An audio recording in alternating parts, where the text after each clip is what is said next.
time to go home. Okay. No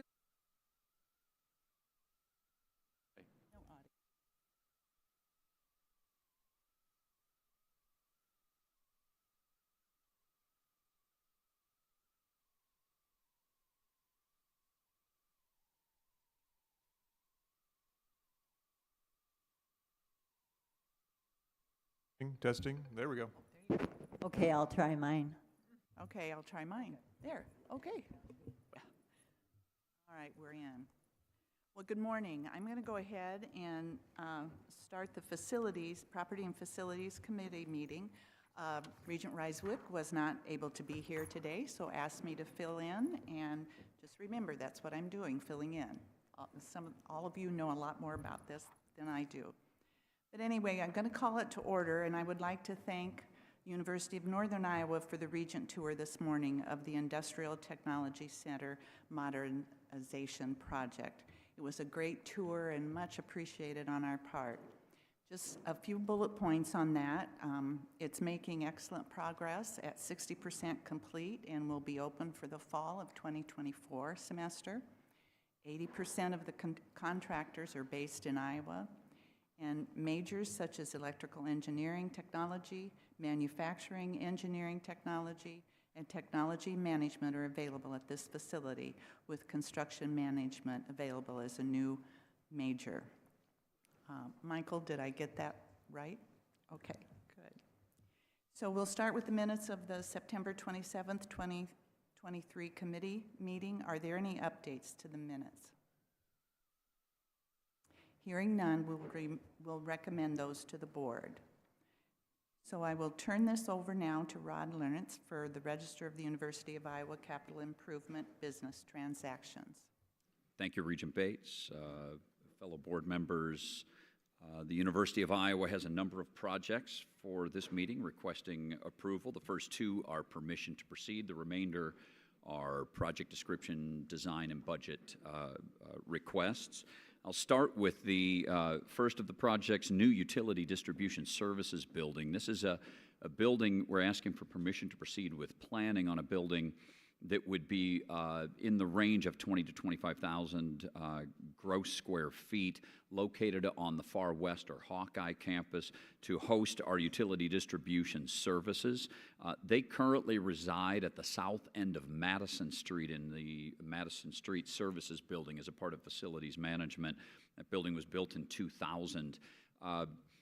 As with many of our projects, there are a number of dominoes or planning events that lead to our need to do this project. One of those is our landscape services department exists in a building that is currently now closed for conditional concerns. The old laundry building was converted into a landscape services building just south of the Campus Recreation and Wellness Center.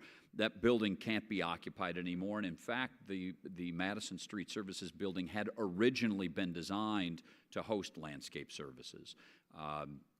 This project will move utility distribution services out onto the west side of campus and allow landscape to go to where we had originally planned them back in 2000 and out of the conditionally inoperable spaces they have south of the Campus Recreation and Wellness Center. We're expecting the project to be in a range of $7 to $9.5 million, and it would be facilities management reserves and utility reserves to fund it. We'll also note we're asking for the board's waiver of the design selection process, design professional selection process. CMBA out of Des Moines has done a number of studies for not only landscape, but in this case for our utility distribution, because as we looked at this solution, we looked at several options on the campus and further away. It turns out this group can be further away from the core of campus, and as such, with their head start and work that they've been doing, we're asking the board to allow us to move forward in working with CMBA on that project. The next project is the Iowa Advanced Technology Laboratories, IATL, Building Renovation and Addition Project. This would be a project that is aimed at allowing for a full modernization of our University of Iowa Computer Science Department. They currently reside in the 111-year-old McLean Hall. As we have communicated to the Board of Regents, our objective in partnering with the state of Iowa is to ultimately fund the renovations, the much-needed updating and renovations of the Pentecrest buildings that include McLean Hall. Computer science is, as the docket indicates, is a fast-growing and important program for the University of Iowa, over 900 majors and growing, and also an important program for the state of Iowa, one of those professions touted by the governor's office as needed within the state of Iowa. And with all of this in play, we have an opportunity to do an addition and renovations within the 1992 Iowa Advanced Technology Laboratories building. We would renovate approximately 10,000 square feet of space and would add a portion to the west wing that would be 14,000 square feet, allowing for computer science to move in.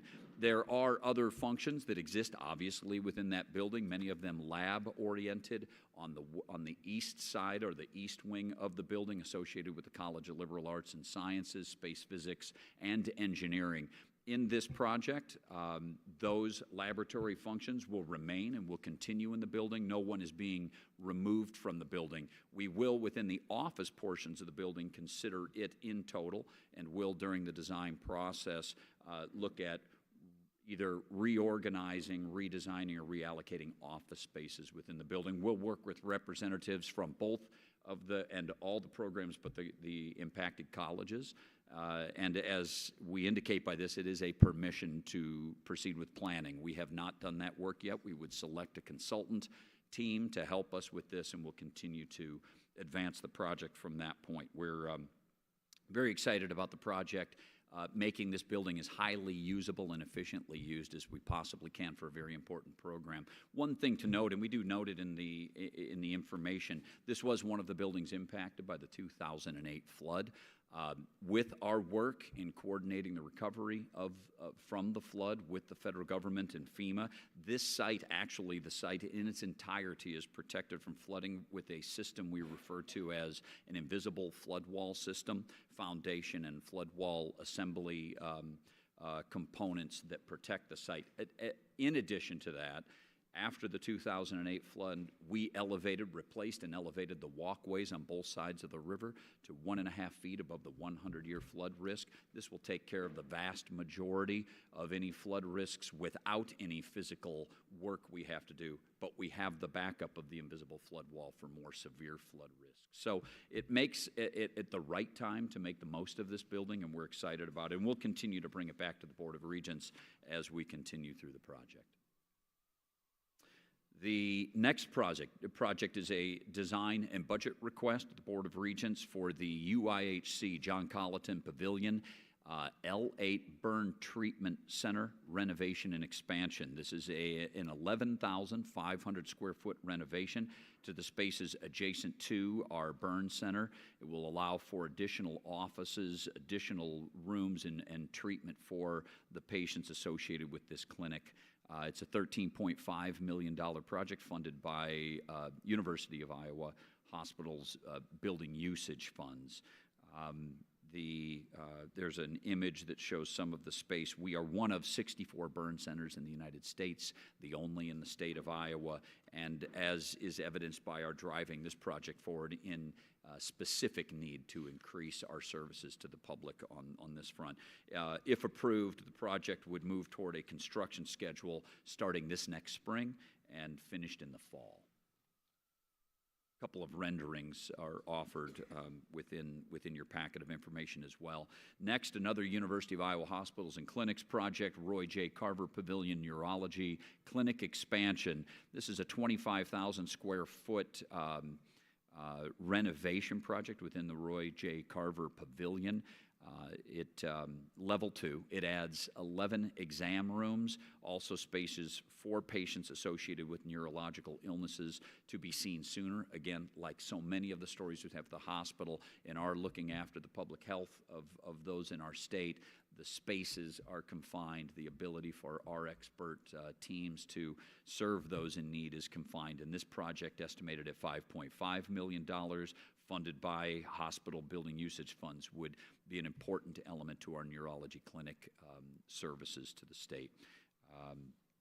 Roy J. Carver Pavilion was built in 1977, so some of the renovations are also modernizations of systems within that specific part of the building. We will continue, because it's adjacent space, we will continue to operate the clinic, and actually that's the case for both of these UIHC projects while that renovation project continues. If approved, it would be a project to start construction next spring and again finished in the fall of 2025.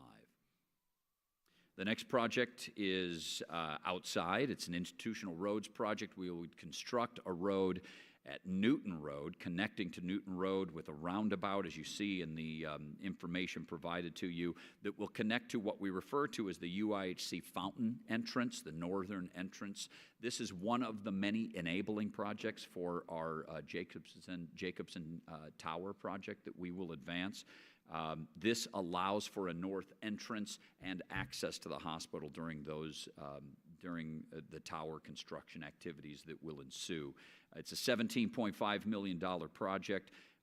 Building usage funds, hospital building usage funds used to fund this. It is taking into account the fact that that location at Newton is one of the busiest serving that portion of campus for our CAM bus and for visitors, more than 500 on and offs at that site each day. So it's a hub of activity, and actually through our working with parking and transportation, with hospital, with our landscape teams, this design actually improves a very complex area and also allows for that important access. You can tell there's a, if you would refer to it on the southwest corner of that new roundabout, there's a hammerhead entrance that will eventually connect Newton to Hawkins once the hospital project is complete. That's a future phase to that portion of the project. We would start construction on this project upon your approval in January of 2024 and finish the project in the spring of 2025. The next project is within our housing and dining auxiliary unit, Currier Hall, and is part of the ongoing modernization of our entire fleet of residence halls we have on campus. Currier Hall is the oldest, built in 1915, continues to be a very popular and strategically located residence hall for our students.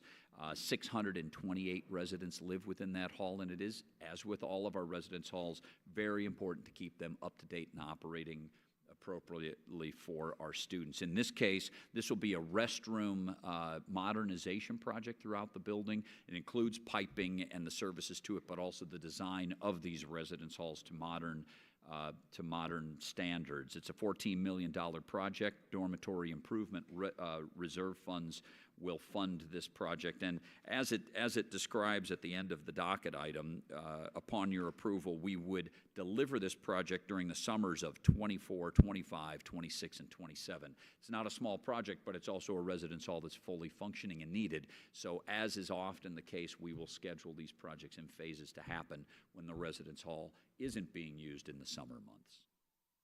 And finally, the final project brought to you today, project description and budget for the Blank Honor Center, renovate portions of the 5th and 6th floor to enable a consolidation of important services enabled by the generosity of the Scanlon family. As we have discussed, the Scanlon Center for School of Mental Health within the College of Education. They are currently using for these functions, and we have, I think it's 11 staff, as well as training for 10 graduate students within leased space in downtown Iowa City. This will allow us to consolidate with the College of Education spaces within the Blank Honor Center, sharing spaces, sharing the area, making the most efficient and highest use of a very centrally located building near the core of our campus. This would be a $4.3 million project. Gifts to the College of Education will enable this project. And again,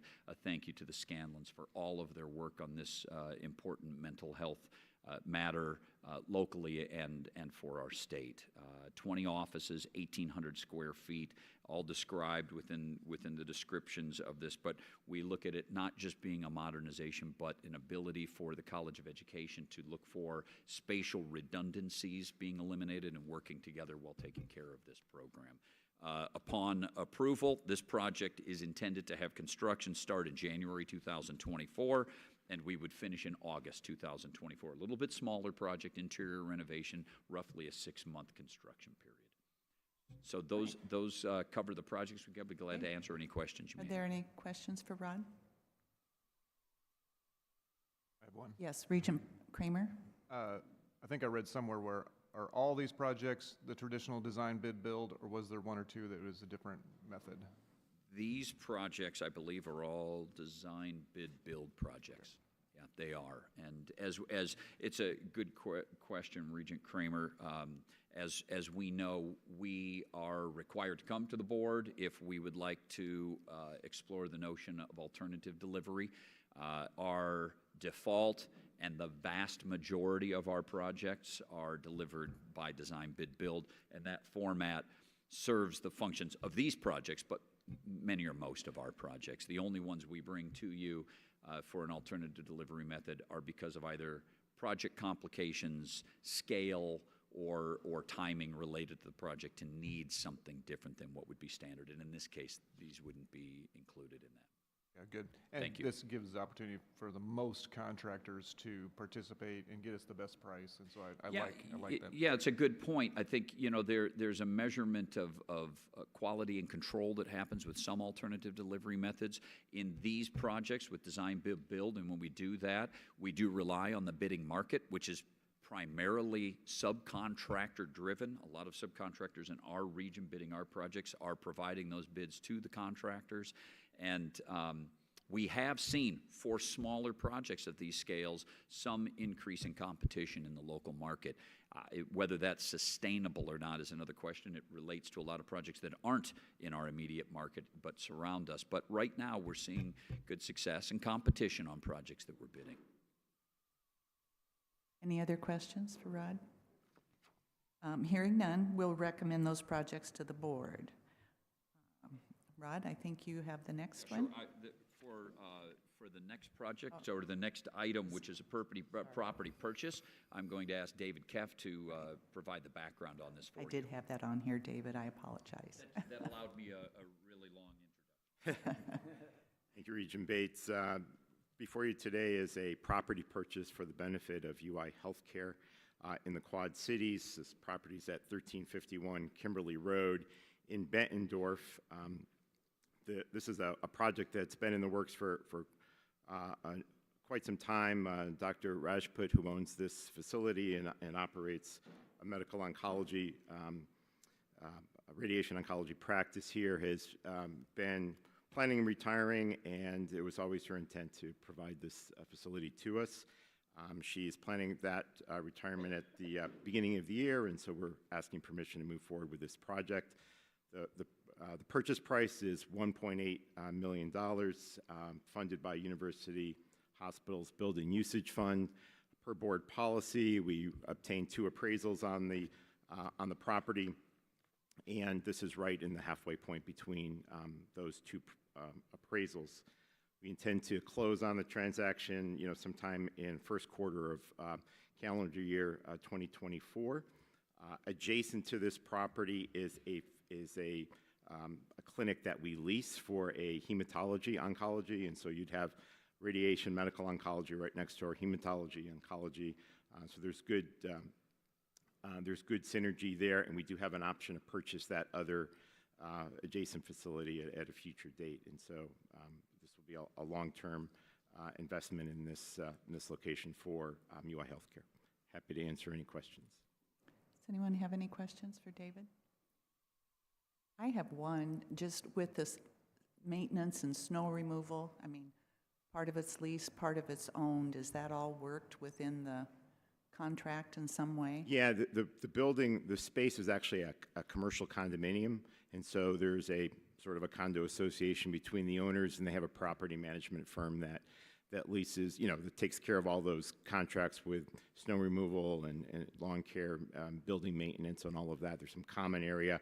And then there's a condo association fees. I think our space is like 54% of it, and those bills are then divided between the parties. Any other questions for David? Hearing none, we'll recommend the property purchase to the board. Thank you, David. And next up is Iowa State University Capital Improvement Business, and Heather Paris will take over next. Thank you. Morning. Thank you, Regent Bates, and good morning, everyone. Our first request, Iowa State University actually has 3 transactions on the register for capital improvement. Today, our first request is permission to proceed with project planning to renovate over 3,600 square feet of interior space and build a new 2,000 square foot addition to further develop the ISU Pet Cancer Clinic. This is phase 2 of the ISU Pet Cancer Clinic project, with the first phase of $3.7 million for a stereotactic radiation therapy addition being approved by the board in October of 2017 and completed in March of 2019. ISU is currently the only veterinary facility in the state of Iowa with oncologists providing care, and this project will enhance the Hickson Lead Small Animal Hospital's capacity to address Iowa's pet population's growing care needs. The clinic will also grow net fee-for-service revenues, better position the college to compete for funding, and efficiently execute clinical research trials. The proposed budget of $6.75 million would be funded by university funds and private giving. Our second request is approval of the design, project description, and budget to build a veterinary diagnostic laboratory, VDL Phase 2. This project proposes an addition to the currently authorized and under construction veterinary diagnostic laboratory building, providing approximately 78,500 gross square footage of additional space. This will help us co-locate the remaining testing sections of the laboratory, the diagnostic research activities, and administrative staff with the front-end sample processing and receiving functions of the lab. The additional space will provide optimal process flow, require functional relationships, appropriate biocontainment and biosafety, and address the required growth in critical programmatic space needs. It will provide additional space needed to further integrate diagnostic medicine education. Public access will be provided to administrative functions and meeting areas, while materials, samples, animal receiving, and disposal areas will be isolated from the public and other college receiving functions.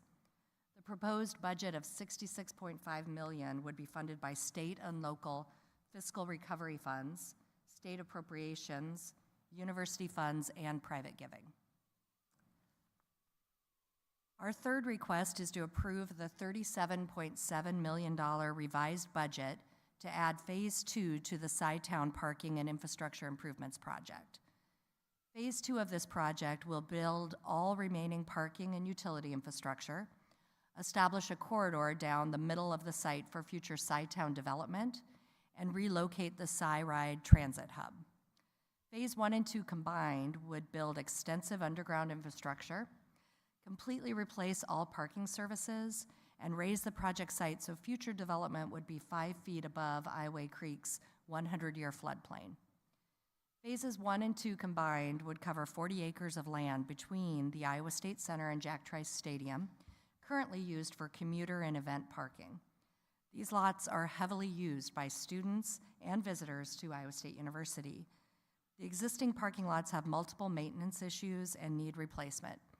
Phases 1 and 2 would improve 4,200 parking stalls, serving the Iowa State Center, Jack Trice Stadium, and parking for approximately 2,000 daily commuters. The athletics department and private giving would fund the $9.2 million increase from the previously approved budget for this project. And I'm happy to answer any questions.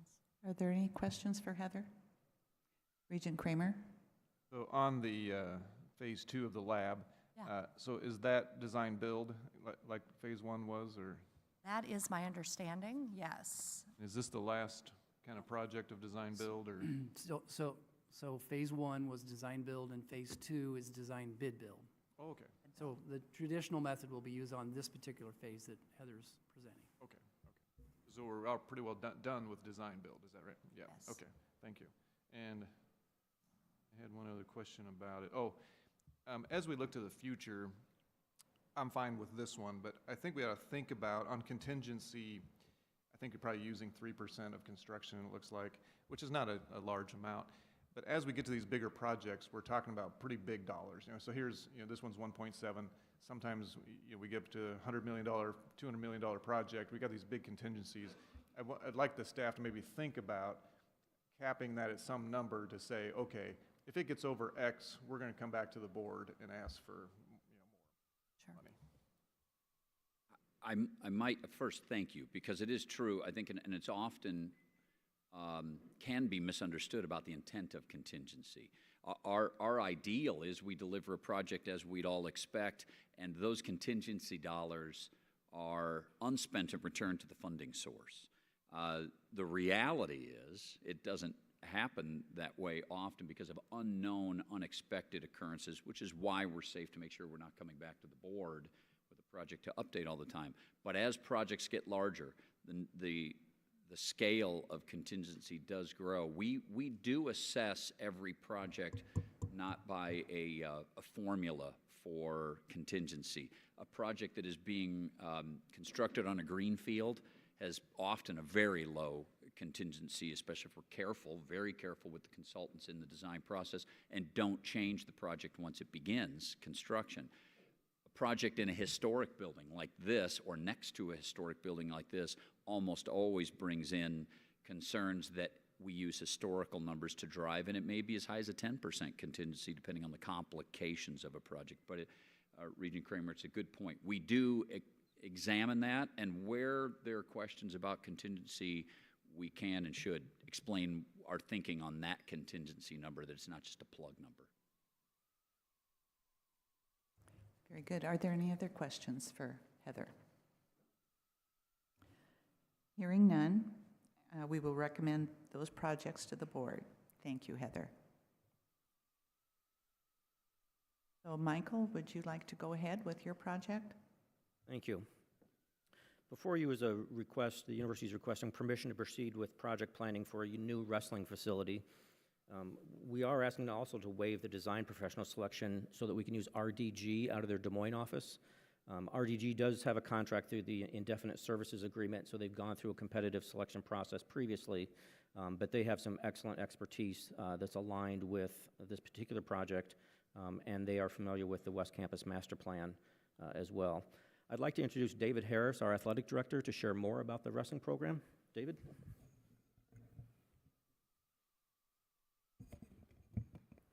All right, thank you. Good morning, everyone. Good morning to Regent Bates and to all the members of the board. Thank you for the opportunity to speak briefly about the study for a new wrestling practice facility. Our wrestling program has been one of the most successful programs at the University of Northern Iowa. In order to sustain that success, it's necessary that we make a further investment in our present as well as our future. Coach Doug Schwab is entering his 14th year with us. In the previous 13 years, his team has finished in the top 20 on 9 separate occasions. 13 student athletes have earned over 18 different All-American honors, including Drew Foster, who won the national championship in 2019 at 184 pounds, and currently Parker Kakayasen, who is a 3-time All-American, who is currently ranked first in the country at 184 pounds. Last year's team actually finished 4th in the nation in grade point average, 8th overall in national attendance, and then 16th at the NCAA tournament, so they do well on and off the mat. The Panthers joined the Big 12 in wrestling, I believe, in 2017, so we're regularly competing against Iowa State, Oklahoma State, Oklahoma, and Missouri, really notable powerhouses in the sport of wrestling. Based on prior success and the need to continue to compete with those schools, both from a conference and a national standpoint, an additional investment is required. A modern practice facility not only will help us recruiting top-notch student athletes, but also give our current student athletes a place to be able to train and prepare for the kind of competition that they're going to be facing on a regular basis. The project is currently estimated to be at $5 million and funded by private gifts with approximately 11,000 gross square feet and proposed to be located along Panther Parkway close to the McLeod Center where they compete. The proposed facility includes a wrestling room, a strength and conditioning area, a training room, locker room, as well as coaches' offices. So we respectfully request permission to move forward with the formal planning process for this facility that's critical to the continued success of the program. Are there any questions for David or for Michael? Regent Kramer? Just wanted to tell you that not only do you have my support, but when I was checking into the Hilton Garden Inn, the lady checking me in was very happy you were improving the wrestling deals. Any other questions? Yeah, Regent Barker. Yeah, I just want to say on the raising of the other building that we take historic preservation very seriously, and it's important to keep the historic buildings to maintain the character of the campus and remind us of the history of these places. And there are a lot of buildings that we do save and have done a great job of maintaining them and saving them. And I know I've asked a lot of questions about this project over the last few years, and all the information we've received is that it just can't be saved in a cost-effective way. And that's sad, but understand that that's sometimes the case. I might take that as a segue to the next agenda item. Yeah, yes. So the West Gym has served the university since 1925 and has served us quite well. However, the building is clearly telling us that it is at the end of its life cycle. There are structural issues with how that building was designed and constructed that are presenting themselves today. Most notably, the east and west exterior walls are bowing, separating from the structure. One is an intriguing S-curve that seems to get the urgent attention of architects and structural engineers when they come and look at it. Inside, one can see those walls separating by as much as 2 inches from the flooring system, which is well outside the established standards of wall movement. There appear to be at least a couple primary issues contributing to the structural problems on the east wall. First, the building was designed and constructed as 3 entities that are attached to each other. There's the main gym area, and then on either side, 2 different wings, and it's essentially 3 buildings that are kind of attached to each other. The movement of those buildings, which happens naturally with expansion and contraction, are at different rates, and over the last 90-plus years have stressed the structure and over time caused these walls to begin to separate. Contributing to this issue is that there's not an exterior facade of bricks, but rather the entire wall system is intertwined. Frequently, current construction has a structure, and then brick or vinyl siding or whatever it is on the outside as a facade and not part of the structure. The 3 courses of bricks right now, including the exterior, are intertwined with the brick piers supporting the structure. As there has been movement, it has been seen on the exterior of the course of bricks and through the gaps inside the floor and wall system. The second contributing issue appears to be a common mistake that is still made today by some people, and that the interior bricks were painted at one point in time. Painting brick itself is not the issue, but rather the decision later to remove the paint. It appears that 40 or 50 years ago, the interior side of the wall system were sandblasted to remove the paint. When that occurred, it is speculated that the hard surface of that exterior brick that was there when it was fired in a kiln has now allowed moisture to penetrate the brick and the wall, and we're seeing some efflorescence. And during freeze-thaw cycles or very hot and dry periods like we experienced recently, the movement of the bricks contributed to the structural issues of the walls, particularly on the east and the west walls. This past year in Iowa, we have seen a number of older buildings with what appear to be similar issues. There was a tragedy in Davenport with that building collapse, falling bricks from a facade in an O-line building, and a building in Dubuque that they have been working on as well. During a regular check by our facility staff this summer, it was discovered the wall cracking and separation has migrated through the exterior wall. We immediately closed the building for occupancy and brought in a structural engineering firm. We responded to their report by erecting bracing to prevent the wall from collapsing. In addition to the structural issues and potential wall collapsing, the roof is within a year or so of needing replacement, which is around a $1 million project. The gym floor settled about 9 inches as a result of a dance 10 years ago, and so we've had to restrict they were all jumping to the music at the same time, and it lowered the floor 9 inches. So we've been restricting load on that gym floor for the last 8 or 10 years. There have been steam leaks that have portions of the gym floor unusable, and then the HVAC, electrical, and window systems are all at the end of their life cycle and need to be replaced as well. If all of that work were to be completed, the facility would still need to be updated to meet current code requirements, including contemporary building codes and ADA. The estimate for remediating the facility deficiencies is over $20 million, and that does not include rebuilding the east wall, which was just discovered this summer. Athletics was the only occupant left in the building. Previously, we removed an academic department and an IT support unit. Offices for track and field, along with softball, have been moved to another building. Wrestling was the largest occupant left in the building, using about 15,000 square feet. As you have seen, the university believes the best use of available funds is to build a new state-of-the-art facility for wrestling at a fraction of the cost. While physically this facility is at the end of its life cycle, it has served the institution well over the years, and as a result, there are many positive memories from the events, experiences, and time in the building. The university hosted the 1950 National Wrestling Championships in this building. The wrestling and volleyball programs have many great meets and matches in the building over the years. There's been memorable and forgettable presidential candidate rallies in the facility, student dances, and a whole host of student events. Volleyball transitioned their program to the McLeod Center when McLeod was built. As our volleyball coach mentioned recently, sometimes program growth involves pain. Yet after the program moved, she has continued to recruit student athletes, mostly from Iowa, and continues the legacy of national top 25 ranked teams on a regular basis. We anticipate continued success for the wrestling program. 3 years ago, some of the larger meets were moved to the McLeod Center. Last season, all home meets are in the McLeod Center, making it the permanent performance venue for our Big 12 wrestling program, consistent with the vision of the McLeod Center when it was constructed.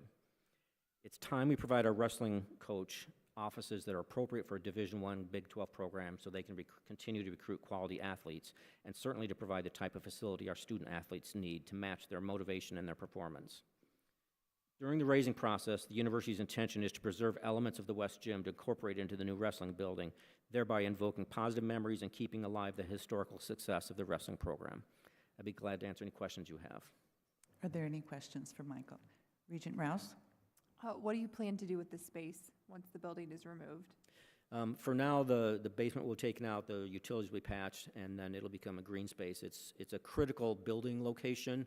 We'd want to be cautious about what we put in the future. It's on an axis with the Campanile, and so it would remain a high-value building location at some point.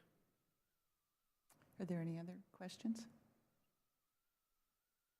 I really think it was fortunate that segued into both of those at the same time, because it certainly gave a good background as to why, what David said. You gave a great explanation of the need. It is a great program.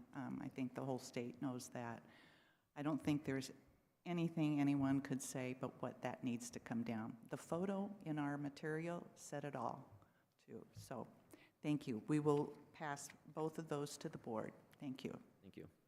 Are there any other items to come before the committee?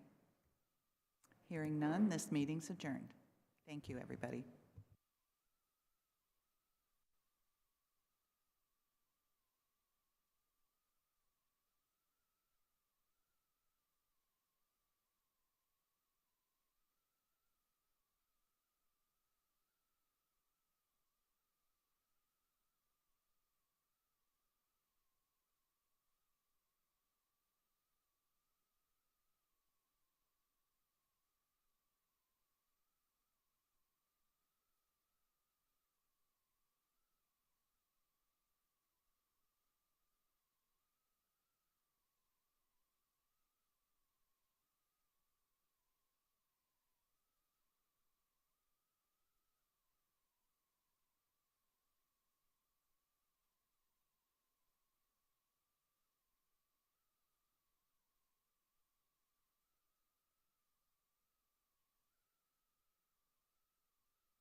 This is the Governance Evaluation and Human Resources Committee meeting for November 15th.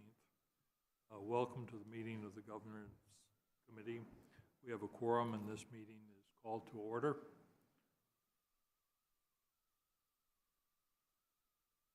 The minutes of the agenda item number 1, minutes of the September 27th, 2023 committee meeting. Our first agenda item is approval of the September 27th, 2023 Governance Evaluation Human Resources Committee meeting. Are there any questions or comments? Hearing none, the minutes are approved by general consent. Agenda item 2 is the Custom Education Services Incentive Plan. Associate Counsel Counsel Bauer will present our second agenda item, Iowa State University Custom Education Services Incentive Plan. Good morning. This is a plan that was brought to us as a pilot program over the last year. The pilot was to expire at the end of this year with an option to extend for another year, but they had pretty good success with it. So instead, we're going to do a standalone program for the next 3 years. No longer going to be a pilot. It will extend for 3 years. And what it is, it's in the College of Business, where it allows some tenured track faculty to put together programs for customized seminars, workshops, other educational things for fees.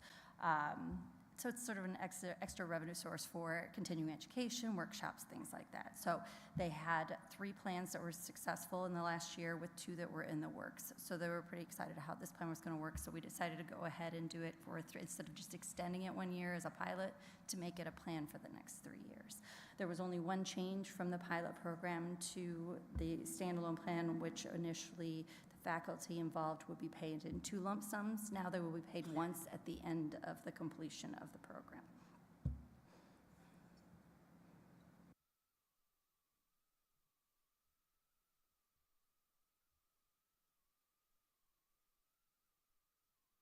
Are there any questions or comments? Regent Lindenmeyer. Are the faculty compensated based on the income from the program, or is there a flat amount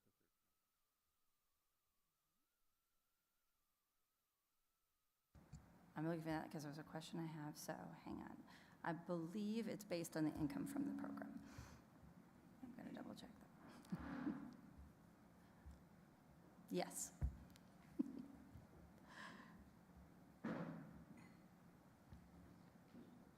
And there is, just as a sidebar, it is capped at 20% of the faculty members' base salary. So there is a cap on that, so they can't, just to put a little bit of restraint on that. Are there any other questions? Hearing none, the committee will recommend approval by general consent.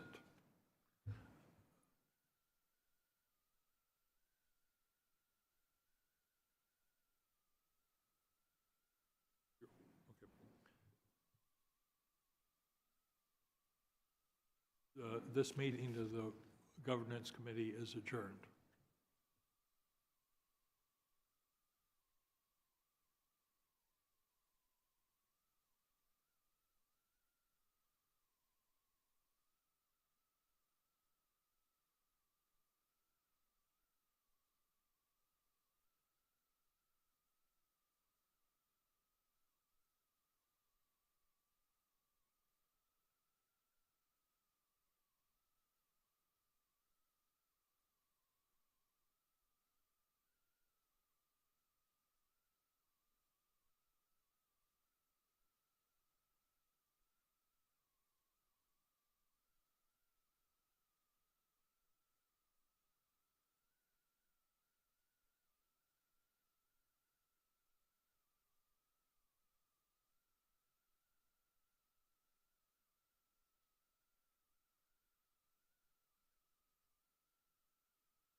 Okay, I'll go ahead and call the meeting of the Free Speech and Student Affairs Committee to order. Regent Rouse, present. Regent Crow? Present. Regent Kramer? Present. The first item on the agenda is the approval of the minutes from the September 27th meeting. Are there any changes? Seeing none, these minutes are approved by general consent. In accordance with the Federal Clery Act, every October, our universities post a campus crime statistics report on their websites. That's a mouthful.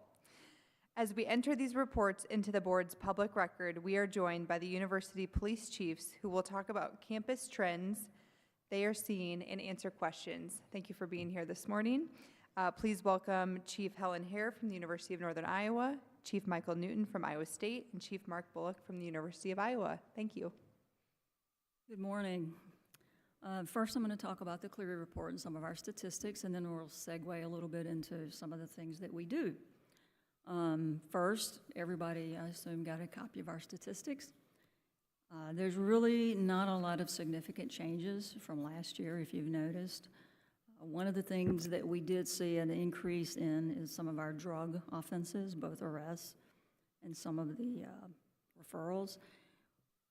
We attribute that really to the fact that a lot of our surrounding bordering states have legal, specifically marijuana, and some people get a little bit complacent when they're in Iowa. They assume that it's legal here, and it's not, obviously. And a lot of that comes from some of our traffic stops. You can see that in the public property category. So that's unfortunate, but that's the reality. That's where a lot of those statistics come from. Otherwise, like I said, we didn't see a significant increase anywhere, which is a good thing, I think. Some of our numbers actually went down. So I'm happy to see that. Just talking a little bit about what we do in the department and some of our engagement. One of the things that we did do within the department is we revamped our VIDS, which is our active shooter program. Violent Incident Defense Strategies is the title. We updated it. It needed some updating. We shortened it a little bit, made it a little bit more concise. And we've added an instructor for that because of some of the attrition within the department in the past years. A couple of our instructors are no longer with us. So we did that. We've also implemented the RAVE app for anybody on our campus. It's a safety app. It's been very well received. The student newspaper did a couple of articles on it, very positive. So that's a really good thing, and it's a lot more user-friendly than the old system used to be. We have great news in our staffing. We are now, after several years, we are now fully staffed. Our newest officer completed his field training about a month ago. So we are hoping that it stays the same. We're keeping our fingers crossed and doing everything we can to keep them. And in that realm, we are now a much more diverse department than we have been in the past. And we continue to strive to keep that going as much as we can. We engage as often as we can with our students. I see quite regularly when I come in the morning, I look at what we call our calls for service from the previous day, and I see many times where our housing staff have called over to have officers accompany them on their rounds in the evenings. We're more than happy to do that. It presents a great partnership, and the students become used to seeing us not only when there's a problem. We want them to know that we're there all the time, not just when there's a problem, but we're there for that too. So that's pretty much what I have. I'm going to turn it over to my colleague from Iowa State. All right, thank you, Helen. I really appreciate the opportunity coming every year and talking about campus public safety.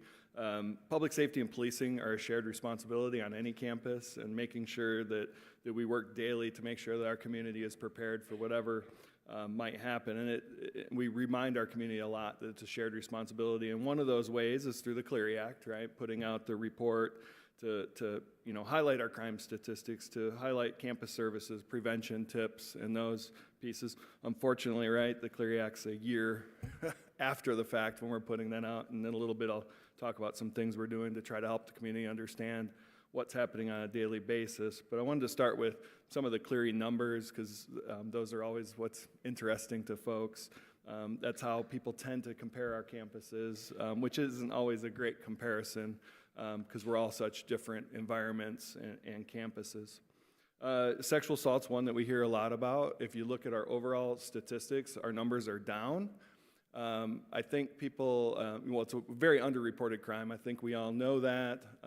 People tend not to come forward, but I get asked a lot about, Chief, it seems like you're having a lot more timely warnings going out. And that is true. We have had more timely warnings, and that's because people are feeling more comfortable in coming forward earlier, which is very much a pro for us, because we can get them the resources, we can get them the help, we can assist them in deciding, do they want to do a Title IX investigation, do they want to do a criminal investigation, how do they want that to look for that survivor. And I will say over the last year, we've had a number of successful prosecutions and cases on our campus through the sexual assaults that we have had. While the numbers are down, I would like more people to come forward. We want people to feel comfortable coming forward and reporting to us. Burglaries were down. It really, I think last year I talked about our burglaries were really high. We had one individual who came in 2021 and burglarized a number of empty classrooms and facilities. We ended up catching that person. I think he's attributed to our 2020 stats as well. Sometimes, unfortunately, our buildings are late at night. People can go in and do those types of things, but we're seeing a downward trend. Motor vehicle thefts are down as well. I think I had talked one of the last 2 years that we had a series, students forget to lock their cars and they leave their keys in them. Iowa thing, I think. And so we were having a number of vehicles stolen. I do caution people, we'll want to look at that stat over the next few years with the proliferation of e-bikes and e-scooters. Those are technically considered motor vehicle thefts under the Clery Act, and I don't think people would normally consider them under that category. Our liquor law cases, our underage drinking, are definitely up. That's the one category I would say that we had an increase, and that could be attributed to a number of factors. The number of home football games we have, the weather. Weather's a huge factor, the number of other special events and items.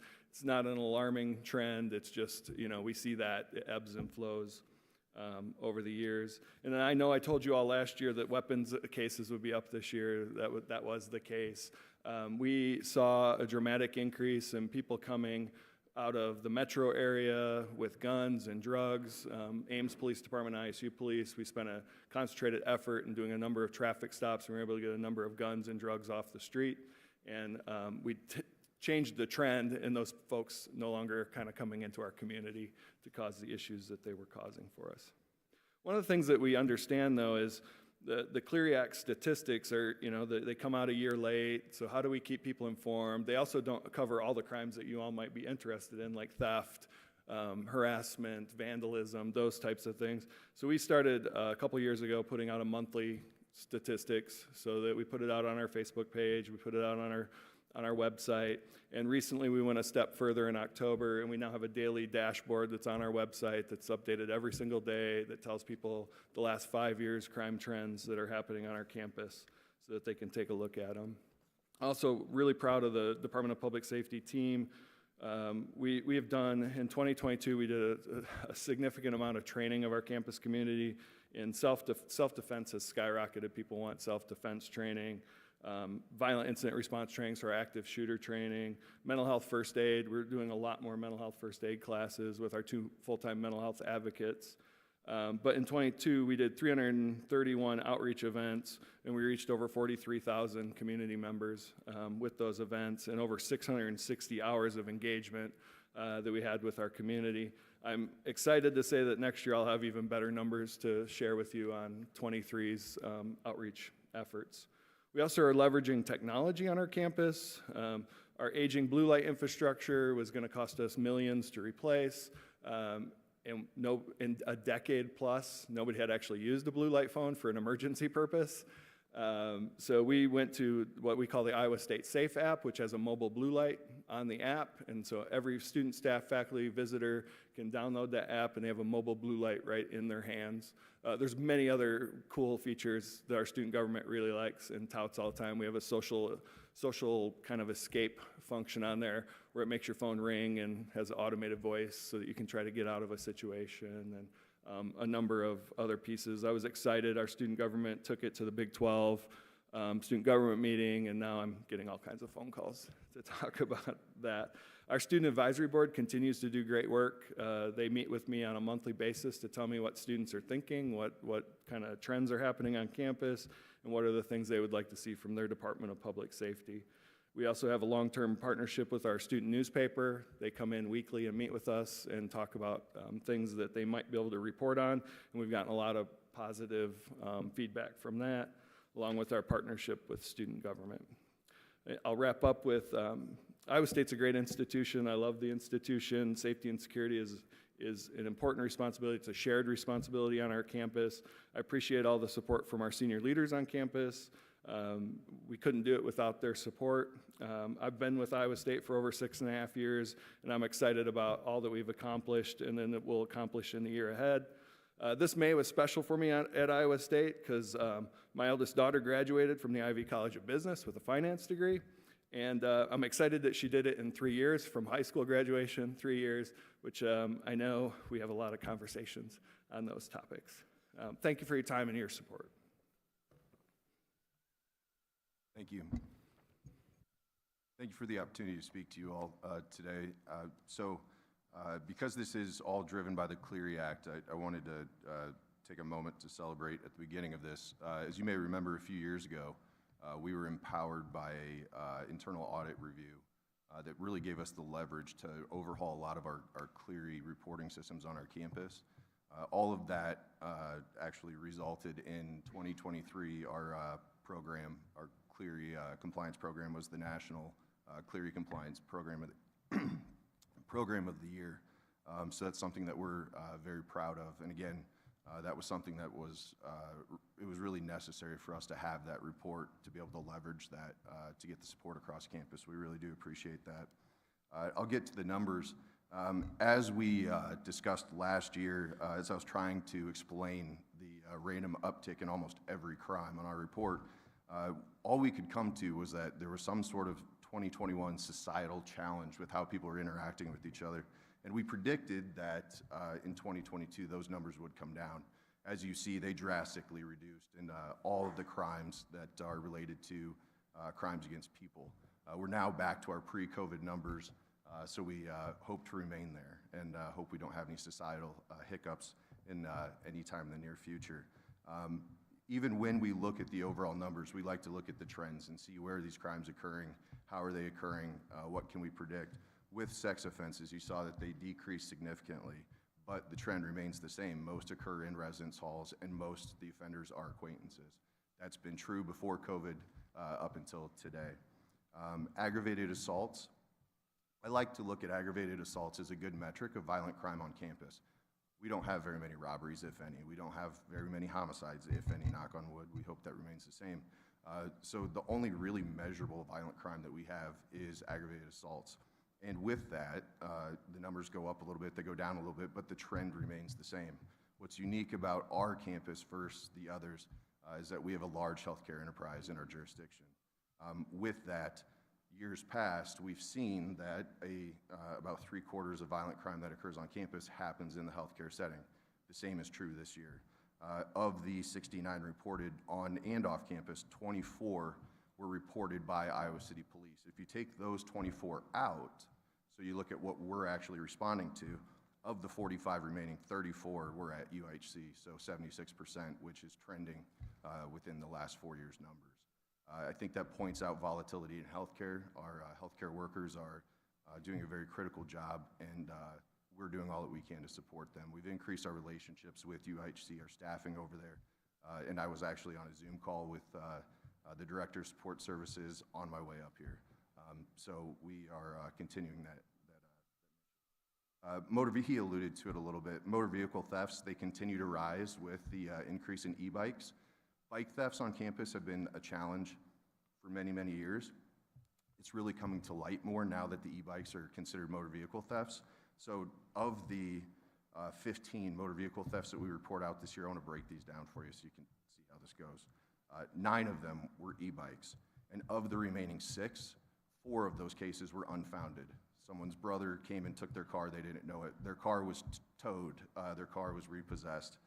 We have the 4 explanations. Misplaced vehicles, kind of silly things like this. My roommate borrowed my car. I didn't really want to have him charged. So those numbers aren't backed out, they remain in there. So of the 15, only 2 were legitimate. One of the things that we've done on campus, we have noticed that we have some challenges with adjacent to campus crime, and something that you all probably assume, but may not know the exact statistics, about 70% of crimes involve the use of a vehicle.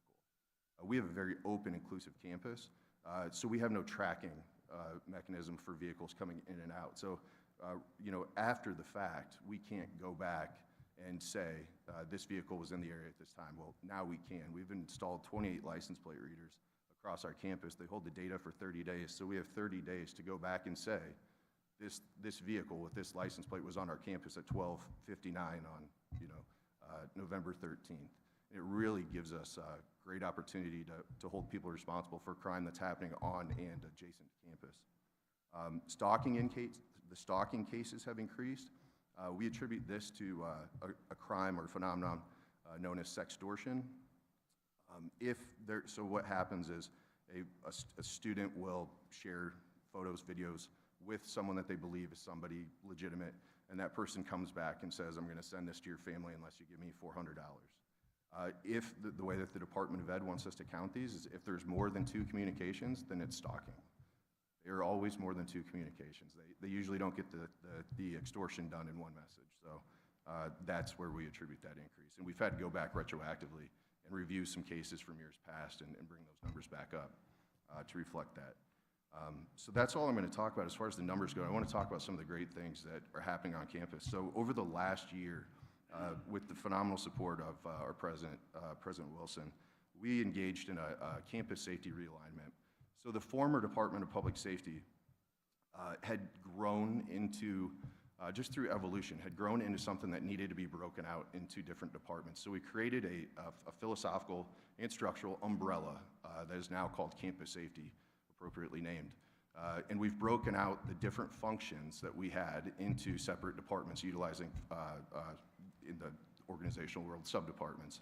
So the new campus safety organization, I'm not in the business of correcting regents, but I have to tell you, I'm not the chief, actually. So we have 6 different departments, and our police department is one of them, which is led by a phenomenal individual, Chief Lucy Wiederholt. And then we have 5 other departments as well. Emergency management, security engineering services, which is our integrated access control cameras, the technology. Also, let's see, our threat assessment team was restructured under this campus safety umbrella. It was in human resources. What we did with that was we wanted to make sure that known threats or perceived threats or threatening individuals didn't fall through any cracks due to any unintentional silos. So now every Tuesday morning, senior leaders from 9 different departments that intake reports of threats or crimes meet for an hour and have discussion, and we go through a list of all the known threats, and we really drive down and try to figure out how we can complement each other to mitigate those risks. It's been a phenomenal team. It's called the Campus Threat Awareness Roundtable. We've had great successes. Very proud of that. Like I said, bringing the threat assessment team under campus safety was really an intuitive thing. It gives them better access to information, and they're able to report out information a little bit more thoroughly. It also gives us budget transparency. So when you break these functions out into different departments, they then have their own budgets. So you're not making an argument of, do I hire cops or do I buy cameras? They're in their own budget, we can budget appropriately, and we can look at what our actual financial need is, rather than saying, we need this, let's just put it in this pot and see what's left at the end of the year. So it really gives us a better way to track our spending and you know, put value on what we're doing. Also, one thing that was really cool about this is it gave us an opportunity to open up a new public-facing storefront in the Old Capitol Mall. We opened that last week, 2 weeks ago, and that's going to house our fingerprinting services, lost and found, and our other public-facing services. I know we're short on time, so I'm going to wrap this up really fast. I'm talking too fast, I know. The last thing I want to talk about is our night ride service. So over the last few years, we've really been intentional about getting in front of our student groups and our student orgs and finding out what they need from us consistently, without exception. There are 3 things that come up every single time: lighting on campus, night ride, and emergency notifications. I get too many, I don't get enough. We can't find the sweet spot with the emergency notifications. Lighting on campus, we have a lot of control over that. Off campus, it's more just trying to influence our city partners. But with Night Ride, that's a place that we can really make improvement. And there's 2 things I want to talk about. Our Night Ride program is student-driven, literally, student-driven, student-supervised, and student-managed. Over the last few years, and I have to tell you, it runs every day from 10 p.m. till 5 a.m. I know there's like the most desirable hours to work, but we've had some struggles getting students to sign on to that. And what we really needed to do was supplement a full-time position so that we can make sure that it was a sustainable program. As I report out every single year, with some different example, through an incredible partnership with the Division of Student Life, they are giving us the funds to hire, and they started actually 2 days ago, a full-time night ride driver that's going to be dedicated to night ride. And those funds come from the alcohol sales, the profits from alcohol sales at our sporting events. So that's those profits are going back for a great purpose to increase safety and alcohol harm reduction on our campus. And last, this is I'm going to talk about a conversation that I had with Regent Crow. By the way, we were extremely lucky to have the student regent for this time period, and we do not take advantage, or we do not take that for granted. Last spring, Regent Crow was in my office and with Dave Visson, one of the directors in our group, and it was pretty cool. We were brainstorming. We were talking about these challenges with Night Ride, and she said, "Well, I'm in a sorority. Why can't we drive? Because we have the vehicles, we just don't have the people to drive them." So we started it, and I didn't think it was going to work. I thought, no way risk management is going to allow this. But we did it, and we now have developed an Adopt a Weekend program where student groups, student orgs, and the sororities has done this. They were the first one that did it. They can adopt the weekend and operate our service for the weekend, and then we pay them up to $2,500 at the end of the weekend, money that we would have spent on salaries anyways, to that student org, and they can do fundraising and host their events and fund their things. It's been really great. We've had 0 accidents. We vet their driving record and give them all adequate training beforehand. But it's been a great opportunity. And I know that tomorrow you're having lunch with some of our student leaders, and I'm going to leave some ammunition for them, no pun intended. They've got a lot to report back on that we've been working on over the last year, so I'll leave it with that. Thank you. Such good information, and so fun to hear about the work that Regent Crow is doing on campus. She is an awesome student regent. Are there any questions? Regent Crow. I want to thank you all, just especially for the work that you do with our student leaders on campuses. I've heard just really great things from the work you engage with students daily, as well as the student advisory boards are really great opportunities, and makes me feel a lot more safe and welcome. I just had 2 questions, one for Mark more specifically with UIHC, and then one for all of you together. But Mark, I was wondering, are there any units or areas specifically at the hospital that we see more of these aggravated assaults happening, and are there plans to maybe shift staffing or increase that? Yeah, so the majority occur in locked psychiatric units or in the emergency department. And I can tell you that UIHC Safety and Security has a completely separate entity, but we work together. They have done things with crisis stabilization units to get people away from the general population. They're also doing some specific training with people who are assigned to specific locations that other hospital security people wouldn't be getting. And then again, a lot of it is our presence over there, going into these units, being on the units and getting to know the staff and letting them know what their options are if something happens and giving resources so that we don't have repeat occurrences. They also, within the medical records, they have violent patient alerts and best practice alerts and a lot of other things that flag people. But it's really a wider, more broad approach that we employ a lot of tools, a lot of people to address the issue, and a lot of it still, I think, comes down to relationships and education. So that's what we're focused on. I mean, even just in the past summer, I noticed there's been a lot more staff, and having that presence is so important when you go work on these intense units and things like that. But then a question for you all.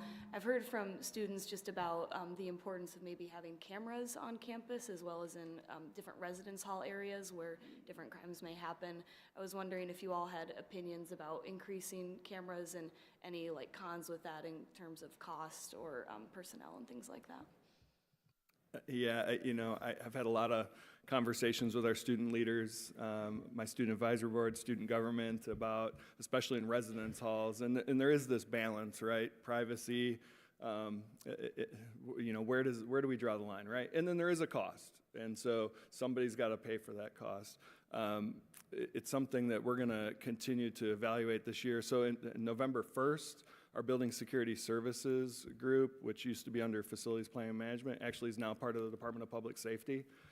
So our cameras, our access control, and our key services are now under public safety so that we can more shape a holistic public safety approach instead of having things piecemealed out. So we do know that on our campus we need more camera coverage. We're looking at some other projects that I've pitched and that will be pitched in the coming weeks and months to our leaders, but our students are driving this. They want more cameras. They want to see more. There's kind of this thing in society now, right? Everybody believes as soon as a crime happens, there's going to be video footage of it, and we see that in some cities and in some areas, and others we don't. But I do think we have to weigh what's the right approach and what's the balance between privacy and. I am interested, every year our student groups ebb and flow on this. This year, they want more cameras in the res halls. And I've heard that loud and clear, and we're talking with our head of Department of Residence and others about what would that look like, what would the cost, and none of this is cheap.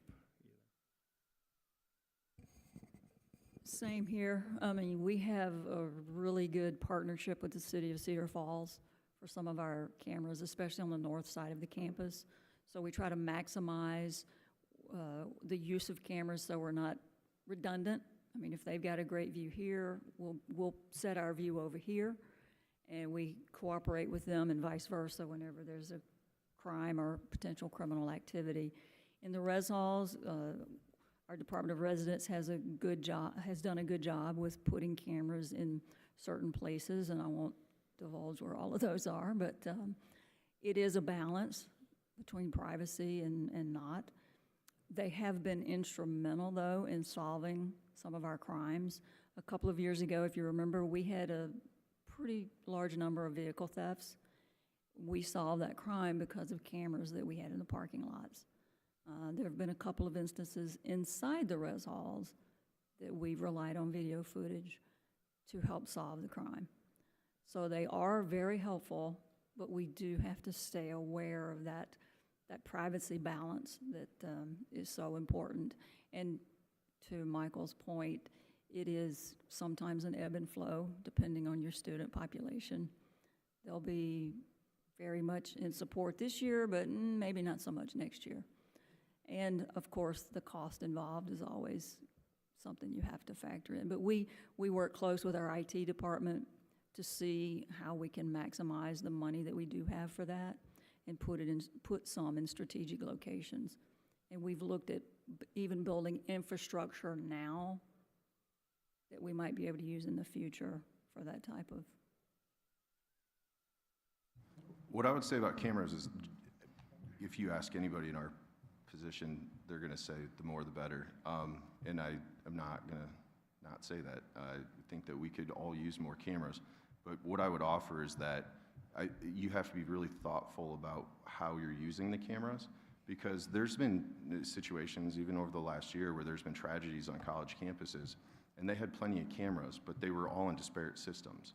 So it's important that if you have 1,200 cameras, we roughly have 1,200 cameras, that they're all feeding back into the same system so that you're not going and trying to look into different systems to isolate the video that you need. When you look at incidents that, again, have happened over the last year that occur in maybe 2 different buildings, and you're trying to isolate video from different systems in real time, and that's just not good. All of our cameras feed, well, I take that back. We actually have 2 systems.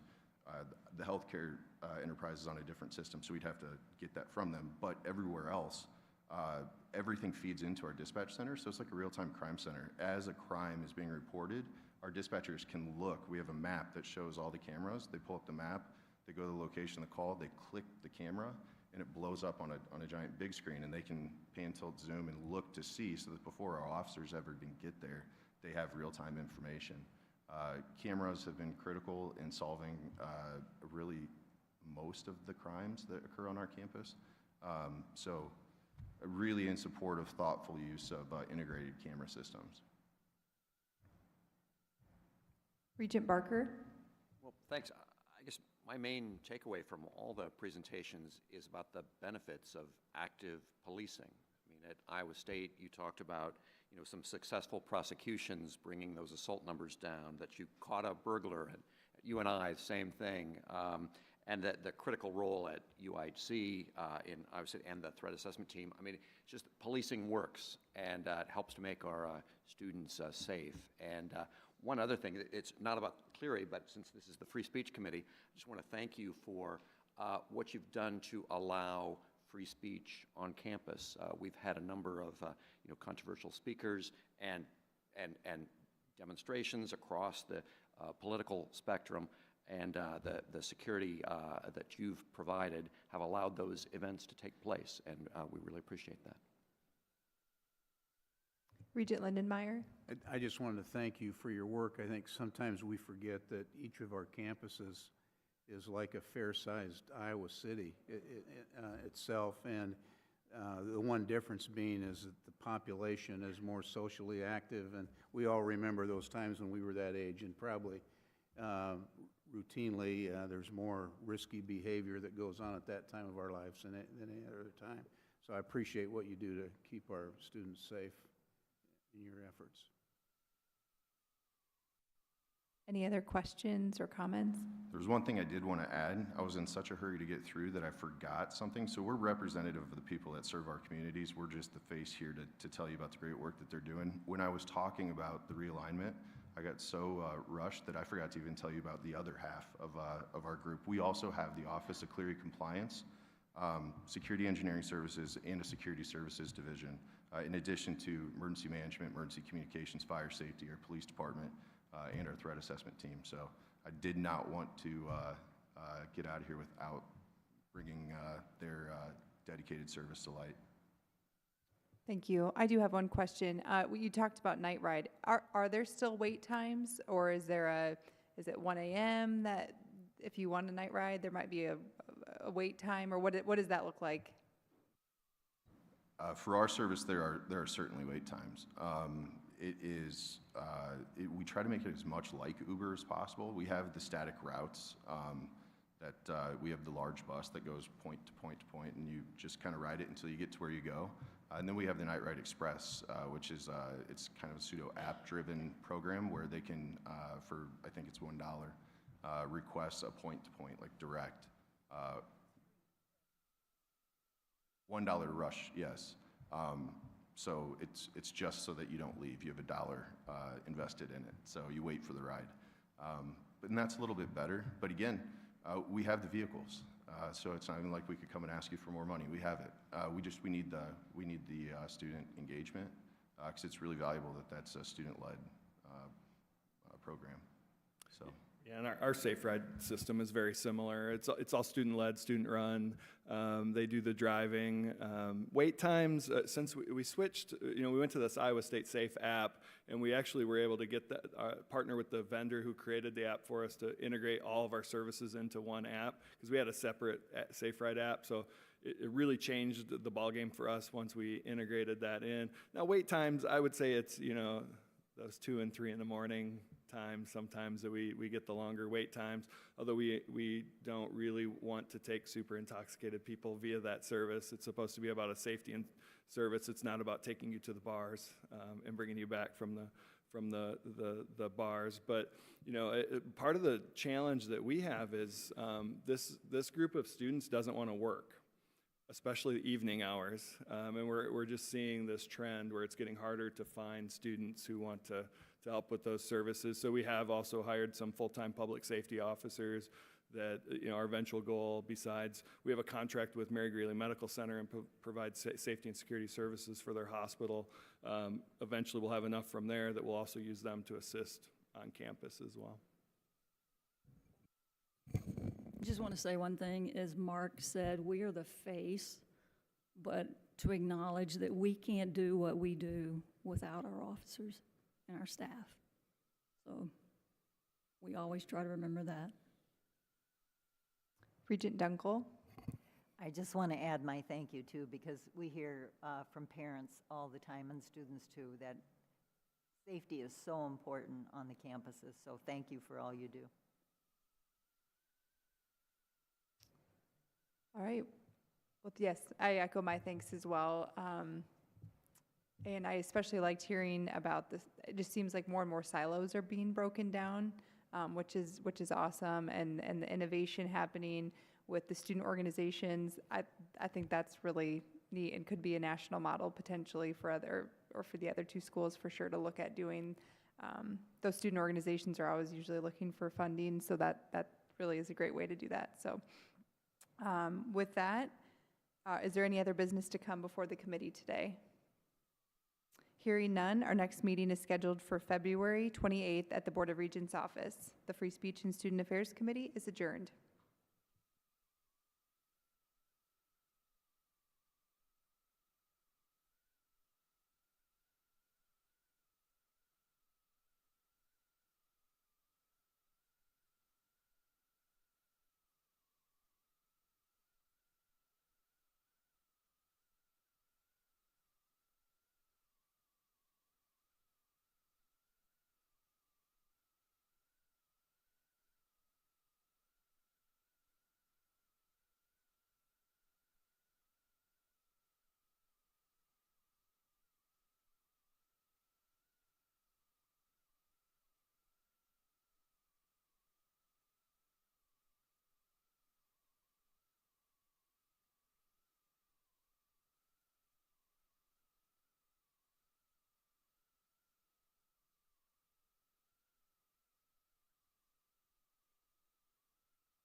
apologize. I think everyone's here, so we'll try to get a 1-minute head start on the agenda. I see that all of our committee members are here, so we'll dispense with calling the roll. Our first item of business is approval of our Academic Affairs Committee meeting minutes from September. Are there any questions? Hearing none, these minutes will be approved by general consent. Our next item is a request for center termination at the University of Northern Iowa, Provost Herrera. Thank you, Regent Lindemeyer.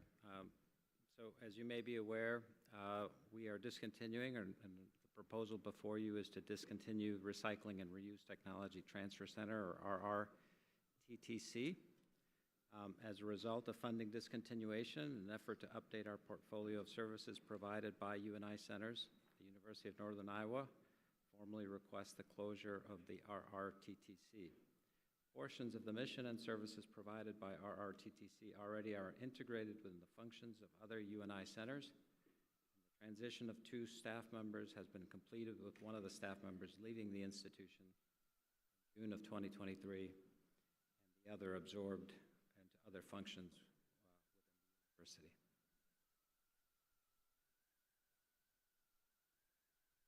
Are there any questions for Provost Herrera? Okay, hearing none, we'll recommend that request to the board.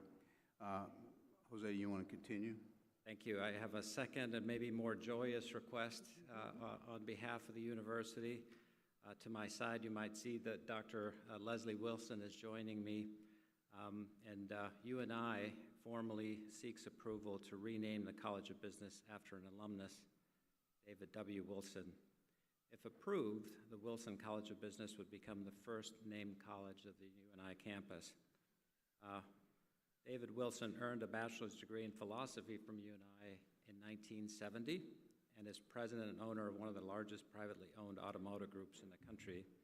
And he has pledged $25 million transformational gift, the largest in our history, to meet 4 strategic priorities. Now, to do that, there was a lot of work behind the scenes from our foundation and certainly from the woman sitting next to me. I'll let her explain what the Wilson gift is designed to do.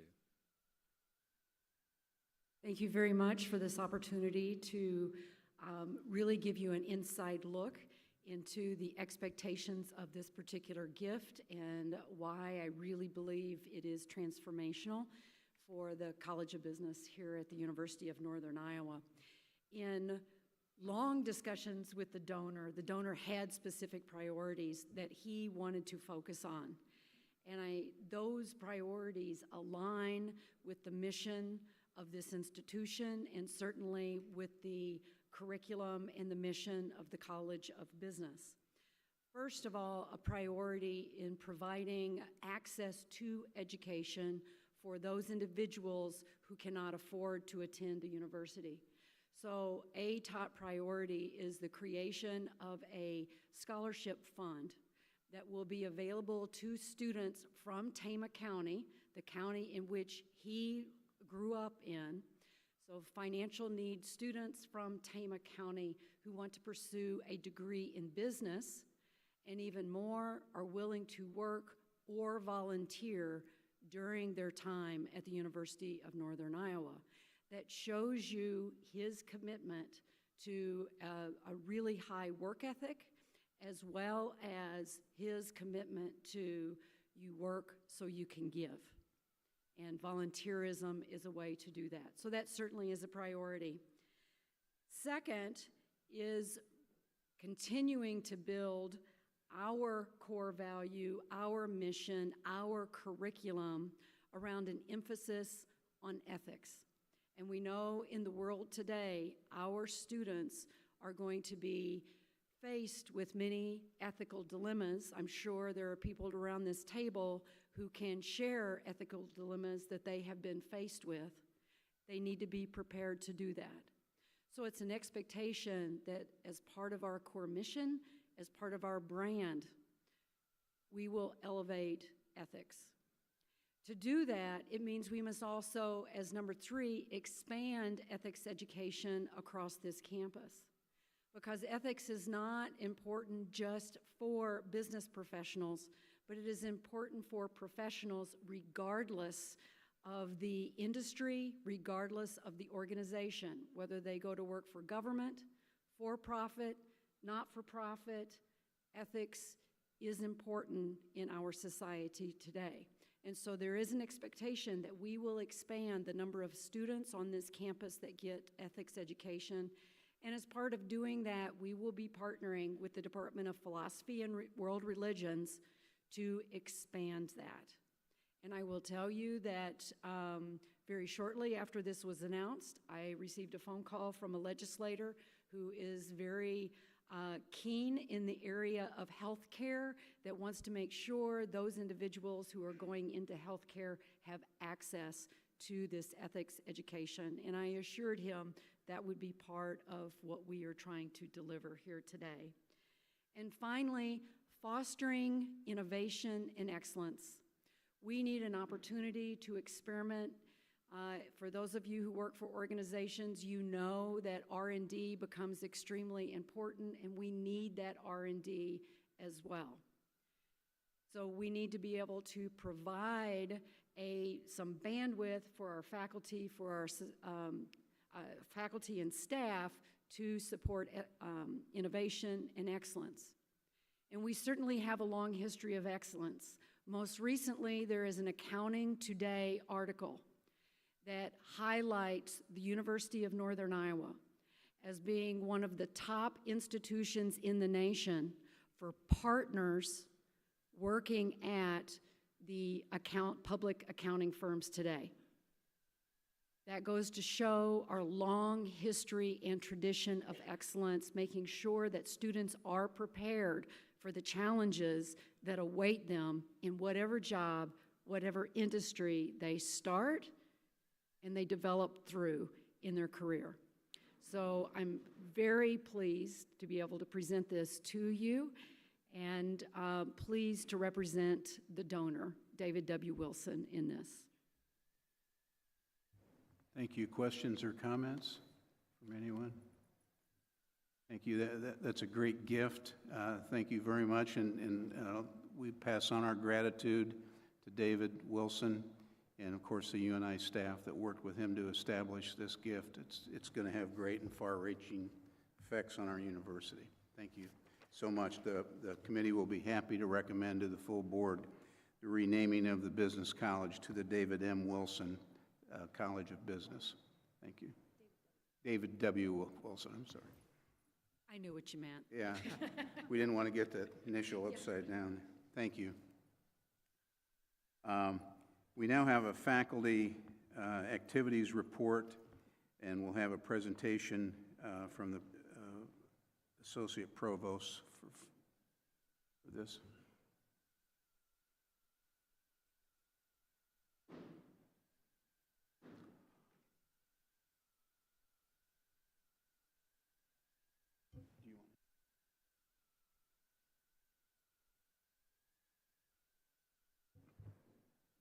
Rachel Boone, our Chief Academic Officer at the Regents, will handle the introductions. Thank you, Regent Lindenmeyer, and as everybody gets seated, I will start by just saying this is a report that's given every other year, biennial, in accordance with board policy, and I did a little historical research preparing for this to see how long this has been going on. It wasn't always biennial. It used to be an annual report on faculty activities. And as far as I can tell, it's been done at least since 1984, annually for the first 20 or so years of that time, and then biennially after that. And so we have a really long, rich history of the activities of our faculty just through this report, let alone through the many other ways that gets documented. And I'll just say at a high level, the top observation I have is the absolute consistency. A lot has changed in teaching and learning since 1984, but there's so much consistency in sort of the faculty role in terms of the amount of time they devote to teaching, to research, to their service and community activities, and it was really interesting, as I was looking back on that, to see that demonstrated. Oh, Lois, are you driving that, or somebody over? Oh, thank you. So we have Associate Provost Lois Geist, Don Bratch Prince, and John Valentine. They're going to share more with you as we get into this, but I want to just sort of kick off by saying, as always, there's a lot of robust information in this full report, which you have in your docket. It's important to note this is done over an 8-week period. Every other year, 1/8 of the faculty receive this request to essentially account for their time over that time period. So it's different weeks throughout the semester. Every single full-time faculty member is receiving this request, and it continues to astound me every time we do this, the amount of actual engagement we have with it. Any survey where you can get over 50% response rate is a miracle, and we have over 80% across the 3 institutions combined, and it's really a testament to our faculty's commitment to also letting the public know about what they're doing. And I think that that's really important to point out. And the institutions work together on this. This is an incredibly collaborative process. Every time we do this, we have to say it out loud. Chris Yaos, if you're listening, thank you. You know who you are and where you are, thank you. Really valuable work that we get done through this. And you'll see on the bottom bullet here on the screen, again, consistent with past years, over 53 hours average worked, and this is across all faculty classifications across their, and my colleagues will say a little bit more about that, but lots of consistency in these numbers and results. So I will pass it on, I believe, to John, who's going to share a little bit more with you now. Thank you, Rachel, and good afternoon to all the board members. On behalf of the Associate Provosts here and the 4,000 faculty members we represent across the 3 institutions, we want to thank you for your leadership and your service to the state of Iowa and to our 3 institutions. While the 3 Regent institutions, universities, pursue the same overarching tripartite mission, the board charges us to, quote, seek different areas of specialty and emphasis, unquote, so that each provides a unique educational and engagement opportunity within the state of Iowa. As a result, faculty activities among the 3 institutions vary in specialty in their emphasis and distribution of time. In addition, within each university, there are distinct faculty types and tracks with defined responsibilities and areas of emphasis. All of the faculty tracks report working a similar number of hours, as Rachel talked about. But how they spend that time can be very different according to their assigned work and their disciplines. The majority of faculty at all 3 universities are tenure track. Tenure track faculty are expected to demonstrate excellence in all 3 core missions of teaching, research, and service. This promotes and incentivizes faculty to develop high levels of expertise, which builds over time during their careers. Their expertise translates to deep knowledge and skill development in teaching our students and allows for successful pursuits in such areas as external grants, patent development, startups, outreach to Iowa's through 12 schools, medical and agricultural advances, and broad economic development across the state of Iowa and the nation. Each institution also has non-tenure track faculty. For example, at SUI, there are 3 regular non-tenure tracks, each with a clearly defined focus of responsibility. The first is clinical track, which emphasizes clinical duties, plus teaching, research, and service that advance clinical excellence. The second is the research track, which emphasizes advancing the research mission. And the third is the instructional track, as you can see on your slide, which is primarily engaged in the teaching mission. At ISU, specialized term faculty tracks, as you see on the slide, were established starting in 2019. ISU has a significant number of clinical track faculty, for example, in the College of Veterinary Medicine. ISU's practice track faculty are experts who have worked in business and industry and share that expertise through teaching. At UNI, renewable term faculty serve the ongoing teaching and service missions of our institution, while term faculty are employed for shorter appointments of 1 to 4 years. Our adjunct faculty members teach 1 to 4 courses per semester and are hired according to departmental need and offering discipline-specific courses to UNI students. UNI is currently expanding the tracks listed on your slide to offer clinical tracks in nursing and education, as well as practitioner tracks to attract successful business and industry professionals in offering their years of expertise coming back and teaching our students. I'm going to turn it over to Lois for a deeper dive at the University of Iowa. Thank you again for allowing us to present to you today. John has already described the tracks at the University of Iowa. We have the typical tenure track, which again expects excellence in all 3 core missions. The clinical track, which is primarily in our UIHC, as one would expect, but in other colleges across the institution, where they are involved in more practitioner-based approaches. We have a research track that emphasizes advancing the research mission, and they spend the vast majority of time in that area.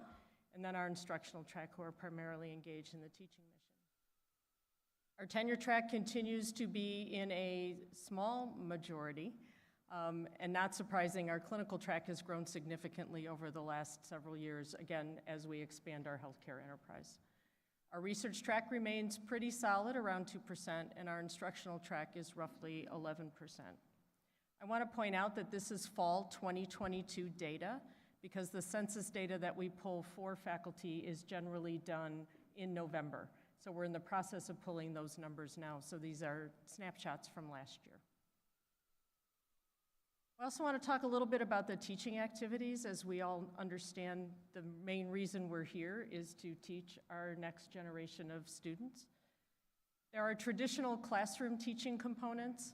There, of course, remains an online hybrid option, which flared, if you will, during the pandemic, but we've really gone back to a much more traditional model. Yet there are still clearly areas where we benefit from having either an online or a hybrid approach to education. Clinical teaching, again, primarily based at UIHC, but some of our other groups as well. And then our faculty are very much involved in mentoring, advising, and project oversight. You can see the average faculty effort for the tenure track is roughly 19 hours per week. They're spending other time in their research and other kinds of activities. Our non-tenure tracks, which is going to include some of our adjunct faculty as well as some of the other groups like the clinical track, are spending 10 to 34 hours a week. Clinical track teaching is hard to quantify because of where they do their teaching, particularly in the hospital. And then our research track, not surprisingly, only spends a small number of hours, and most of that work is going to be done at the laboratory. I'll speak to the work at Iowa State University. We have, as you can see from the breakdown of the data, 67% of our faculty are tenured or on the tenure track, while the other 33% hold what we call term faculty titles. Those are the non-tenure track appointments. As Lois mentioned, or John mentioned, beginning in 2019, we collaborated with our faculty senate to reclassify our non-tenure eligible faculty into various term faculty tracks, specialized tracks, as you see listed here. Each track has specific hiring criteria and expectation for position responsibilities. I won't repeat everything that's already been shared, but our teaching track, clinical track, and practice track faculty all spend the majority of their time in instruction, in teaching, with different backgrounds and in different ways. Our research track faculty focus their time on research and are expected to bring in externally funded research projects. And our adjunct track is a more flexible track for faculty, term faculty who have a portfolio, a varied portfolio of responsibilities. I want to point out that our term faculty, who are critically important to the teaching mission of the institution, have opportunities for professional development and training provided by their colleges and the provost's office. Furthermore, we've established clear pathways for career advancement through the term faculty ranks. This is critical to retaining the excellent term faculty that we have at the university. The breakdown of reported hours spent on student instruction by faculty at Iowa State University is similar to what Lois shared for the University of Iowa, with our term faculty members spending significantly more time on instruction than the other faculty categories. I want to be sure to highlight that, as is evident here, student instruction for faculty at each of our universities involves so much more than time spent in the classroom.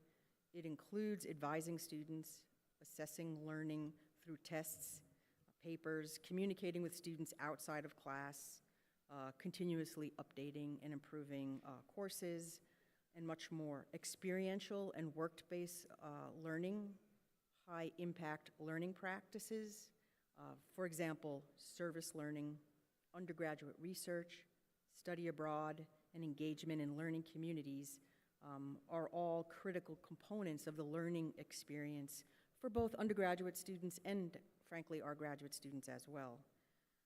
At all three of our universities, tenured and tenure-track faculty members spend on average 1 to 3 hours a week on each of the following categories: guiding student internships and independent studies, mentoring student research, assisting students outside of the classroom, and advising students on academic and career planning.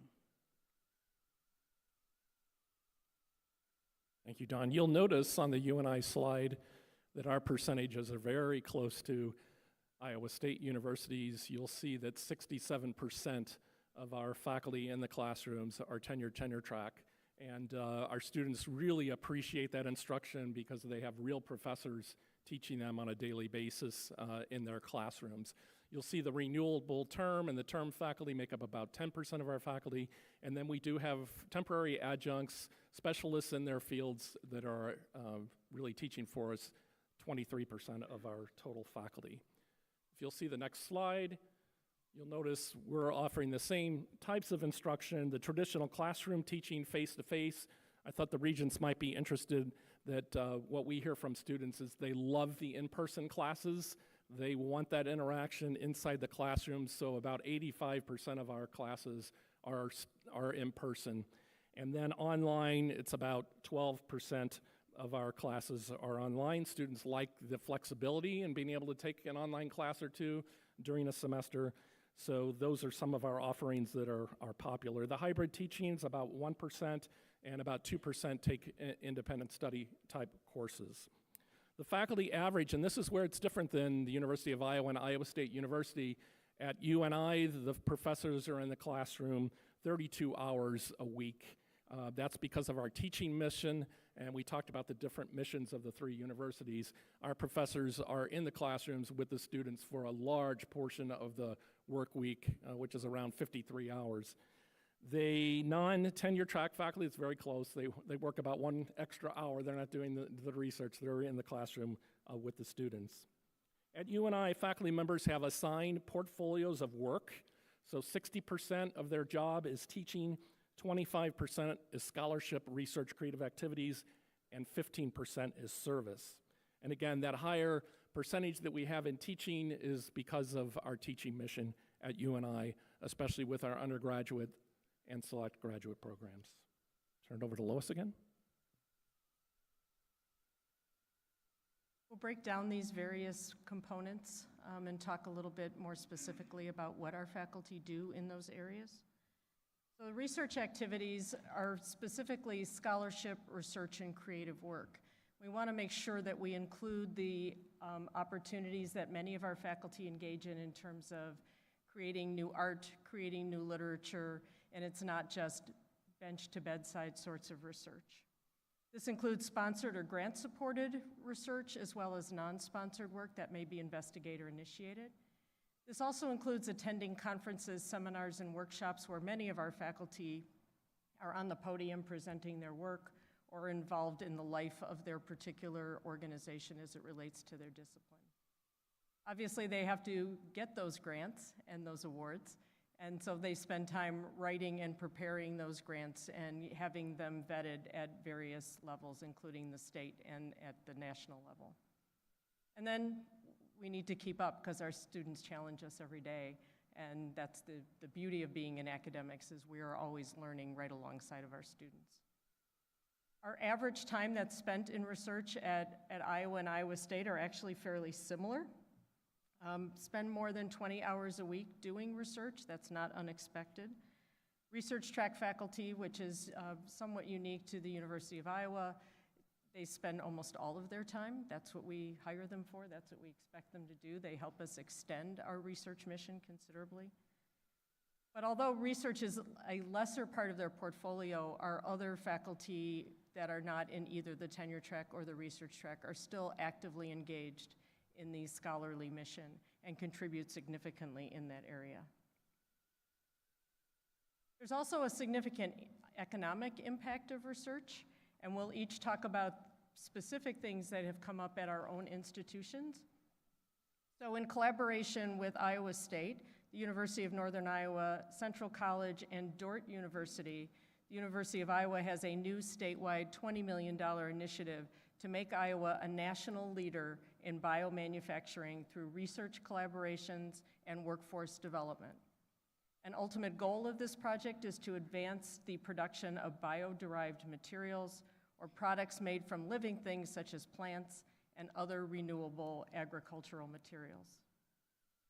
Second, the Institute for Clinical and Translational Science received a 7-year, $28 million science award from the National Institutes of Health.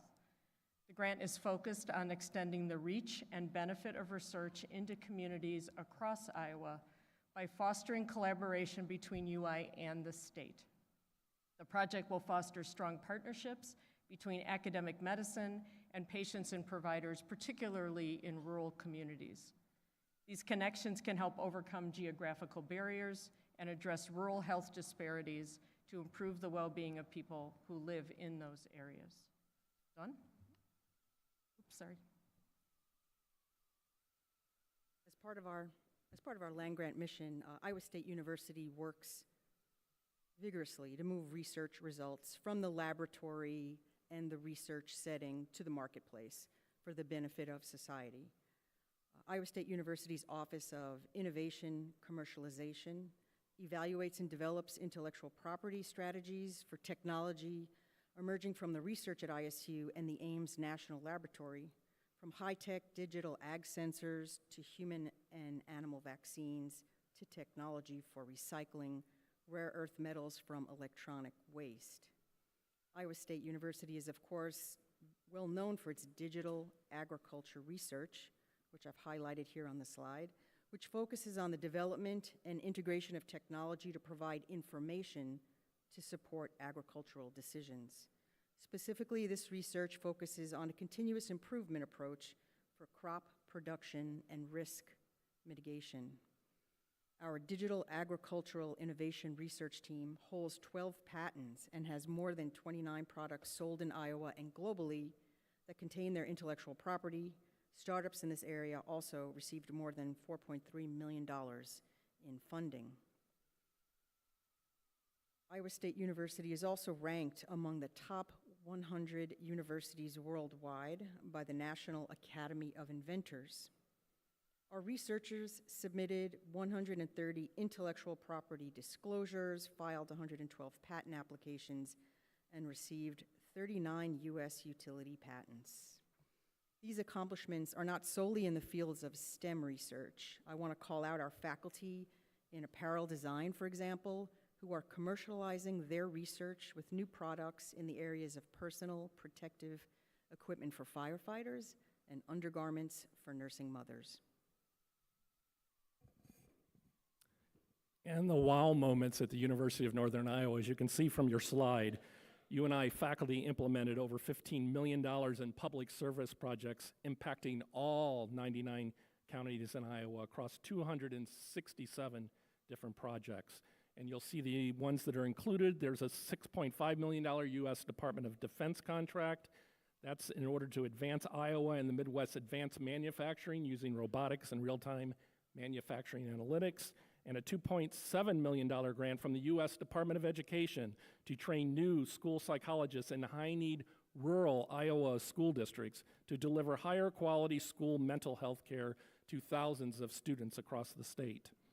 UNI faculty are pursuing collaborative research to grow computer science teaching in Iowa by working with 18 AEA personnel and 150 classroom teachers to earn Iowa's computer science endorsement and become well prepared to teach a high quality Introduction Programming or Computer Science Principles course. Now I'm going to talk a little bit about service and engagement activities by our faculty.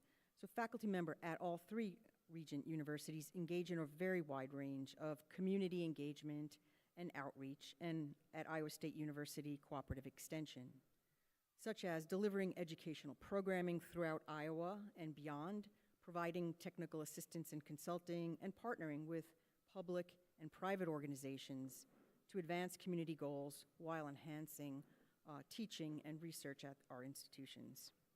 Many faculty, as we've mentioned, particularly those on the clinical track, provide critical health care, veterinary, and other clinical and diagnostic services to the people of Iowa. Service activities, so slightly different from engagement, service activities also include institutional administration, so serving as a chair of an academic department, serving on university committees, mentoring the next generation of faculty, postdocs, and graduate students, etc. Service to the profession at large, for example, may be comprised of serving on a journal editorial board, serving as a grant reviewer for a federal agency, serving a leadership role in a professional organization, and these are all expectations of faculty as they develop and grow as professionals. And you can see the data here. Our tenure-track faculty are pretty consistently engaged in service, depending on their portfolio of responsibilities, and our non-tenure-track faculty as well. I will highlight just a few, 2 points of engagement for Iowa State University. Iowa State researchers are looking to small towns in Iowa to understand how some support aging in place better than others. ISU researchers define smart senior towns as communities where seniors can live on their own, safely, independently, and comfortably. Being a smart senior town is a good strategy and a good economic development strategy overall. The finding of these researchers will help our communities plan for the future and preserve a high quality of life for all residents. Second point is an ISU research team featuring engineers, economists, biosciences faculty, extension and outreach professionals, and students. That group is working with Alliant Energy to explore how to grow crops and keep bees amid fields of solar panels. We've seen solar panel farms grow up throughout the state. Well, they're working on how to combine the technology with intelligent use of the land. The concept is called agrivoltaics, and it uses solar power sites for agricultural purposes to make more efficient use of the land and create value for Iowa communities where solar farms are located. And if you're interested in reading more about the senior communities or the agrivoltaics, there's a lot of information out on the web. It's really very fascinating, if I may say so myself. I would like to highlight 2 other programs that are happening at SUI around engagement activities. The first is through the Carver College of Medicine. There is a program where they are specifically involved with Storm Lake, Iowa, in an equity in health science practice. This is a community engaged project that works with local nonprofits and health organizations on advancing health equity in patient care for diabetes, COVID-19, and other diseases and illnesses, and has engaged other community nonprofit organizations in the Northwest Iowa region. The second is the Iowa Initiative for Sustainable Communities, which has developed a partnership with Clinton, Iowa, where they worked on 20 community-identified projects. So these are all coming up from the community as needs that they identified, which included housing needs assessment, a master plan for use of current undeveloped land, a short film of historic African American church, and many more. The city presented this group with a rich array of potential projects and had strong leadership to help guide the process. They had previously completed projects with Clinton, beginning with opportunities through a regional partnership with the East Central Intergovernmental Association. And the two for you and I are related to the first one, civic education, and it's a grant that is also going to help the schools across the state with civics lessons, building curriculum and certificates for teachers so that they can grow in teaching civics courses and social studies courses, civics education. And this past year, faculty members across the entire campus spent a large number of hours team teaching in Iowa schools. I know I used to do this myself. I began my career teaching band with 104 6th, 7th, and 8th graders in one room, which was a great learning experience. And then when I moved up to the college level, I think I kind of forgot what it was like. And then when I would go out there team teaching, it was like, oh yeah, I remember now. But this type of work is not only a learning experience for our professors going out in the schools, but it's also for the teachers to learn some new things. The professors, of course, are staying on cutting-edge research and teaching that can bring new ideas and keep Iowa schools really moving in a real forward direction. So in summary, I've been asked to summarize the three of this report. I'm going to state that this is only a sampling, really, of the service and engagement activities that our faculty complete at the three state universities. Many faculty are involved in recruiting students. You can imagine prospective students and parents coming to the three universities. There's more than 70,000 students at these three universities that have to be recruited to come to our universities and to thrive. Our faculty support students in so many ways. You can even think the recent Veterans Day holiday. A lot of our professors at the universities were supporting our veterans that are in our classes. Sometimes these engagement activities of faculties actually make history.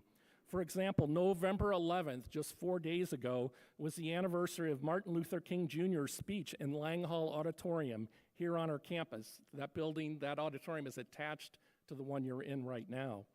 Dr. King's speech was about his nonviolent resistance movement, and he also discussed the Montgomery, Alabama bus boycott. Dr. King also spoke at the University of Iowa on race relations in America that same day.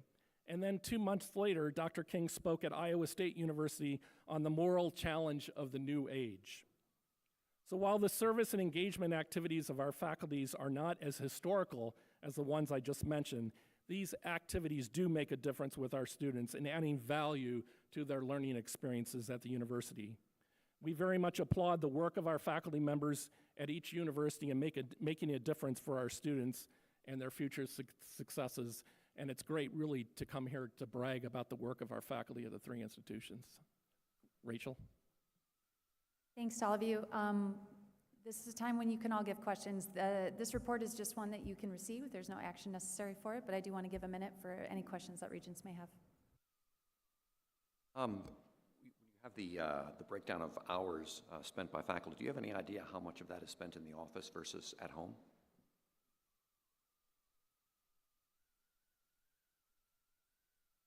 It's not a question that's asked in the survey. Okay.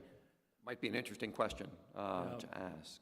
Most of the universities, I think, still have office hours or student hours where they have to be in the office because we want access to students. Although many of the students prefer to Zoom to their professors, and they do that, believe it or not, at all times of hours that faculty are doing their work, and they try to tell the students do it earlier than what your life is as a student. Yeah. But they do interact quite often with the students, and it depends on the discipline.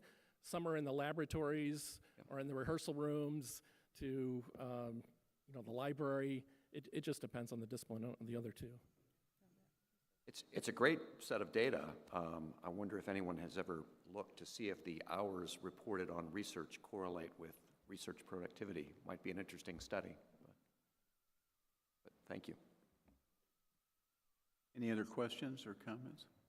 Regent Rouse? I'll just make a quick comment that any of the faculty research that you mentioned on that last slide would make very interesting faculty presentations at a board meeting. So just planting that idea. Maybe that's just me, though.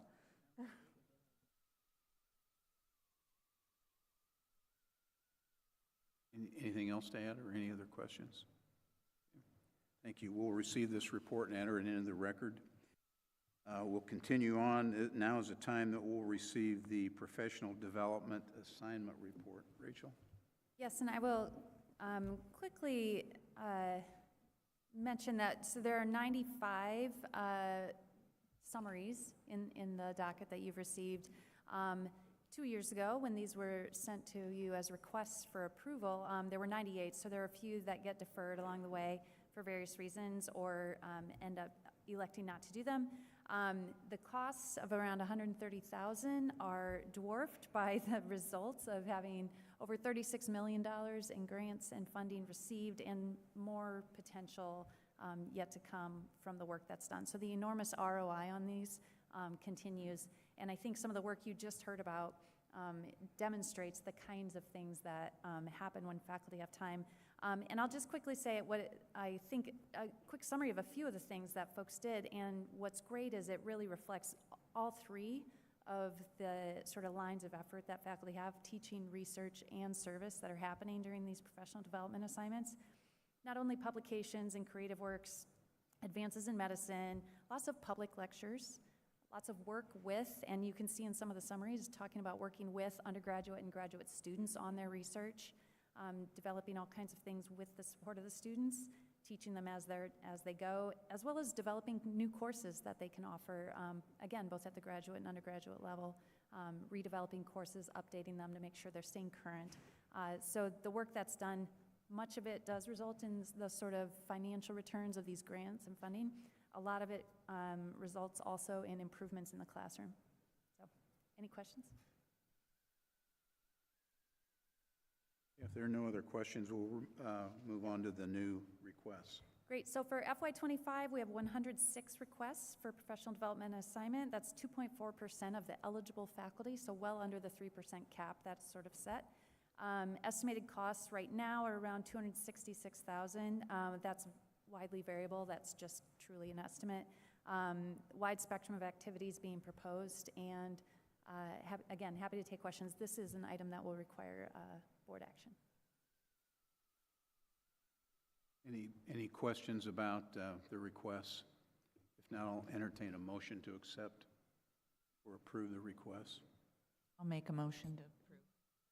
We have a motion by Regent Bates. I just had to recommend it. Okay. All right. All right. She takes it back. We'll recommend that to the full board. Thank you.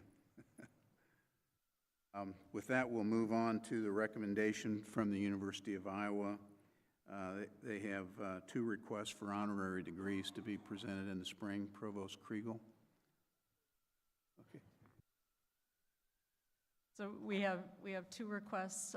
One is for William Decker, who is an individual who actually spent his entire career at the University of Iowa, working both with our computer science department and with our technology group.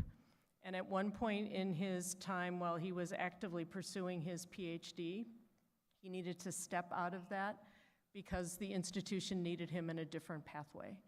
And to his chagrin, was never able to return to that and be able to complete the degree.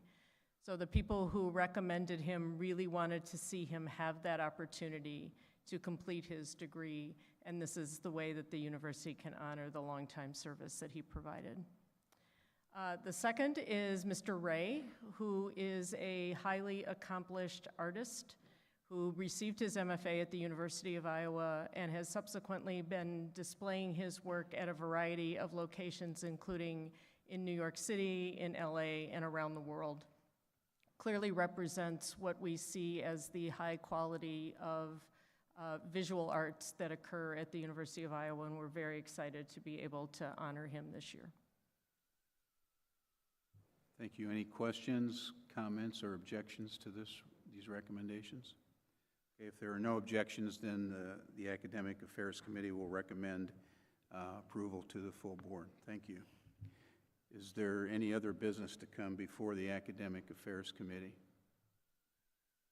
If not, this meeting is adjourned. Thank you.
Well, the meeting of the Investment and Finance Committee is called to order. And our first item on the agenda is the minutes of our September, our minutes from the last meeting. Anyone have any comments, questions on that? If not, we'll consider those approved. And the next item is the Investment and Cash Management Report for the quarter ending September 30th. And we have Doug Ost and Dave Smith from Marquette to present that. So go ahead. Good afternoon, everybody. Great to be here in Cedar Falls. Our last meeting was just under 2 months ago, but we've certainly seen a lot of changes in capital markets. And if we're reminded of anything, it's just how sensitive equity markets and fixed income are to changes in interest rates, changes in inflation. The information that we have in front of us is as of 9:30, but we've seen a significant amount of change really in the last few weeks. On the following slide, just an illustration of inflation. And again, this has been a key driver and a key theme for really the last 18 months. Inflation levels spiked to 9.1% in June of 2022, and the Federal Reserve embarked on a very aggressive campaign to bring these inflation levels down.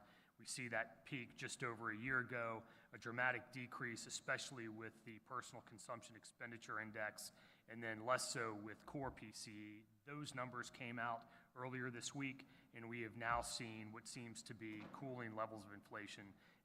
Core inflation now at 4%, headline inflation now at 3.2%, sends very optimistic tones to equity investors, and we've seen a very healthy rally on equity prices following that news. And I think the monthly change in the overall index was 0, right? Correct.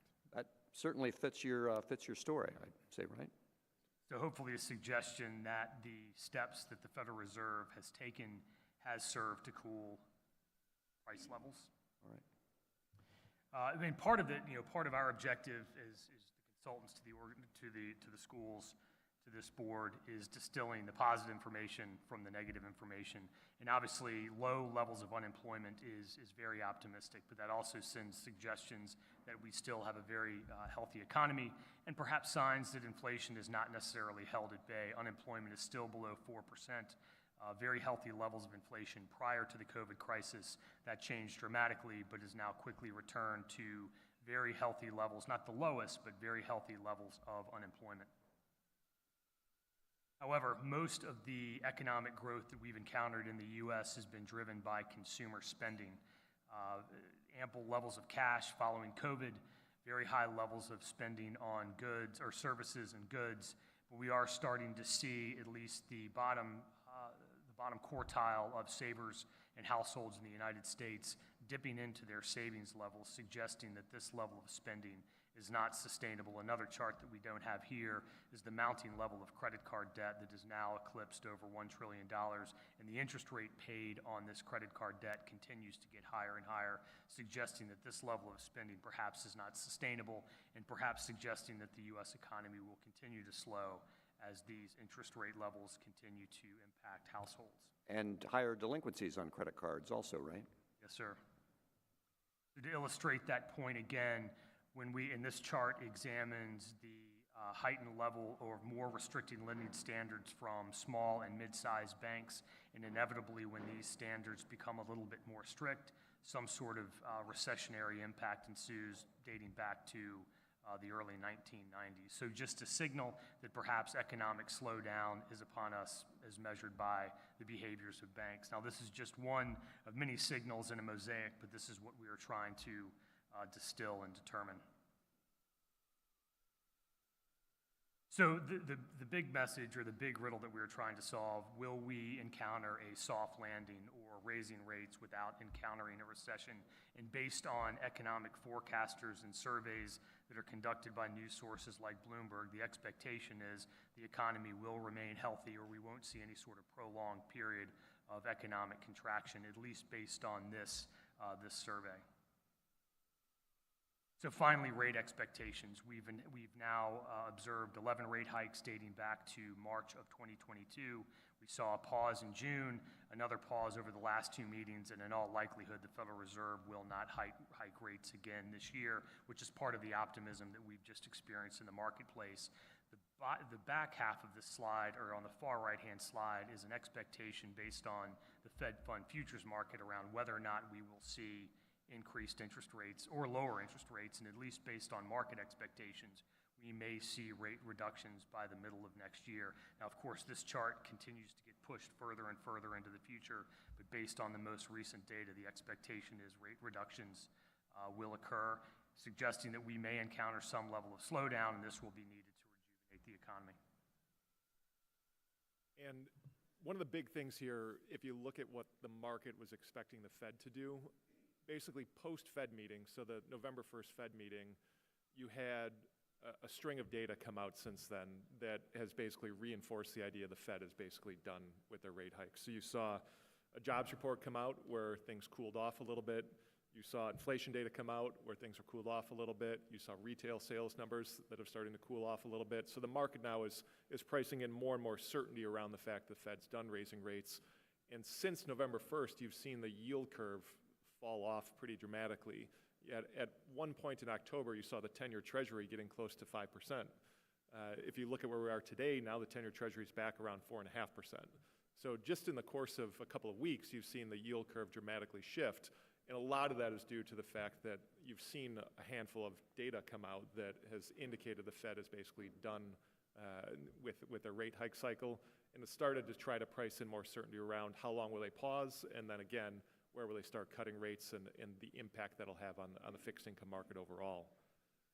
So if you think about things in terms of yields, what's happened, we've talked about this before, but because the Fed's been so aggressive in raising rates, it's been a negative for the fixed income market for the past 3 years. But now if you look at the left-hand side of this chart, this is looking at core fixed income, where yields are at relative to historical standards. We're towards the upper end of history when it comes to the yield that we're seeing out of core fixed income. This is a strong indicator of future returns. So again, all else being equal, over the next 5 to 6 years, if we don't see any dramatic changes in the market economy, you could expect, 5+% return out of core fixed income. So again, much more optimistic in terms of potential returns out of fixed income as we sit here today.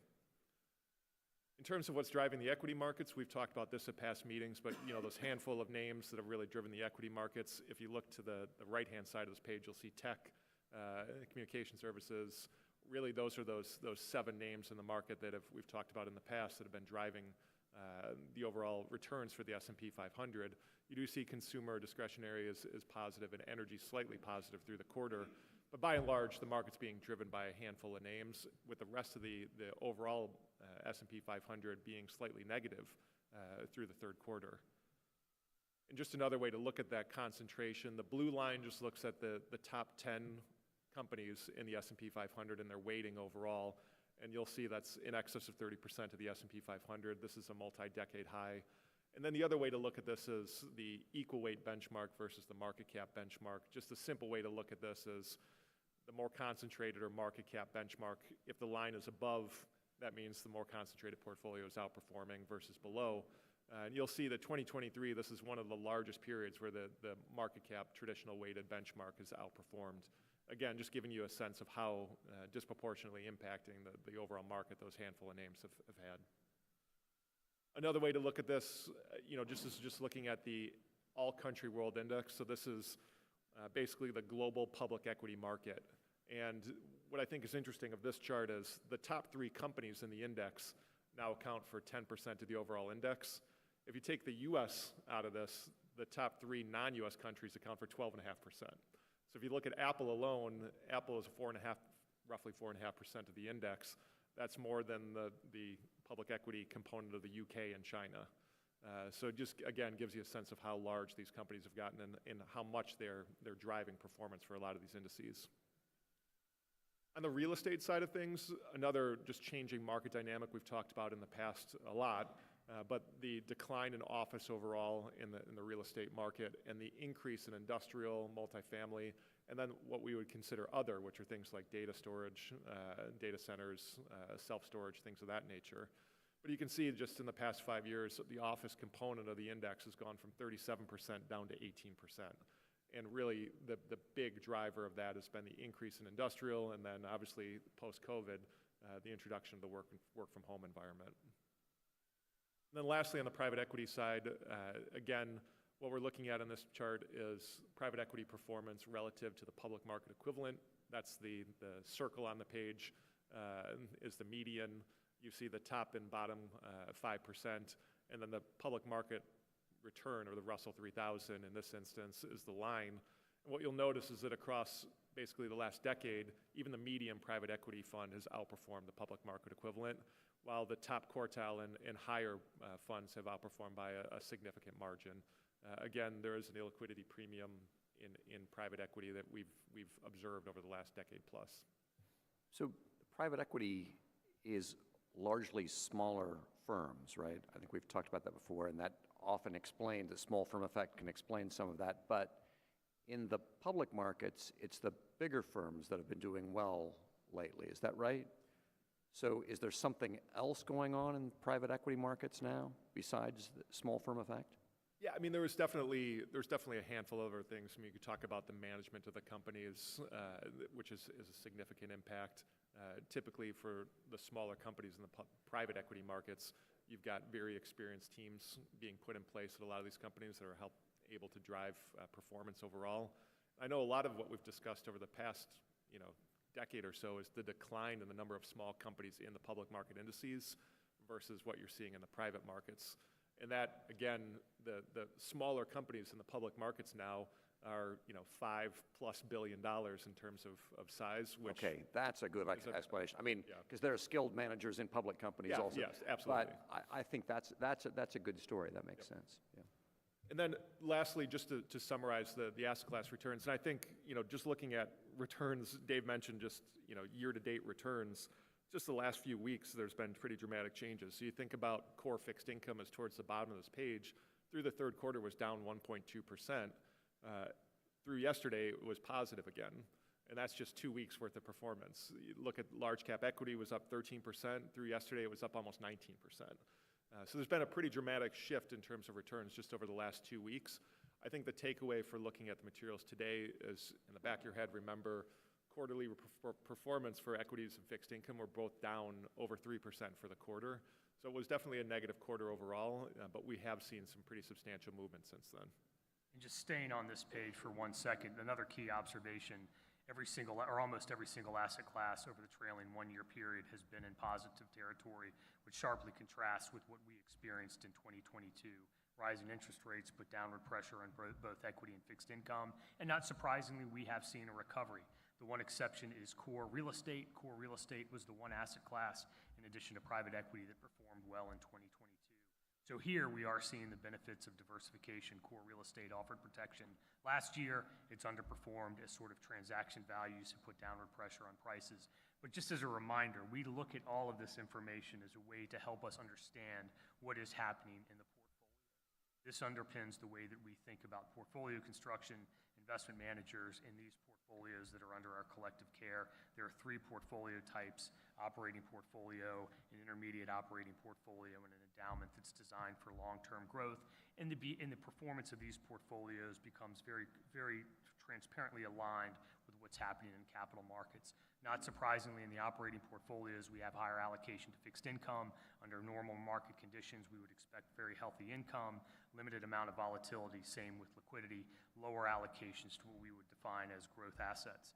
And as a result, and to Doug's point, we did see over the quarter some downward pressure on performance, but the trailing 1 year has been fantastic. Over the trailing 10 years, aligned with benchmark, producing positive return. Because we have such a high allocation to fixed income and in a higher yielding environment, the performance of this portfolio should be more attractive as time moves on. And we've also seen a downward shift in the 10-year over a very short period of time, offering some capital appreciation to the portfolio. The Iowa State University operating portfolio has the exact same policy allocation, some differences attributable to cash flows, and the results are very similar. Slightly down over the quarter, very attractive return over the trailing 1-year period, and directly aligned with the benchmark over a trailing 10-year period.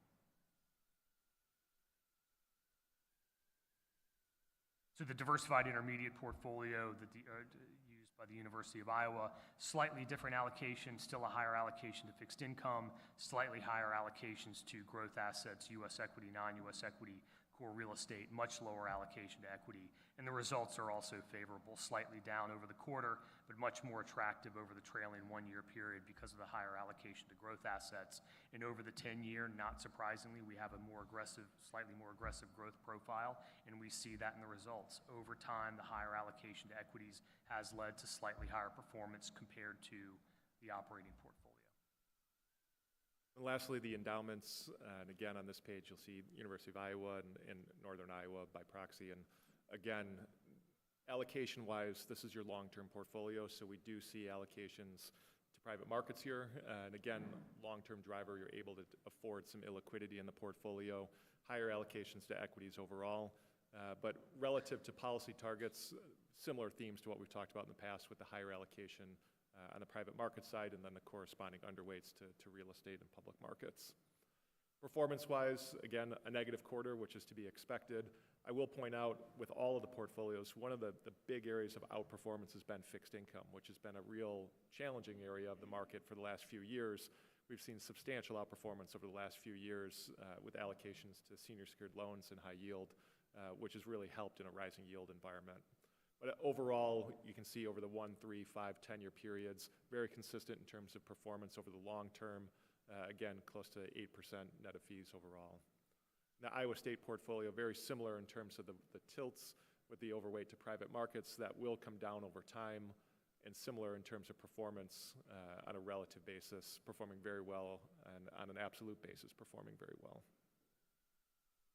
And just a final point, these portfolios are constructed to withstand a wide variety of different market conditions, which we have certainly experienced over the last 24 months.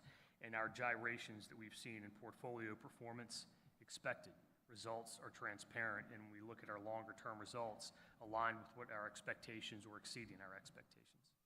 Well, that's really just what I was going to ask, that it's been, I mean, the last 4 years have been a lot of unprecedented things, but our investment strategy has stayed very stable.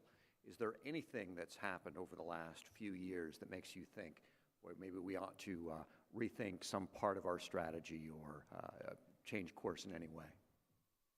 I mean, we're constantly looking at the asset allocation, so I think as opposed to bringing it to everyone's attention, it's something that we're looking at probably too much internally. But I would say if you look at the asset allocation and the stress testing that we do when doing the asset allocation, we've evaluated the portfolio in so many different environments, and we try to build the portfolio so that it can withstand so many different environments. You know, it's not to say that there might be tweaks along the way, but I think if you look at even the extreme events over the last couple of years, in our stress testing, we actually look at a scenario that looks like 2022. And it's one of those scenarios that you looked at in the past and said, when would this ever happen? Yeah. And sure enough, eventually it does. And so that's the way that we try to approach this, is just to build a resilient portfolio over time. That, again, we will look at modifying over time, but I think the key point is that you try to build a portfolio that can do well in a variety of periods. And we have a conservative, diversified approach that seems to be working. Correct. All right. Any questions from anyone on anything? All right. Well, thanks very much. Appreciate Thank you. Great to be here. Have a great holiday. Well, the next item is the comprehensive fiscal report for fiscal year 2023. And we've got Terry Johnson, Sean Norman, and Michael Hager.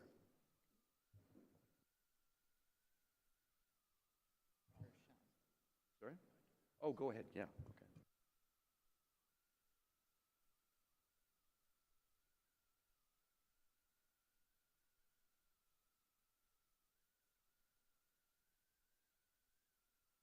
Before the committee today is the FY 2023 Comprehensive Fiscal Report, which provides a budget to actual comparison on the operating funds of each institution. Also in the docket is a 5-year history of those same financials, and we have the financial officers from each of the universities are present and will comment on their respective reports. And I think we'll just go right down the line and start with the host, Michael. Thank you. I'll be speaking from page 16 of the docket item. We were asked to talk about variances from budget to actuals, but I do want to pause on the very first line under revenue, and that's appropriations. We got 100% of our appropriations from the state, and while we take that for granted in the state of Iowa, know that the bond rating agencies, both Standard & Poor's and Moody's, ask us, and I assume they ask the other institutions as well, about the tuition replacement fees for the bonds that the state has committed, and that is one of the strengths of our legislature and the fact that our state is well-run right now, that we have a strong financial position in the state, and they can follow through on their commitments to higher ed. And it contributes to the strong bond rating, at least for the region institutions. In fact, at UNI, one of those rating agencies has improved the outlook for the institution as part of that. So I don't want to neglect that the appropriations are an integral part of our budget, and we're grateful for the support of the legislature and the governor on that. Moving on down the revenue, interest was up pretty significantly. There's not a lot we can do to control the interest, or we would have a lot more of it if we could control those markets more, but it was a good year for interest for us. Reimbursed indirect costs were up by 55% over budget, and that's because of extra grants that came into the institution and the overhead that's charged from the grants. On the expense side, the things that were different, supplies and services, the increase there is largely a result of our Workday implementation on campus and the expenditures, so those are one-time expenses working its way through the system for a couple, 3 years here. And then utilities and building repairs. Utilities, you can see, were only 65%, but building repairs were up substantially. There's an interplay between those two lines in terms of how we budget. We budget at a high level for utilities so that every 4 or 5 years we get that really nasty cold winter that seems to go on and on. Everybody's tired of it. It starts in October, goes through March, and your utility bills can increase dramatically during those periods. So we budget at that high level. And then the other years when we don't have those high utility bills, we transfer that money over to our building repairs, and that gives us some one-time money to help maintain the facilities moving forward then. So we're covered from the budget either way on those high utility bills then. With that, I'd be glad to answer any questions, unless you want to just move down the line, Brad. Let us know. I think you mentioned that the building repairs number, so that when there's a big variance there, so why is that? There were two large roof projects. One of them is ITTC, was over $5 million, going through the system, as well as renovation for our nursing program. So when we supplement building repairs, when we find extra money throughout the year, I don't want to say just materializes, but open line positions here and there in a large budget, budget dust, I think is what some people call that. We gather that up and use that for building repairs to try to maintain our buildings a little bit better. So we try to be strategic with that, and last year was a good year for identifying some of those extra funds to allocate over for the building repairs. So this is not a reflection of catastrophes in buildings. This is a reflection of you had funds that you could use to take care of some deferred maintenance and other things. Correct. Okay, thank you. Yes, Regent Dunkel. And then the equipment too is about double. The equipment line is likely, let me see if I've got that real quick here. Up 216.3%. Yes. That was also a result of both the nursing program and some of the extra buildings. On building repairs, HVAC systems, some of it is classified as a building repair, some of it's classified as equipment. And so as we move through replacing some of those items, those transferred into that as well.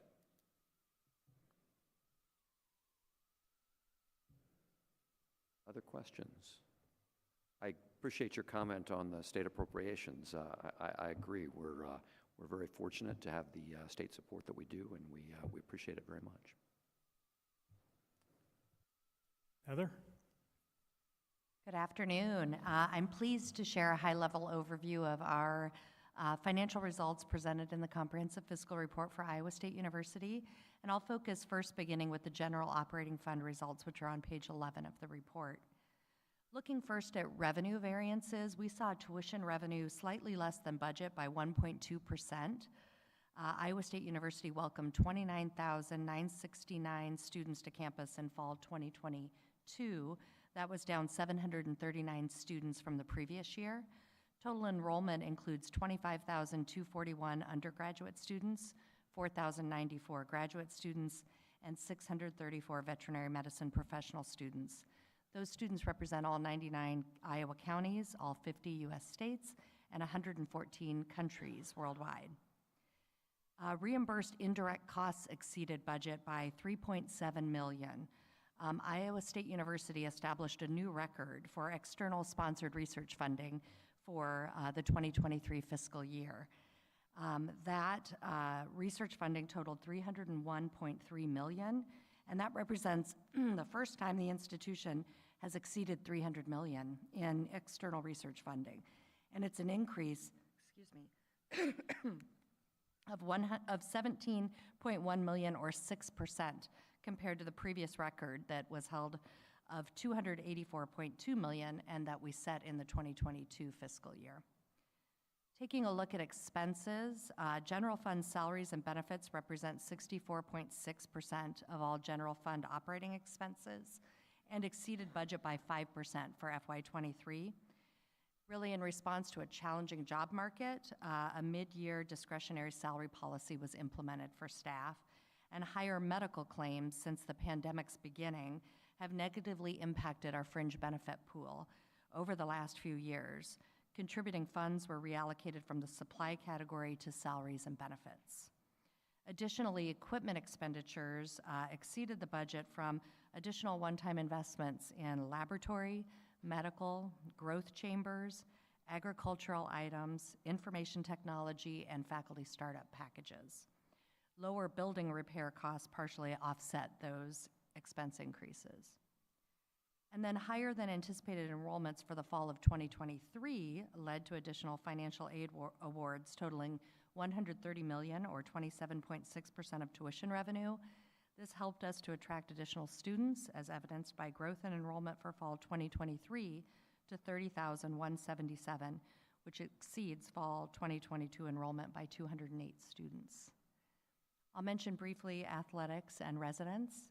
Athletics experienced a positive variance to budget for total revenue of $3.9 million or 3.7%. This was driven primarily by increased ticket sales across all sports.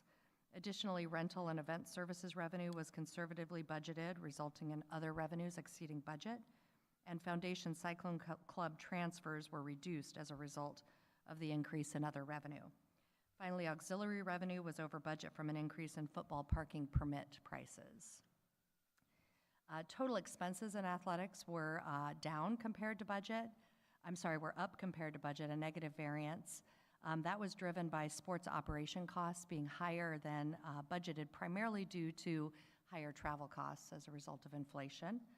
Additionally, capital renewal expenditures increased as athletics continued to invest in facility upgrades and deferred maintenance projects as funds allowed.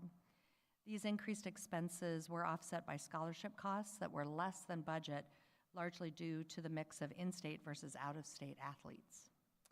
Finally, for the resident system in FY23, total operating revenues were 1.7% less than budget, while resident system occupancy increased by 447 students from FY22 to FY23. A decline in contract revenue from a slightly less than projected occupancy was partially offset by favorable investment returns and increases in other revenues. Expenditures were $7.2 million or 10% less than budget for the resident system. I remember discussing this last year. Service jobs continue to be a challenge, such as cooks, custodians, and student positions. Those have been challenging to fill, and recruitment and incentive programs were implemented at the end of FY23 in an effort to address those challenges. With that, I'm happy to answer any questions. I'm sorry if I missed it, but I'll ask the same question Regent Dunkel did before, because the equipment line, that's 800%. What's going on there? Yeah, I think it was really one-time investments a number of colleges and units made across a number of different areas in equipment items, and it was really offset by the lower building repair costs. So I think it was really a shift in focus from building repairs to equipment, a little bit in line with what Mike was saying as we identified some opportunities to use funds that were available from salary savings and that type of thing to help fund some additional equipment needs this year.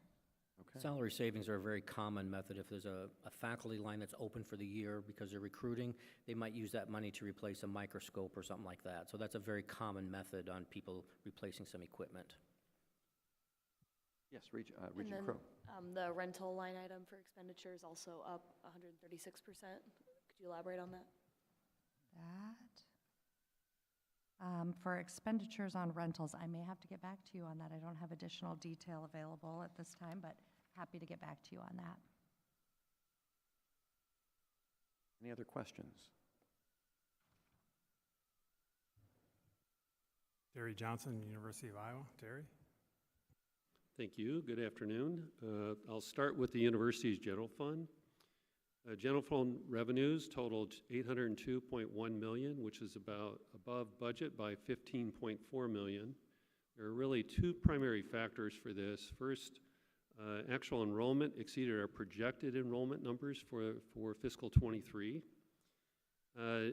Related to that, we saw an increase in the mix between resident, non-resident students, more non-resident. We went from 55.5% in the previous year to 57% in fiscal '23, and causing our higher net revenues overall. And then second primary component related to the net revenue growth was related to indirect cost recoveries. Similar to Iowa State, we saw indirect cost recoveries increase over 7% for the year, or by $4.6 million. On the expense side, we spent $802.5 million, exceeding the expense budget by $15.9 million. There are really, again, two factors there primarily.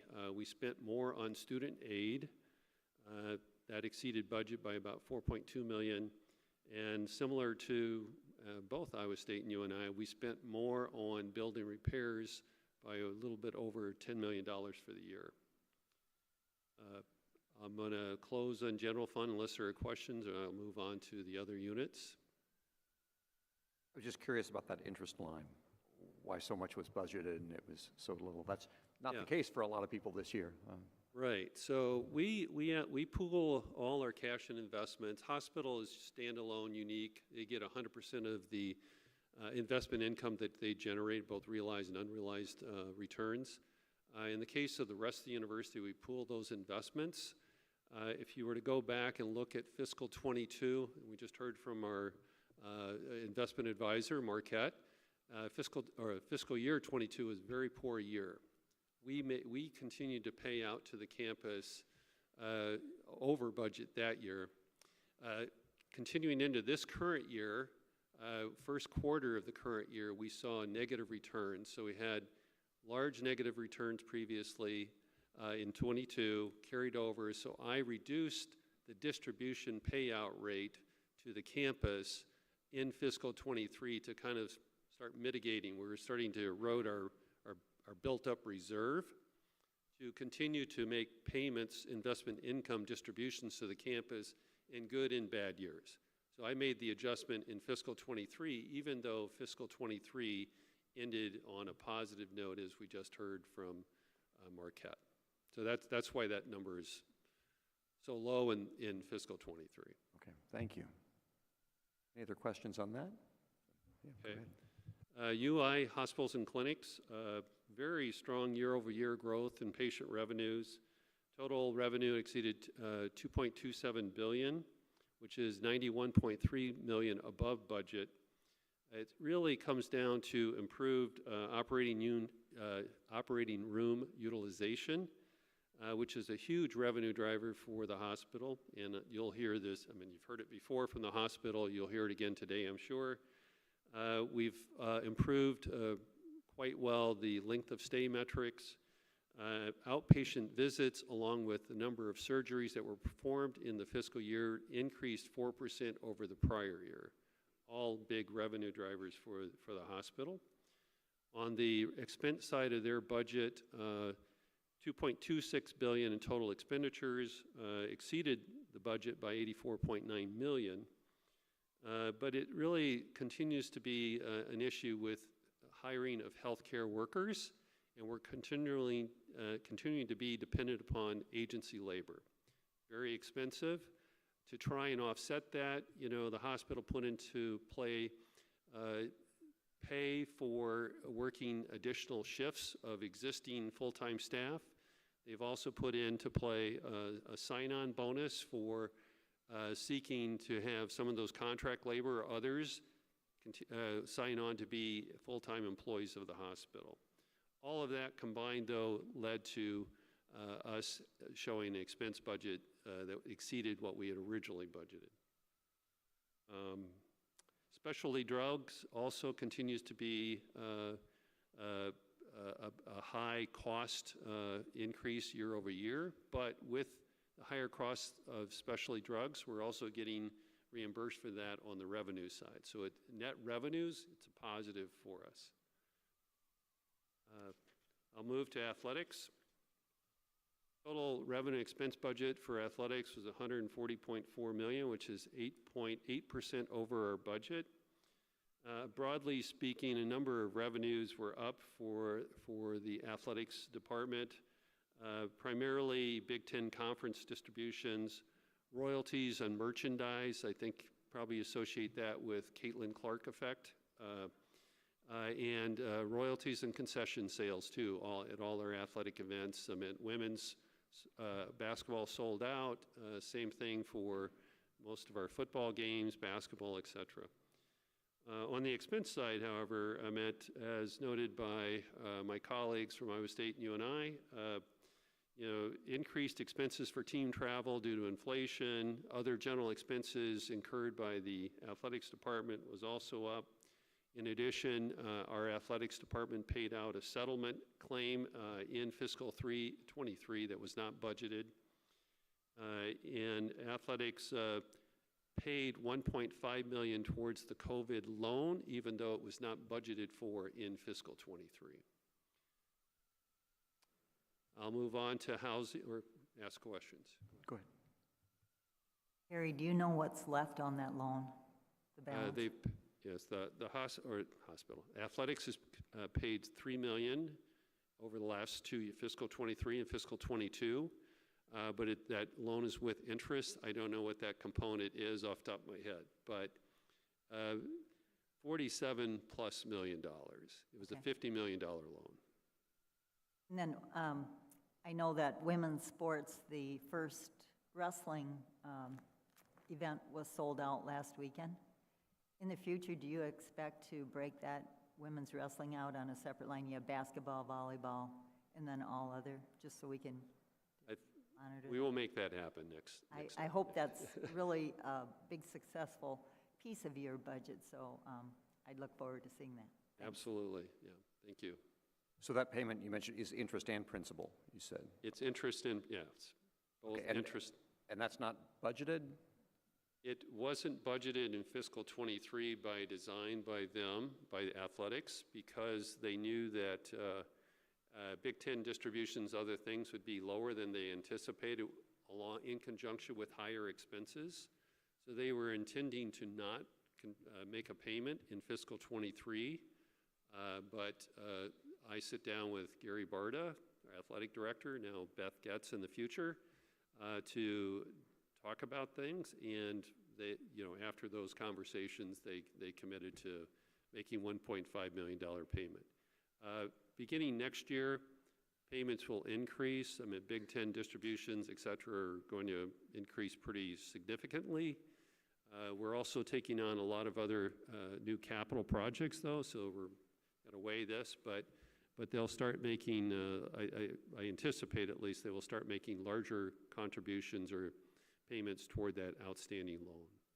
Any estimate on how long that will take to repay then, given what you're thinking the payments will go to? Yeah, so right now, the way the loan agreement is worded, they can have up to 15 years. We're 2 years in. But I'm going to keep pressure as long as I'm in my role to kind of get it paid sooner rather than later, and that's in their best interest as well. The interest rate gets repriced in every 5 years, so that hopefully hopefully it's not a motivating factor, meaning lower interest rate environment, but that will be a factor as well. So. Okay. Yes, Can that be a line item then from henceforth? On the report. On the report? The loan payment? Mm-hmm, yes. Of course, yep, we can do that. Keep track of it. Thank you. Yes, Regent Kramer. I had a question. So on page 9, you show like a 5-year history of athletics in revenue and expenditures, and they match, to the exact dollar. So what does that mean? Where, the extra dollars or whatever, are they, being socked away by these individual sports, or, where does that money go? Yeah, no, what balances the budget year to year, we're very dependent upon gift flows from our UI Foundation, or Center for Advancement now, and so that's the balancing figure. I mean, we can get to the penny year in, year out by not transferring monies from the foundation, leaving it invested over there, hopefully earning more investment income, and then when we need it, transferring it over. Yep. Good questions, though.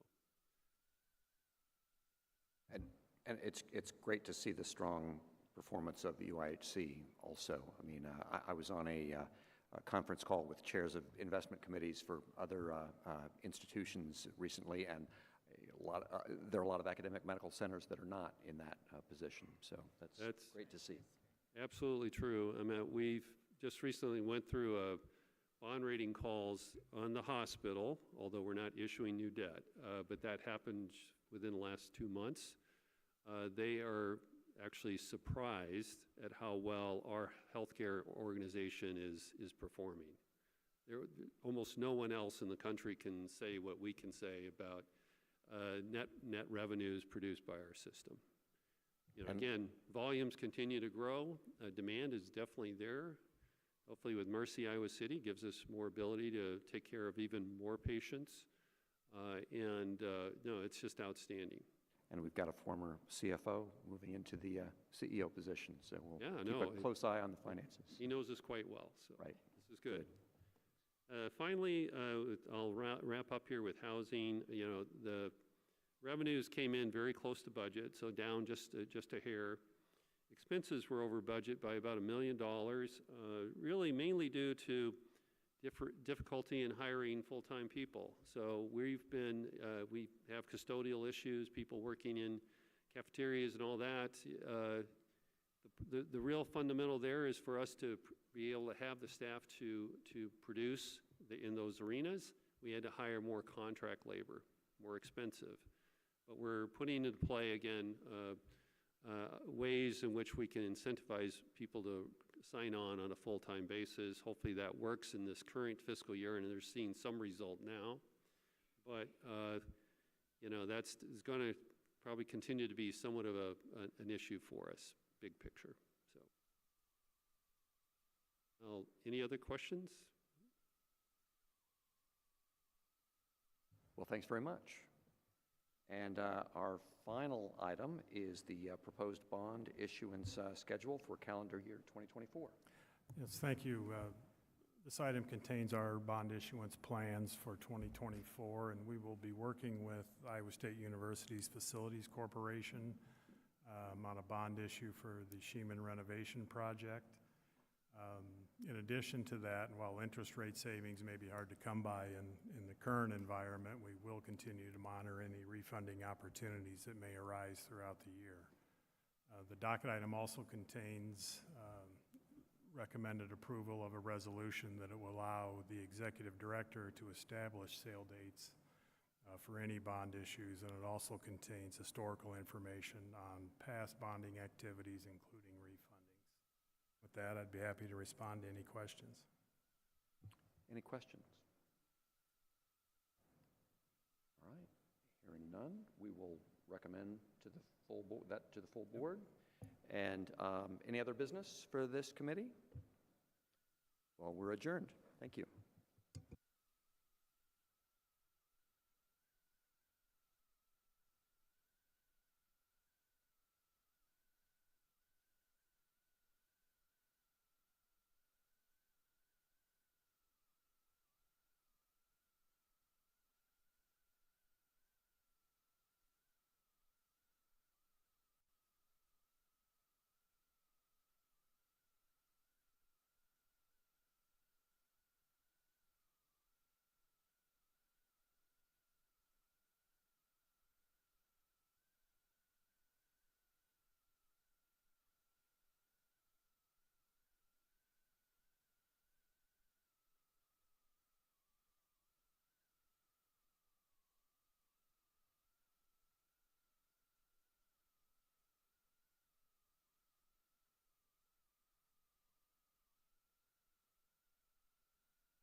State of Iowa for November 15, 2023 will come to order. I'll begin by calling the roll. Regent Dunkel. Here. Regent Barker. Here. Regent Crow. Here. Regent Rouse. Here. Regent Bates. Here. Regent Lindemeyer. Here. Regent Kramer. I'm here. Almost. Yep. You're here. Regent Reiswick is missing. Is absent, not missing. He's not missing. He's absent. Regent Richards is present. We have a quorum and the meeting can proceed. I'm going to turn the meeting over to Sherry Bates, who's head of the hospital committee. Good afternoon. We'll open the meeting, and the first item is approval of the minutes from the September 27th, 2023 meeting. Are there any questions or corrections to those minutes? If not, the minutes are approved by general consent. And now I'm pleased to welcome Dr. Denise Jamison, Vice President for Medical Affairs, and Tyrone D. Arts Dean, Carver College of Medicine. Go ahead. Thank you. It's great to be here for my second official board meeting, and as I begin my 4th month as VPMA and Dean, I continue to get out and about and meet people at UI Healthcare and learn more about the incredible efforts of our faculty, staff, students, and volunteers to advance groundbreaking research, prepare the next generation of scientists and physicians, and serve the needs of all Iowans. The more I learn about everything that's going on, the more honored I am to be leading this extraordinary organization and the inspiring people who bring to life our dedication to serve all Iowans. Before we get started with the formal presentation, I just wanted to make a few remarks. First, we are very pleased with the successful recruitment back to Iowa of Mr. Brad Hawes to serve as CEO of University of Iowa Hospitals and Clinics and Associate Vice President of UI Healthcare.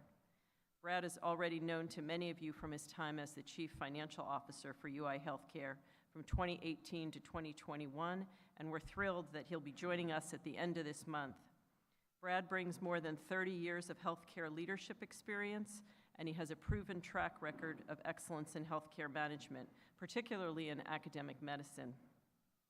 If you've already had the opportunity to work with him, as I know many of you have, and as I did in my previous role at Emory, you know that he's a great collaborator and brings a true passion for carrying out our mission.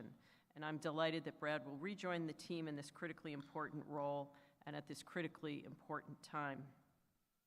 I also want to acknowledge and thank Kim Hunter for her steadfast interim leadership as CEO, extending almost 2 years. Kim stepped into this added responsibility during a time of major change for our organization and very capably steered the organization through important challenges, including the very successful survey results from the Joint Commission, our 5th consecutive magnet designation, and critical clinical operations and recruitment efforts. These are no small feats, and her willingness to step up during an uncertain time is a testament to her clarity of purpose and her dedication to serving the people of Iowa. We are grateful for Kim's leadership and fortunate she will resume her vital leadership role as Chief Nurse Executive in continued service to the organization. So thank you, Kim.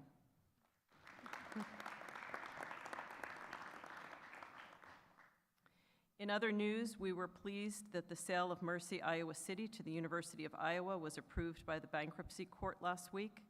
We've already begun to plan for both our organizations to officially join as one in early 2024. At this early stage, many details are yet to be determined. Our teams are dedicated to finding solutions through collaboration and providing regular updates. I spent several hours engaging with Mercy employees last week during a series of 5 or 6 town halls, and I was pleased by the positive reception I received, and I just wanted to share a few of the highlights that I shared at those town hall meetings. First of all, our commitment that all Mercy Iowa City employees in good standing will be offered employment with UI Healthcare. Also, our promise that community providers not employed by UI Healthcare may continue to practice at the facility under an open medical staff model, and our recommendation to the public that if they receive care with Mercy Iowa City, they should continue to schedule and go to their appointments as usual. At a time when many hospitals nationwide are experiencing significant challenges, we're really excited to begin planning to bring Mercy Iowa City into the UI healthcare. The 150-year history that the University of Iowa and Mercy Iowa City share in serving the health needs of patients in our community provides a powerful and unparalleled foundation of caring that will be vital as we join the two organizations. There's a lot of work to be done ahead, but we share a spirit of collaboration and a dedication to service that will drive our collective efforts to preserve and enhance access to quality health care and jobs for those throughout the region. Finally, I'm pleased to share that Newsweek's America's Best in-State Hospitals program recently ranked University of Iowa's hospitals and clinics #1 in Iowa. This is truly a reflection of our terrific providers, nurses, techs, food workers, housekeepers, volunteers, and employees at every level of the organization who together work to make us a destination for healthcare, and we applaud their efforts each and every day. Now I'll move on to our formal presentation, and I'm pleased to be joined by Interim Senior Associate Vice President for UI Healthcare and Chief Executive Officer for UI Hospitals and Clinics, Kim Hunter, and Associate Vice President for Finance and Chief Financial Officer, Mark Henricks.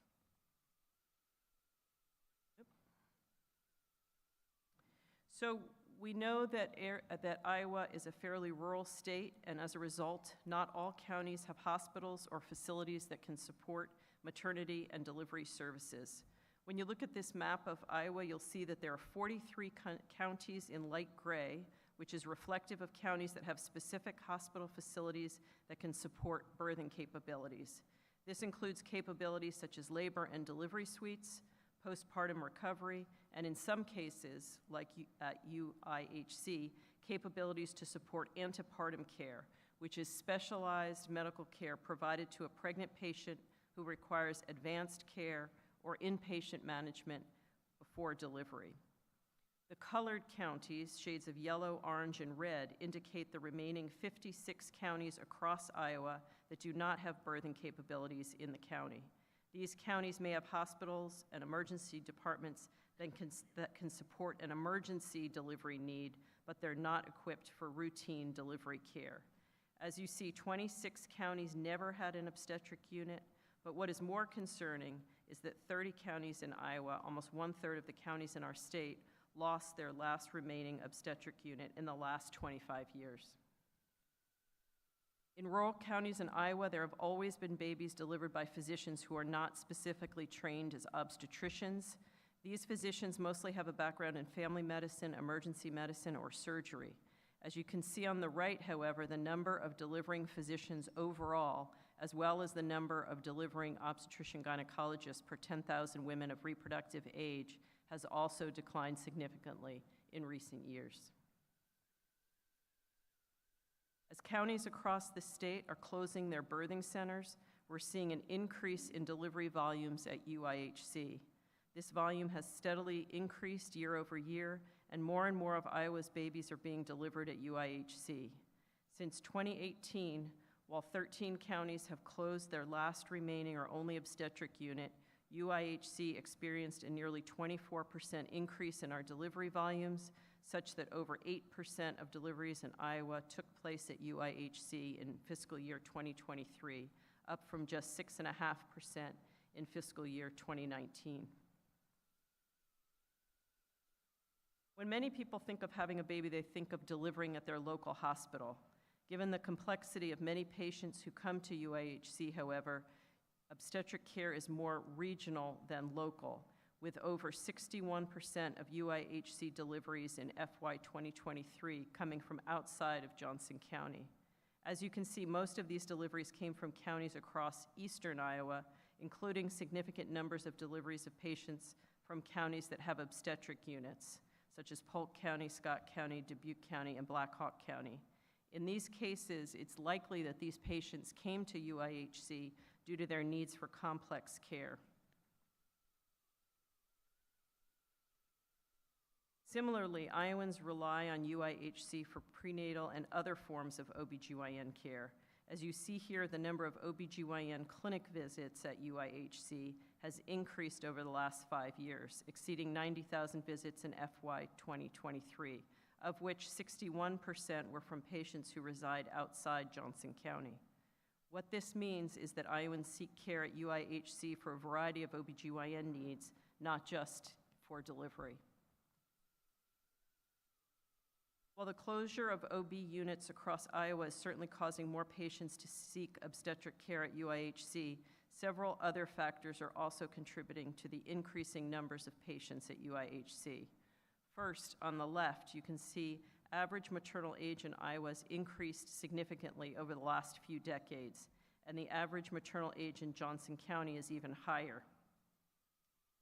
Pregnancy at an advanced maternal age is associated with higher rates of complications, so higher rates of chromosomal abnormalities, congenital abnormalities, and other pregnancy complications. Similarly, in the middle, you can see that the proportion of premature births in Iowa has also increased in the past few decades. All these factors might cause a patient to seek care at a tertiary care center, such as UIHC, which is equipped to provide a variety of services for complex obstetric care, which you can see on the right. These services include maternal fetal medicine, which includes providers with specific expertise in high-risk pregnancy, and patients that require, that are of advanced maternal age or have other history of pregnancy complications may need care from a maternal fetal medicine specialist. Similarly, patients that require around-the-clock monitoring or care may be admitted to the hospital prior to delivery. This is the type of specialized care that may not be available at local hospitals. Finally, UIHC's Level 4 Neonatal Intensive Care Unit is equipped to care for even the smallest and sickest babies, including those born as early as 22 weeks and those with serious medical complications. Services for patients who need complex care during pregnancy, delivery, and after birth include excellent care coordination between providers, including MFM specialists, high-risk pregnancy nurses, prenatal genetic counselors, social workers, neonatologists, and pediatric specialists who will oversee a baby's care, and perinatal palliative care specialists who can help patients cope with an unexpected fetal diagnosis. Since UIHC is Iowa's only tertiary care center, we would expect that increased need for complex care statewide would translate to increased volumes of complex care at UIHC. And as you can see on the left, the number of pregnant persons who've required 2 or more visits with a high-risk pregnancy doctor has increased dramatically over the last 5 years. This increase reflects more complex patients who require a higher standard of care. Similarly, almost 1 in 3 women who delivered a baby at UIHC in FY 2023 required inpatient care prior to delivery, either at the time of hospitalization for birth or prior to birth. Finally, as the number of pregnancies requiring complex care has risen, so too has the number of babies who are premature or who have medical or surgical conditions that require admission to the NICU after birth. So as you can see here, the number of deliveries over the last 20 years at UIHC has grown year over year and continues to increase. Changes in our community health landscape will continue to challenge UIHC's capacity, but we are committed to ensuring pregnant people, including those who require complex care, can continue to receive care and deliver their babies at UIHC. To continue meeting the need in the community, UIHC is always innovating. Our facility plans include building more labor and delivery rooms and more postpartum rooms to accommodate patients who need the care only UIHC can provide. Simultaneously, we have continued to support our community in eastern Iowa by partnering with the Federal Health Resources and Services Agency and the Iowa Department of Public Health to create and staff a mobile simulation unit that travels to rural hospitals to teach obstetric skills. Our providers also provide services at the Iowa City Free Medical Clinic, which is a source of affordable health care, including gynecologic care, for many members of our community. Finally, as is the case throughout our institution, UIHC is committed to meeting Iowans' obstetric health care needs through the education and training of providers. Nurse midwives specialize in maternal health care and childbirth and provide preventive and gynecologic health care, including annual well-person exams, contraceptions, family planning, and menopause care. Nearly 30% of babies born at rural hospitals in the U.S. each year are delivered by midwives. So nurse midwifery education programs are in high demand nationally, with thousands of qualified applicants being turned away by programs each year due to limited spots for enrollment. UIHC's first certified nurse midwifery training class started this fall and are expected to graduate in spring of 2025. I want to end my section on this slide by just mentioning the FY25 state appropriation request to invest in the health of Iowans. And one pillar of this request is maternal health, and this is based on the information that I just provided. I'd like to turn it over now to Kim Hunter. Just a minute. Regent Rouse has a question. I was just curious if there are factors, are there factors that have increased the rates of premature births? Yep.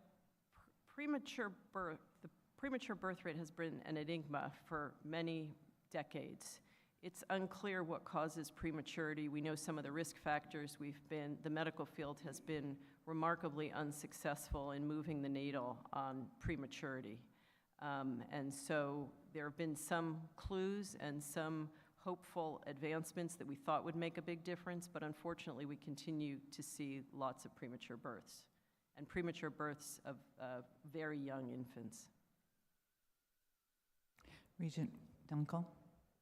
Maybe I missed this in your presentation, but you're getting a bigger percent of babies premature being born. Is there a greater number of births overall in Iowa? And are you getting that percentage higher, or are we getting more than that percentage higher? So that's a great question. So the population of Iowa has been relatively stable, and the fertility rate overall has declined slightly nationally as well as in Iowa. So it's really not a big increase in the number of overall births, but rather where women are delivering. Regent Barker? For normal risk pregnancies, are the outcome statistics better in larger centers than in smaller ones? That's a really good question. So it's like most things, it's complicated and it depends on how you look at it. I think the care that women receive in well-staffed hospitals with good blood banks in rural areas is very high quality and adequate. And part of what I talked about in terms of those simulations, one of the leading causes of maternal death, for example, is postpartum hemorrhage. And there's good information showing that if you train and retrain staff to address postpartum hemorrhage, and you make sure that they have all the things in place that you need to deal with postpartum hemorrhage, which includes a postpartum hemorrhage cart and blood, good blood bank and other things, that the outcomes can be quite good in rural hospitals. The trick is identifying and separating out those women who really need a higher level of care and getting them to the best, getting them to a hospital with a higher level of care like UIHC, ideally in advance. I was just getting at, of course, there are disadvantages to, having to travel further and that sort of thing, but I was just getting at it, are there advantages also in some concentration of care? I mean, I think if you can, provide high levels of care where women live and work and where their family is, that's a better option, as long as you can get the mothers and babies who need a higher level of care where they need to go. And the other piece of that is, like I said, ensuring that staff at those hospitals are up to date and trained and so forth. Thank you. Okay, any other questions? Okay. All right, so I wanted to talk to you about our animal-assisted therapy program at UIHC.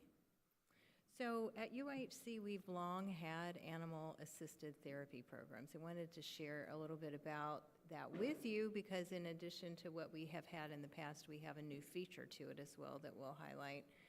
So there are benefits to patients and actually the family members, and I would argue with our staff as well, for having dogs visit them in the hospital. And so we found that having the visits with the dogs helps lower people's blood pressure, makes them calmer, brings them some cheer, right, in an uncertain situation that they're in. We have a Furry Friends program, and there are two facets to that. The dogs in that program, as well as their handlers, are volunteers. And they go out throughout the hospital, both the adult and the children's hospital, to visit with patients. And you really cheer them up. They also visit with staff. So it's kind of a highlight when the dogs come by. People really brighten up. And so we also have a family pet visitation program in our children's hospital. So children who have a dog at home, right, and really want to see their own dog, we have ways that they can bring their dog in to visit them. And then we have what we call a certified dog visitation program that's run by volunteers, and these dogs have to be certified and cleared for, good health, good temperament, and calmness to go throughout the hospital and visit patients and staff. And so we've had those programs in place for a while. We do have a new program, though, which is in our children's hospital, and it's a new facility dog program. So if you can see in the picture, we have two new team members who are named Nacho and Corin, and you might say, why would the dogs have that kind of a name? The litters of the dogs, these particular litter they were from the Southwest, and so therefore they came up with the name Nacho and Corin. And so they are part of the Children's Hospital Child Life Specialist team. There are two handlers in our Child Life Specialist group, Emily and Allie, and you'll see them in a video in just a second. And they actually are caregivers to Nacho and Corin, and they work with them each day in the hospital. So one of the things that they do is go around and visit patients, but instead of just the visiting, what they're doing is helping children in the care that they receive, helping motivate them. So some of the things that the dogs are trained to do is maybe a child needs to get up and walk after surgery and doesn't really want to walk. And so the child life therapist, along with Nacho or Corin, can help entice the child, walk alongside them, motivate them to do that. Or two, when children have to have certain tests, say an MRI test, it's a little scary looking machine, and then there's a table you have to lay down on, and Nacho or Corin will get up on the table and show them how it's done. And so there are great ways that they assist in the therapy of children. These particular dogs come from a very special program. The Canine Assistance Program is actually out of Milton, Georgia. And so these puppies, as soon as they're born and a few weeks old, they start a training program that goes for 2 years. And so Nacho and Corin just joined our UIHC family just a few months ago and are a very big hit.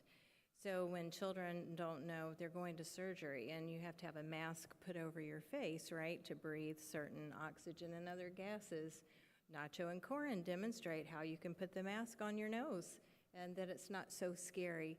They also can drink something through a syringe or either a spoon to help children understand how to take medicine. So we are thrilled that we have Nacho and Corin already, and we're hoping then in future years to be able to spread this particular program out to the adult side of our hospital.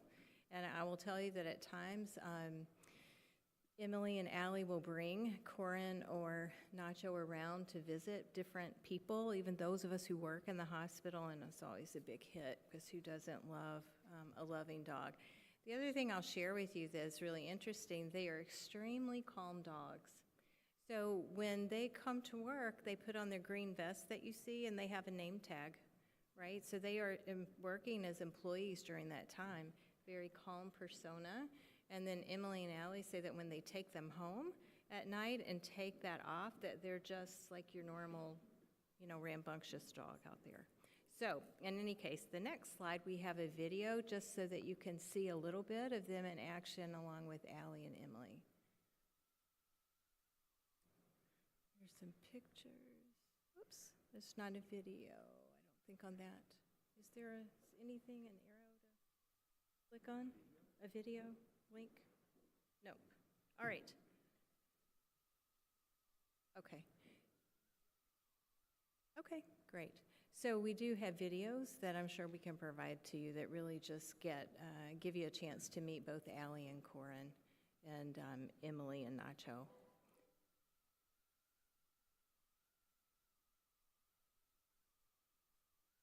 So Regent Lindemeyer has the link, and so I'm sure he'll share that with you. But it's a great video.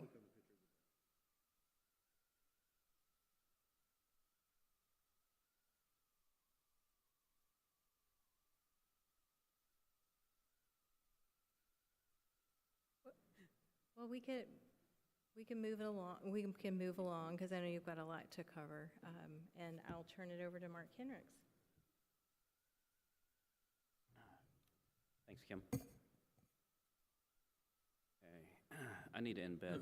Let me interrupt Oh, a go second. ahead. Let me interrupt Please. a second.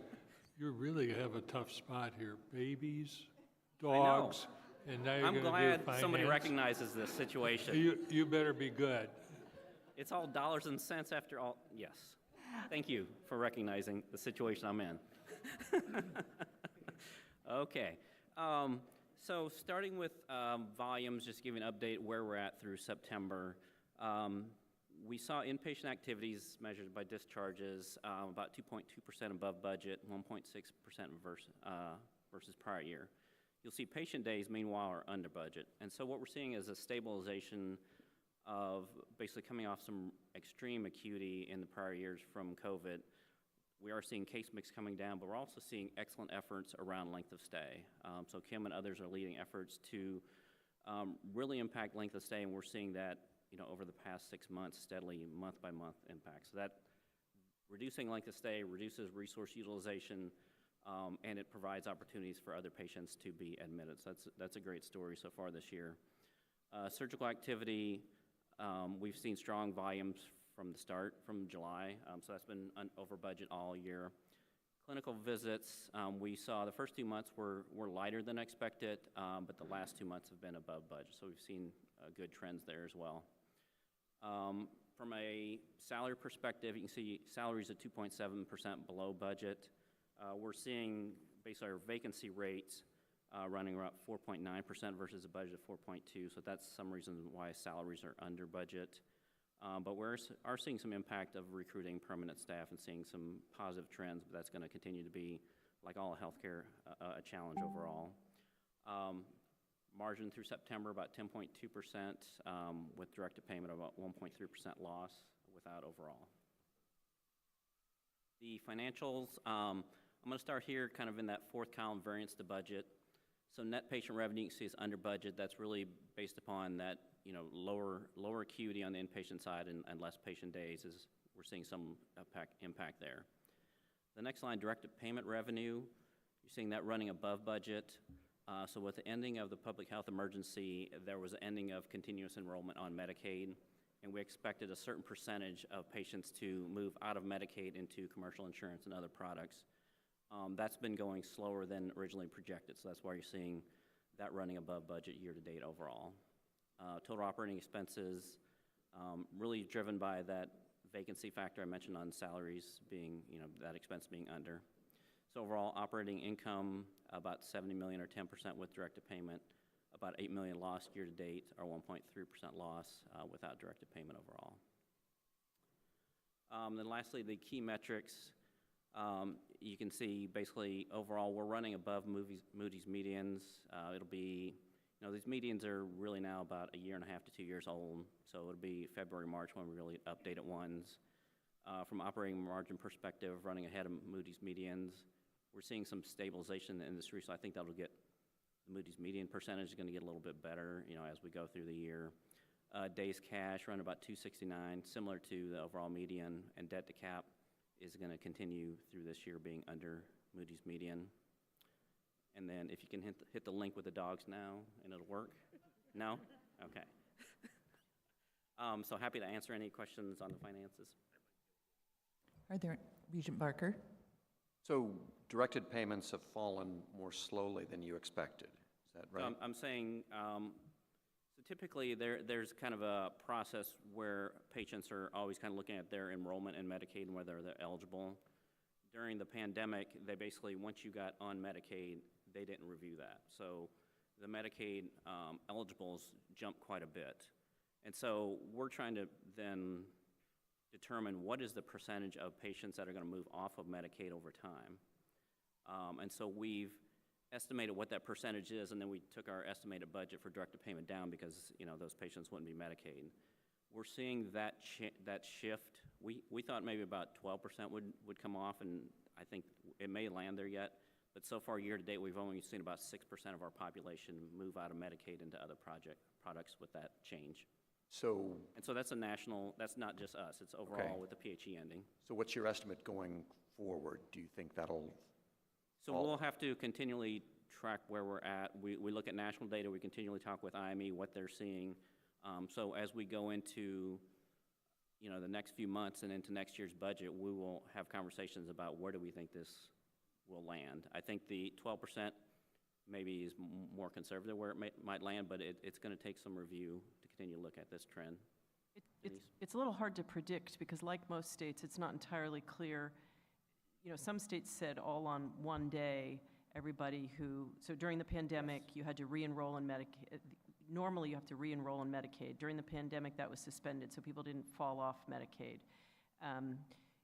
States are handling it slightly different, but it's not entirely clear how Iowa is recertifying people, whether they're dividing it up by month or how they're notifying people that they need to re-enroll. So there are a bunch of different factors. There's the state's method for saying how people have to re-enroll, what the deadline is for those people, whether people are eligible or not now, as compared to before the pandemic, and then whether people know whether to enroll, which is a big problem in a lot of places. So there are a lot of moving factors in terms of when and how much we would expect people to fall off of Medicaid.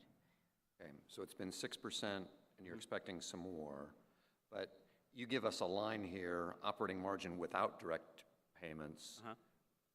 That's not going to happen, right? I mean, it's not going to go away entirely. I mean, Oh, no, no. right. So I mean, we continually show with and without because the directed payments are really focused on access through capital investment. So that's why we continually show you with and without directed payments. Okay. On the financial reports. But that's not a danger signal if you're saying because not at all. Because not that's at all. not. So this is consistent with, yeah, it's not a danger signal. This is consistent. We just show it both ways, so you know kind of the element of how much is directed payments, how much is Right. without. Okay. Not a danger signal. Okay. Are there any other questions? Mark? Did we find the video? No? Okay. Okay. Well, we do have it in our packet of information, and I did look at it, and it was really, really fun to see. So, thank you for your report. Is there any other business to come before the committee? Okay. I just want to tell, before I forget here, Kim, also thank you on behalf of the board for everything you've done for the past 2 years, very much. And if there's anything else, hearing none, the committee will receive the UIHC presentation, and I'll turn the meeting back over to President Richards. Thank you, Regent Bates.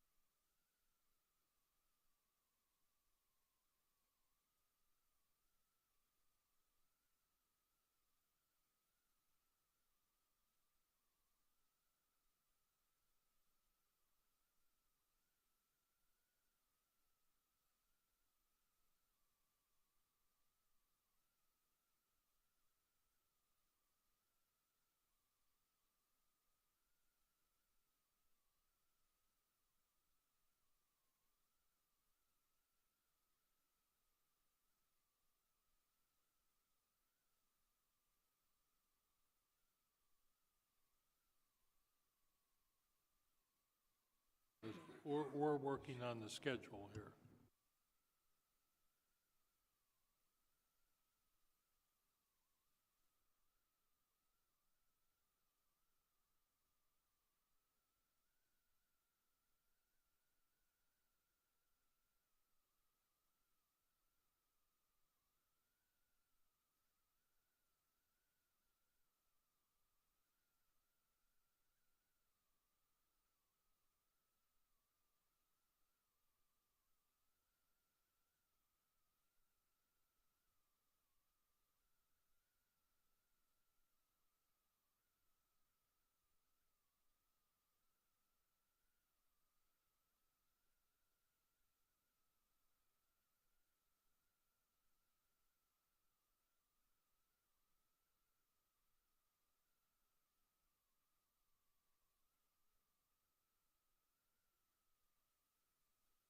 We're going to take a break till 3:45.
afternoon. At this time, I'd like to turn the meeting over to Regent Dunkel, who will run the Audit and Compliance Committee. Thank you, President Richards. I'd like to call the Audit and Compliance Committee together, and the first order of business is the minutes of the September 27, 2023 committee meeting. The first, are there any questions or corrections since you have them in your board books? Okay, then the committee will approve the minutes by general consent. So then I'll recognize Chief Audit Executive Deborah Johnston, who will introduce the Baker Tilly team members who will present their audit on the North Liberty Hospital construction project. We're very lucky to have that, an update on that, which we've talked about. So go ahead, Deborah. Yeah, thank you, Regent Dunkel. We have, I think there'll be 6 people online here with us. There'll be 4 from Baker Tilly, and then there'll be 2 people, Phil Boothby from UIHC Construction, and then there'll be Stephen Thweet from University Design and Construction, and they will be here to answer questions after the Baker Tilly presentation. And I was told that the Baker Tilly partner is on the Zoom. Yes, I am. Oh, there he is. Well, thank you, Tony, for being here. If your whole team is there, I would appreciate it. You can go ahead and introduce them, and we'll get started here. Terrific. Thank you, Deborah. I'm Tony Ullman. I'm partner in charge of construction risk services here at Baker Tilly, as well as oversight on this particular project. The team that has been working on this construction audit and controls review, we have Blair Brown, your project manager, who's an experienced manager as well as a CFE. We have Keith Whitaker, who is a senior manager and my senior manager in charge of construction controls, as well as Robert Zelmer, who is a senior manager and in charge of quality and operations on our construction risk team. I've got a limited window here, so I'm going to ask Blair to step in here and kick this off with a review of the construction audit, which will be then followed by Heath to step in and talk about the controls review. Blair, if you are online, you want to take it from here? Yep, thanks, Tony. Can I get the slide deck to slide 3, please?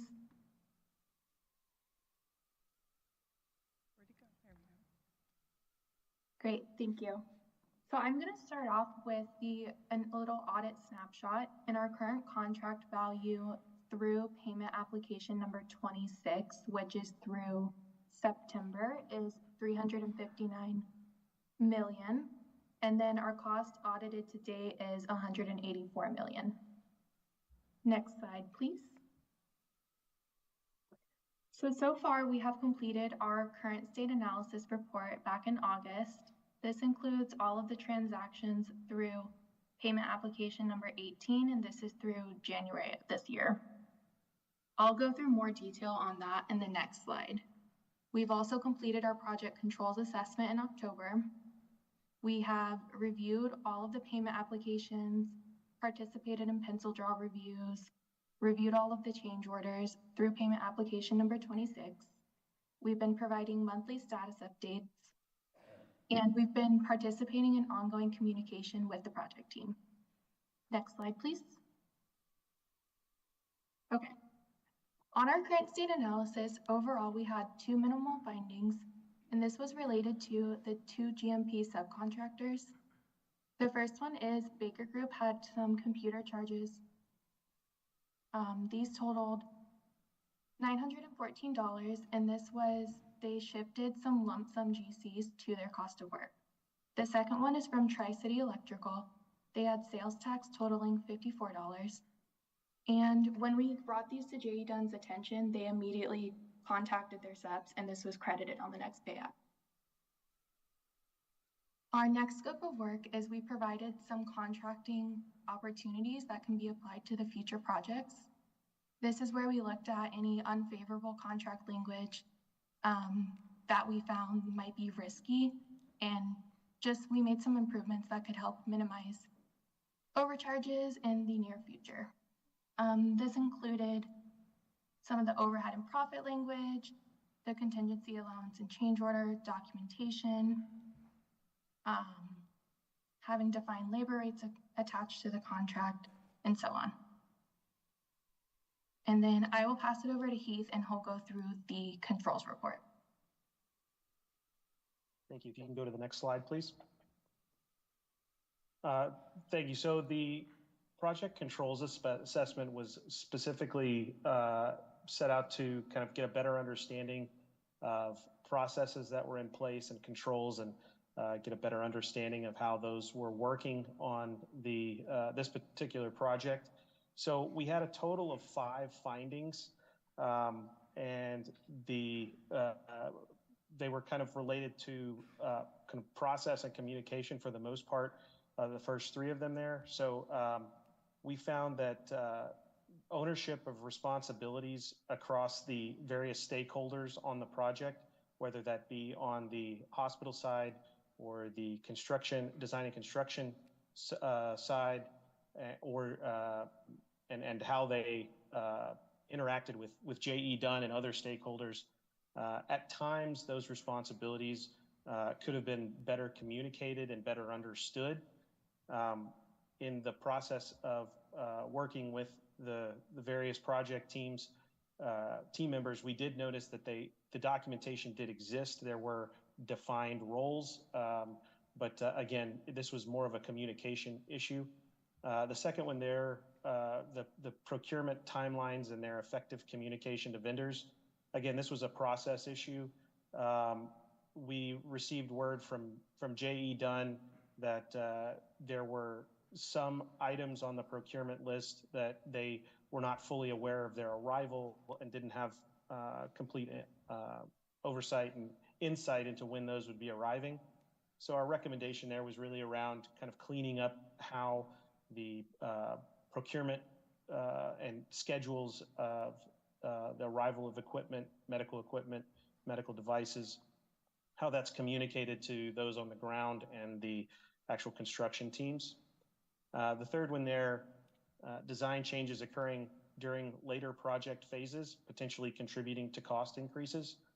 One of the things we really tried to look at was, as the budget and costs increased on this project, were approvals and controls in place to ensure that that wasn't related to late design changes, which are more expensive later in the project phases. So, what we found there was that there could be some increased visibility between the different project teams, and just to ensure that the correct approvals are being performed to alleviate late design changes, making sure that we make every effort to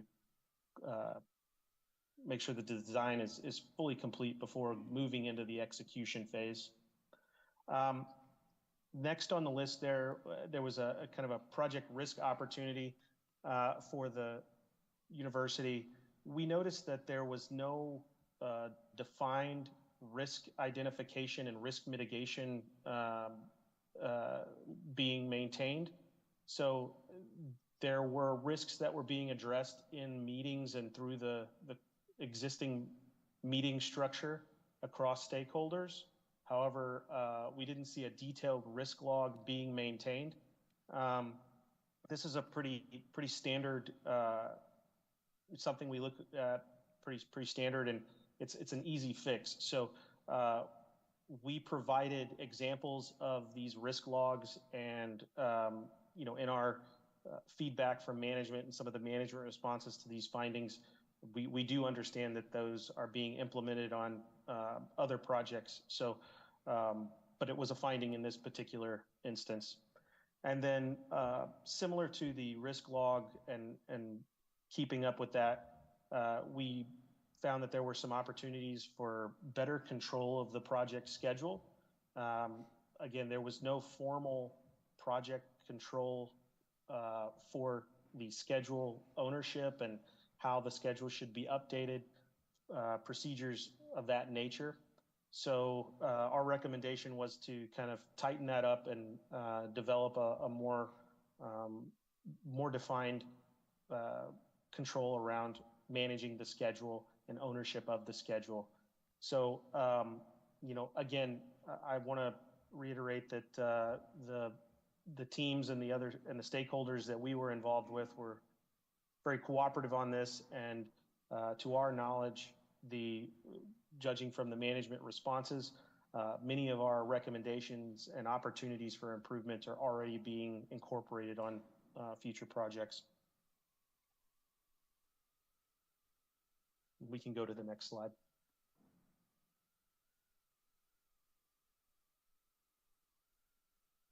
Great. So after our current state analysis report, we continued on with our monthly testing, and we had a couple more findings that are pretty similar to what we found during the current state.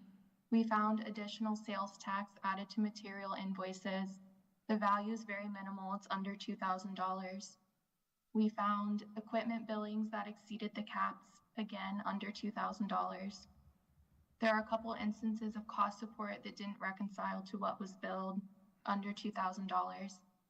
And then a finding that we had this month related to office supplies, postage, travel expenses. These are something that we consider lump sum general conditions based on the contract that were placed into the cost of work. This finding is still in progress. We're still communicating with J.E. Dunn and getting this rectified. An estimated value on that is under $5,000.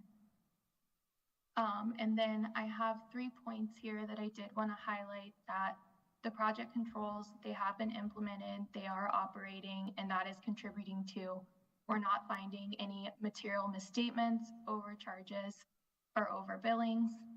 The project documentation that they're providing, it's very thorough, and that's also contributing to minimal findings. And then also the contractor as well as the UI team has been very responsive to our request. Next slide, please. So our next steps here are, we are going to continue to monitor the project on a monthly basis, and we'll continue delivering our monthly reporting. And with that, if anyone has any questions. Any questions? Regent Barker? Thanks. So we approved some cost increases on the project earlier this year, and my recollection is that that was basically due to inflation and supply chain things. One of your recommendations seems to suggest it was due to late design changes. Is that right, or am I hearing you wrong? So I can address that. So there were, as the early phases of the project moved into execution, we noticed that the budget increased significantly. And so one of the tasks we tried to get to the bottom of was what was that due to? And every project is going to have outside issues, like you say, due to inflation or things like that. What we were trying to get a better understanding of were the significant increases to the budget that occurred, late in the planning or early into execution. And so that was where our recommendation around kind of cleaning up that approval process and making sure that that's in place came from. Okay, so you're recommending improving the process, but is your finding that those cost increases were due to late design changes or not? No, we were unable to determine that. Okay, great, thank you. Bill Boothby, do you have any comments on that question? No, I'd echo what Heath said. I don't think that any late design changes. The facility was at the same square footage as it was when we actually budgeted for it. So I think what their findings are completely appropriate. We did experience some substantial inflation and escalation in the project, and those were the major contributors. Okay. Yes, Regent Kramer? Thanks. Can you elaborate on the proposed language changes, specifically like overhead and profit language? What would you suggest for future there? I can address that one. Let me just pull up my notes really quickly.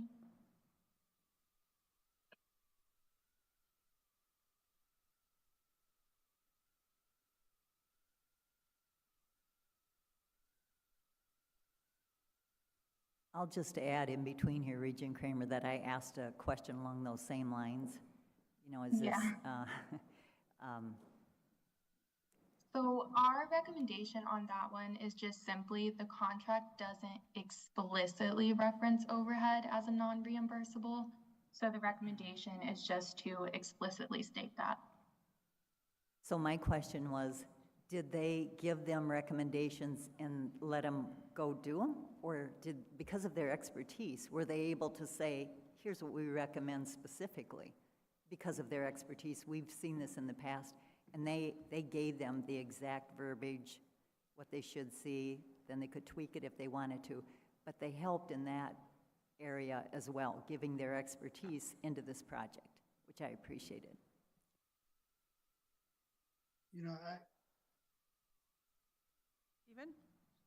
work with Baker Tilly to work on the appropriate language. We'll work with University Council to get that sharpened, and then we'll make that recommendation to the board, because the board has the authority. He's cutting out. Okay. Stephen, I think you're cutting out, but I think what I hear you saying is that you're working with university and general counsel to change the contract language. Is that correct? Well, That is correct, Deb. I know Okay. Steve is. okay. Thank you, Phil. Any other questions? So overall, you would say that basically this is the findings that you have because of your experience in the past are minimal or as expected or more than what you'd like to see. Could someone respond to that? I can respond on that. I'll be happy to jump in on this one.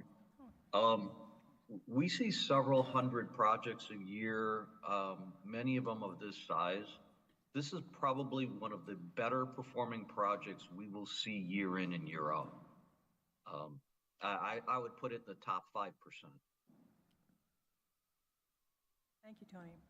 Excellent. That's what I wanted to hear. You know, it confirms any audit function that we could have. It's the blessing that we were looking for in the first place.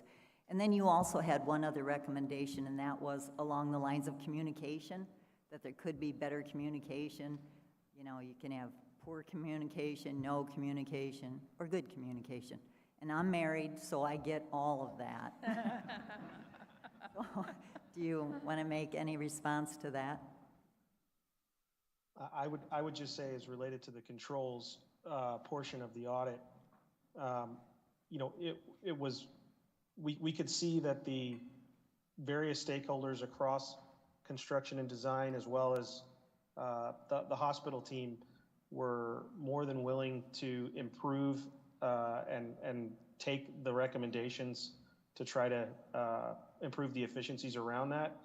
I think the findings we had related to communication are fixable and really just a matter of, you know, getting to the better definition around what those processes are and, you know, how those are communicated to the various stakeholders. I'll just add to that, this is Phil Boothby, relative to communication. And I will echo you, I'm married as well, and I know there's various forms of communication. To that level, though, this is an extremely complex project. This is probably the largest project in University of Iowa Healthcare that we've done to date. And we have several more stakeholders involved than we've had in the past in our projects we're working on. So a bit of this is a bit of a learning curve for the teams out there and how we do our communication together. So we appreciate the feedback that Baker Tilly's given to us on this, but we felt that there was communication going across all levels with everyone, but there was areas we could improve, make sure that we're tying teams together on this. Thank you, Phil. Any other questions for the team? Very good. Thank you, Baker Tilly, and thank you, Phil and Stephen. Thank you. Thank you for having us. Thanks, guys. Thank you. Appreciate it. Good news. Then next, we'll move into the internal audit reports. So Assistant Director Chad Sharp, would you like to make the presentation? Thank you, Regent Dunkel.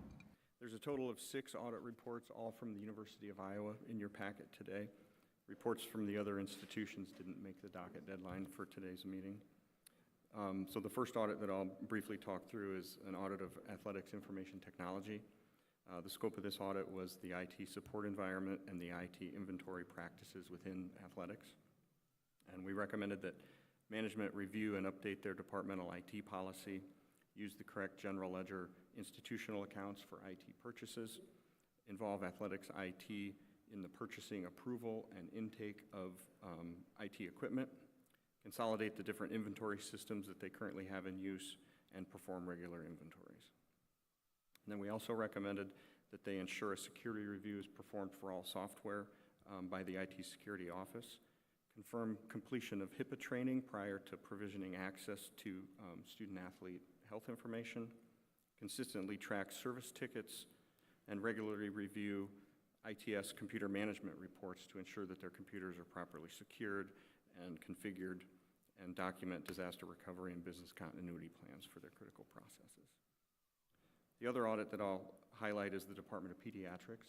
Pediatrics is a large department with 17 different divisions, and we recommended that management work with the Patient Access Center to update and consolidate their scheduling guidelines and new staff training for the pediatric specialty clinic, implement the institutional physician and room scheduling system QGenda, assign responsibility for scanning and uploading documents into EPIC, the electronic medical record, based on health information management guidelines, consolidate the locations where those physical documents are stored until they're picked up, and then ensure staff that are picking those documents up throughout the hospital have access to those locations for improved efficiency.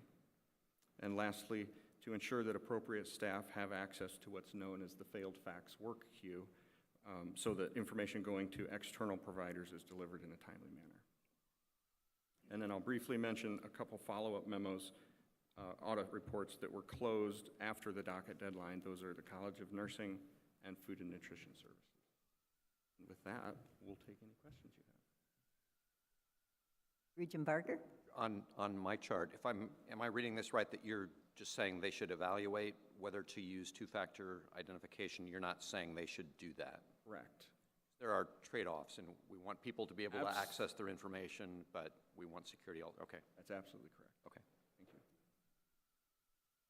So the way it is now, you can opt in, right? You can Yes, opt in to. Yes, you have to opt in. It's not turned on and presented to the patient.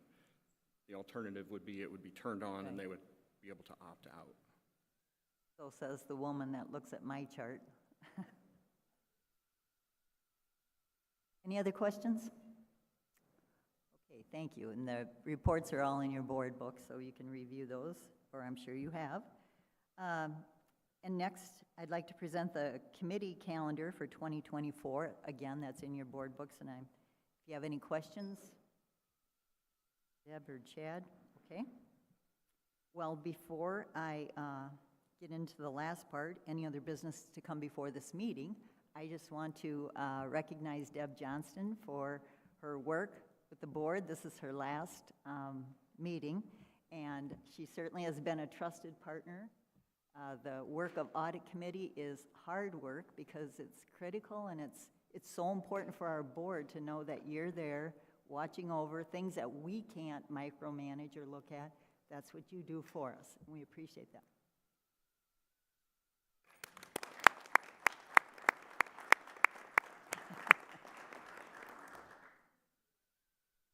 We got approval for the 2 additional healthcare auditors, so. Oh, good. We're going to be recruiting those. Hallelujah. You're in great hands. Okay, any other business to come before this meeting? Hearing none, I'd like to make a motion that the Audit and Compliance Committee recommend that the board receive the following items: the Baker-Tilly report, internal audit reports issued, and the committee calendar for 2024. Do I have a second? I'll second. Thank you, Regent Crow. For that second, the Audit and Compliance Committee is now adjourned.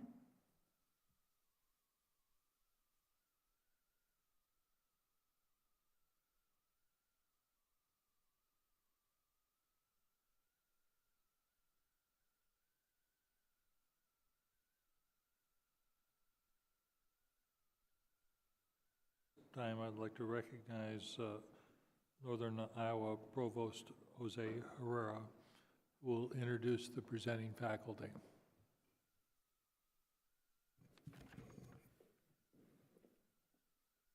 Thank you, President Richards. So you may notice in your board books a short bio on the three presenters today. They're coming in as we speak, and they're going to talk to us a little bit about the UNI Public Art Incubator. The incubator provides technical resources to support artists working on public art projects and provides hands-on experiences for students. There are three presenters here. On my far left is Dr. Elizabeth Sutton, head of the Department of Art, art historian and expert in the power of art to shape national and global perspectives. To my immediate left, Dan Perry, coordinator of Public Art Incubator and Sculpture faculty and award-winning multidisciplinary artist. And in the middle is our student, Amelia Gotera, who is pursuing a Bachelor of Fine Arts in Studio Art with emphasis on sculpture and plans to graduate this spring, unless something happens. Right. It's all yours. Thank you, Provost. So as we're starting here, I'm going to have Elizabeth give a little bit of information about our art department. Excellent. So thank you so much to the Board of Regents and to Provost Herrera and Patrick Pease for this invitation. We're honored to be here today. So we have 4 majors listed there, and I have some cards coming around as well that just lists our majors. And then on the other side, the things that we really pride ourselves on. So we have majors in studio art, graphic design, art ed. That's our bread and butter. It takes up 1/3 of our students. Art history, and then we also offer the BFA that Amelia is a part of, and we have a master's in art education as well. So we have 256 students, if you want to move forward, Dan, please. And with our undergraduates especially, we're so invested in experiential learning opportunities. And those are the kinds of opportunities that provide the information and the kinds of growth that employers are looking for, and that really mature them from the first day that they come on campus to the last day. We see so much growth. And it's a really amazing way for us also to build community partnerships. We have at least 4 service learning designated courses in our department. And we also have the Public Art Incubator. We host numerous workshops that our students are involved in. Amelia and I did Lego League with some 4th through 6th graders just last Thursday with John Deere coaches and the 4th through 6th graders at various Cedar Falls and Waterloo schools, and that was very energetic. So I'm gonna just pass it on to Dan, and he'll tell you more about the projects that the incubator has done. Thanks, Elizabeth. So the Public Art Incubator, a little bit of history about it. Public art is a rapidly growing field across the country and Iowa as communities understand that it helps to build their cultural identities and make a place. So you think about the Bean in Chicago, Eiffel Tower in Paris, and they understand that it creates economic growth in their communities. So with that, the field has boomed, and so the artists are applying to these commissions where there's budgets involved. And what it's creating is a need for art fabricators. And so that is one of the needs that we meet. The incubator here at UNI is completely unique as far as we can tell. I haven't found a similar program anywhere across the country. And we've been doing it since 2011. We've done around 60 projects. Each project is self-sustaining in that it has a budget, and out of that budget, we purchase materials, supplies, and pay students for their time to do work on these projects. What's unique about our program is the artist is able to come here to UNI and work directly alongside with our students, and they get to develop connections, professional skills, and work with a variety of collaborations and technologies. One of the myths we like to dispel is that artists aren't always creating in a bubble, and we usually don't wear turtlenecks and berets, but the work really does take a village. So everything from the artist designing it, to the engineer, to the architect, to the fabricator, to the crane operator, to the construction worker, to the community member, all those people play a role in these projects.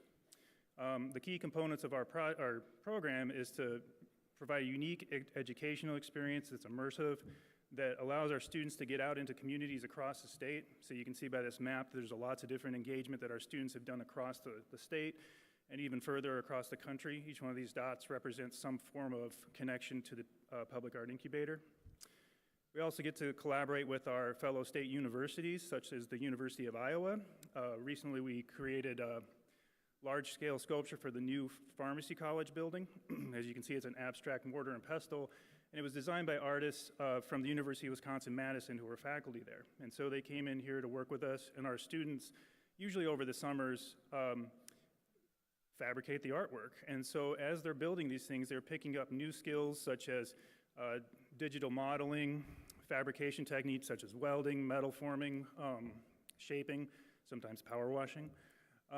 But it involves large-scale operations such as cranes, semis, lots of moving parts. Here we are installing it on campus. It was probably 150 degrees that day. But they're there and they get to learn how to think on their feet. So what happens when you have to plan for this large 10,000-pound object to get into place safely? What happens if a bolt gets stuck? How do you deal with that on site? And so you solve the problems, and they learn how to see how that can happen for themselves, and they are able to take those skills and apply them to their own work. And so here you can see it finished in place. We also work with Iowa State University. This is an artwork designed by Nori Sato, who's out of Seattle. So a nationally recognized artist came here to UNI, worked right alongside of our students, and she also partnered with the College of Engineering at Iowa State to create this artwork that sits in Marston Hall, which unfortunately had to be taken down recently for a fire reason, but we're going to put it back up in December, so that's another thing we get to do. So the students get a firsthand reaction and interaction with the artists, get to do these things directly, and they have a say in the artwork. We also work with faculty at our fellow state universities, such as Susan Kreischer-White, who is a painting professor at University of Iowa. She had a commission for the Iowa State University Hub, and as a painting professor, she's not a sculptor, so she came to us with this idea, and we had to work with her to figure out how do we create this thing that's never been created before, how it can withstand the Iowa climate, student interaction, public interaction, and our students were able to create that through technology of laser cutting, custom painting, all those things. And so Abby, Heather, and Sabrina got to work right alongside with Susan for a lifelong experience. Another thing that's come to our attention a lot is that there is a lot of public art out there that is aging and it needs some attention. And so one of our largest restoration projects happened at Iowa State at the Molecular Biology building, where 4 of the iconic sculptures titled Genome sat on top of the building, and they were installed in the early 90s. And over time, the Iowa weathers had their way with them and caused them to crack, and they had to come to a decision: do we deinstall these or do we remake them? And so the decision came to remake them. So we remade them out of aluminum, and we were able to hire 4 students to work on the project over the course of a summer. And here they are. You know, they find themselves in interesting positions sometimes. But we fabricated all 4 of them, and you know, these projects give them an opportunity to really learn the importance of craftsmanship, quality, staying on time, staying on budget, and making sure something's going to last. So like really applying the paint properly. Masking it off, this is a complicated paint job that students did. And so then it gets put back on top of the building. The students generally don't do the dangerous things like climbing up there, so we leave that to the professionals. Here on UNI's campus, one of our iconic sculptures from the 60s, the Acrobats, needed some help, and so it's a little bit like CSI. You take down this 50-year-old object and you kind of have to research the history of it. You have to do a little surgery. You have to open it up and find out what's going on in there and what needs to be done to restore it back to its original glory. Similar here on campus, we were able to collaborate with Foundry 4.0 and the UNI Metal Casting Center and TechWorks to restore Janet Lofquist's artwork. And you can see here how it deteriorated due to, you know, freeze-thaw cycles, moisture, all those sort of things. And we went over to the casting center, and they did a large-scale 3D scan of it, and we were able to generate a mold to recreate it, and then we reinstalled them outside McCollum, and so now they're better than ever. Communities across the state have begun to reach out. Cedar Rapids, for one. One of their large-scale sculptures had been damaged in one of the floods, and so they contacted us to fabricate it and fix it. It's a 25-foot-long sculpture that we had to take apart into 3 pieces and then refit it, put it back together, and now it's in its new resting place in Cedar Rapids. And in fact, we have 6 more projects upcoming with them this summer. We also partnered with the University of Iowa Stanley Museum to repair Mark DeSuvero sculpture, who is a world-renowned sculptor. And now it sits out in front of the Stanley Museum, and the students did all the work on that project. So some of our recent projects that we've been doing here locally in Cedar Falls, we have a very active public art committee, and they commissioned Sujin Lim, who's an artist based in New York, to design a sculpture that goes on top of the levee downtown here. And so over the course of the summer, 5 students fabricated this artwork. The trick of these fabrication processes is everything's different. You're not remaking something, you're making it for the first time. So you're creating new problems you have to solve, and you still have to make sure things are square, things are sound, and things are ready for public interaction. And so they had a hand in each one of these processes, 4 female students and 1 male student, so it was the crew that year. But they learned to bond with each other. They build a community, they learn from each other. If one learns a new skill, they teach the next one the skill so they can share in it. They also hold each other accountable, not only for quality purposes, but to make sure that things are done right and we're not cutting corners. And in fact, we even have love connections. The couple on the right are now married. So we did this last summer, and now it sits downtown in Cedar Falls, but the students make lifetime connections and relationships. They connect with artists that become future contacts, and they get to contribute to their community. And so when their parents come to town, they're able to show them this for years to come, and it's fun. They have fun. And so, you know, they create iconic artworks that now people have their senior photos taken in front of. We also like to collaborate with schools. We host workshops. Middle schoolers, high schoolers, they come in and they learn how artwork is made and how to design sculptures, how things work, like, you know, gravity is a thing and how that works. Locally worked with Holmes Junior High, where students came to our campus, worked with our art education program from the middle school to design this mural that now permanently hangs in their cafeteria. We also work with UNI alum often, who is a teacher at Iowa Falls, Chelsea Meyer. Over the years, she has done a unit in her class where students design a monument for the community that speaks about their community. And what happens is the community members select them, Chelsea gets a grant, and then we fabricate them. And so now they get permanently made from a junior high design to a permanently made sculpture. This past summer, we did 2 sculptures for Iowa Falls. These are high school students, and they each had their cardboard models here, as you can see. And then over the course of the summer, we had to fabricate that. So again, taking their idea and making it professional. And so they get to come and interact with us here at UNI and see how it's made. And then here they are installed in Iowa Falls permanently. Oftentimes, this is Amelia, who you've already been introduced to, and this was her first project. So she was able to learn on one of these projects where a high school student designed the artwork, and so she was able to kind of have a co-learning relationship there. Our alumni go on to do a variety of things successfully. They go on to be teachers, public artists. Tim Jorgensen did a sculpture recently for Bentonville, Arkansas, where he came back and used the incubator as an alumnus to fabricate a sculpture for his own career. Abby Headley did a sculpture for her hometown of Dubuque. She's now in graduate school at Tennessee. Sarah Deppie is not a director, but she works at the Madison, Wisconsin Children's Museum. She's come back and done projects with us. Whitney Kibbe, who's a teacher in Emmitsburg. Beth Nybeck, who is a professional artist in Kansas City and has done extremely well. Tommy Reefy, who is out of the Quad Cities. He did this project 2 summers ago with us for the airport in Fort Dodge. And now I'm going to turn it over to Amelia for our Curtin students. Yes, hello. Oh, yeah, I'm Amelia. I'm pursuing my BFA in sculpture, and I want to talk with you about the incredible experience, what I would say is the sole most valuable experience of my student career here at UNI. So from my perspective and the perspectives of my fellow peers, working in this way with each other and making things that last, there's so much ownership and so much pride in what you do, and realizing your own possibilities, your potential is so powerful. The ability to see professional artists and work alongside them who are doing this work, who this is their career, it's incredibly encouraging. It's so valuable to all of us as students to see this happening and then work in tandem with them to make it a reality. And so you can go to the next slide. Just knowing that that's a possibility as I enter the working world, I'm really happy with my experience. So we learn by doing, like Dan said, you know, we're students, we make mistakes. It comes with the territory, and that's really important to the program because it gives us opportunities to do some creative problem solving.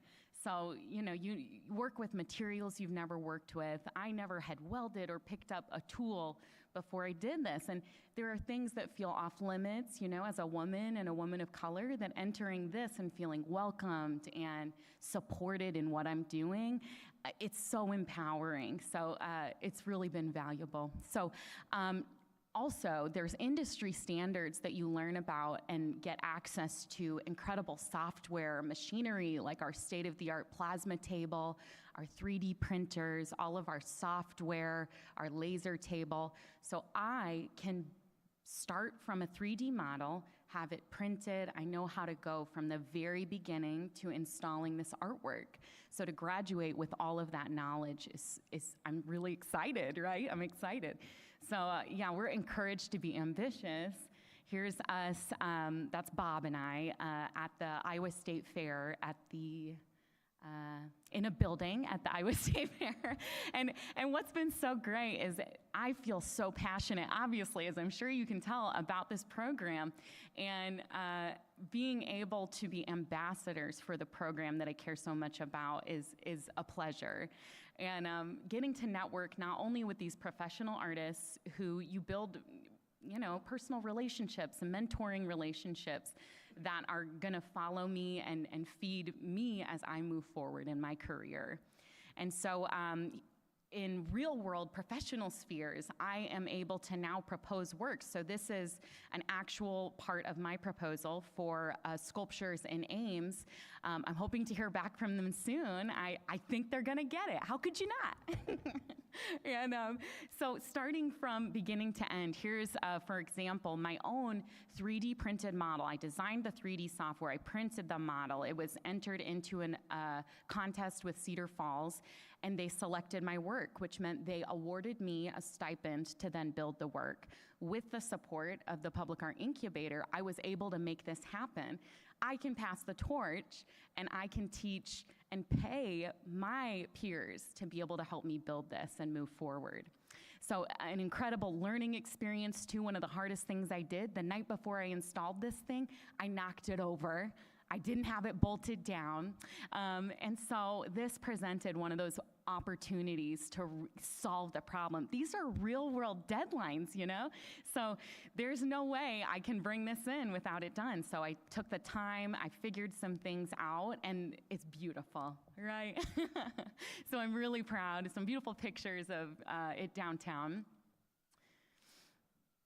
And it's been neat to get feedback from the community and then also from my arts administrators in town, the Public Art Committee and so forth. So here are some of the women that I built my sculpture with, who I taught to weld.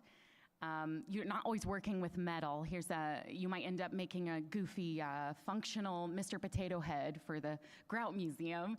So really neat projects. You never know what you can end up doing. And then this is Rachel, again, my peer who I taught to weld. And she then started making her own sculpture. And now it's a really neat time to be talking with you because on Saturday, my sculpture came out of the ground on Saturday in Cedar Falls downtown, and Rachel's went into the ground. So again, just that passing of the torch that's so valuable. Alumni to student to community member to then high school students like Tatiana Nunez, who we're so proud of. So thank you very much.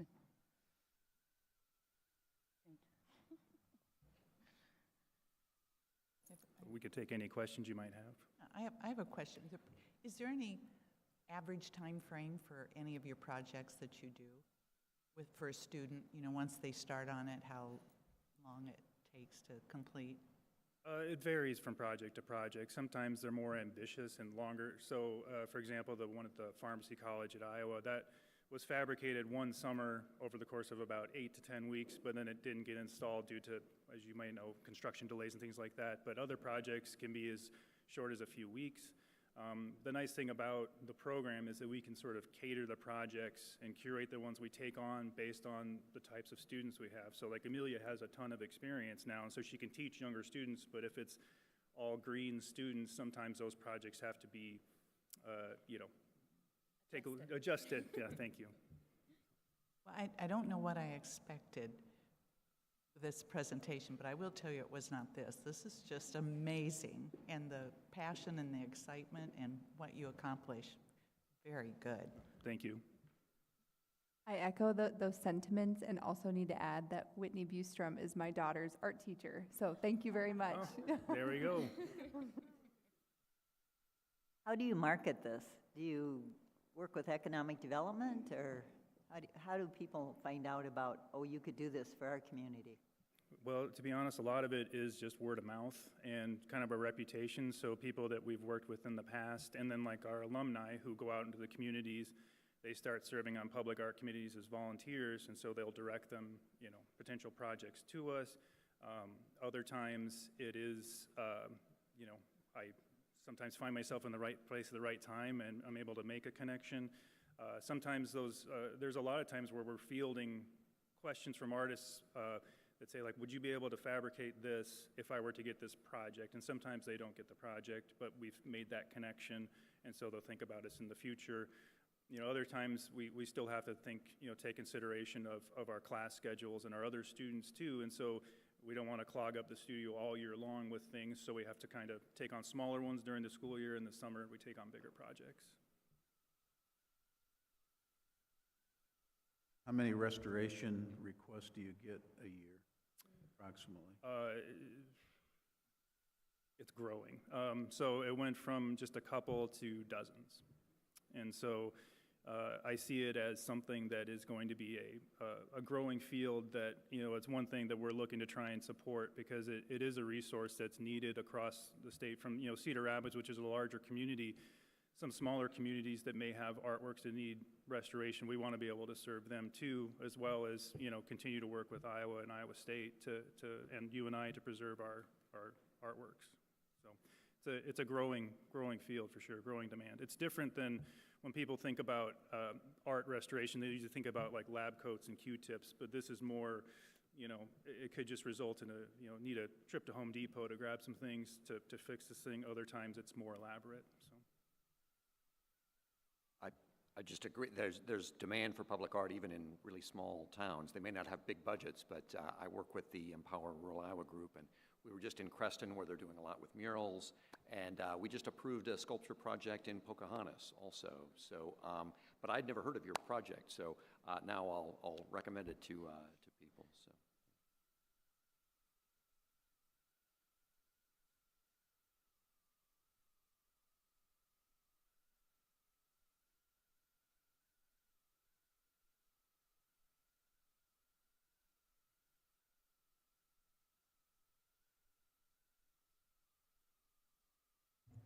Well, thank you very much.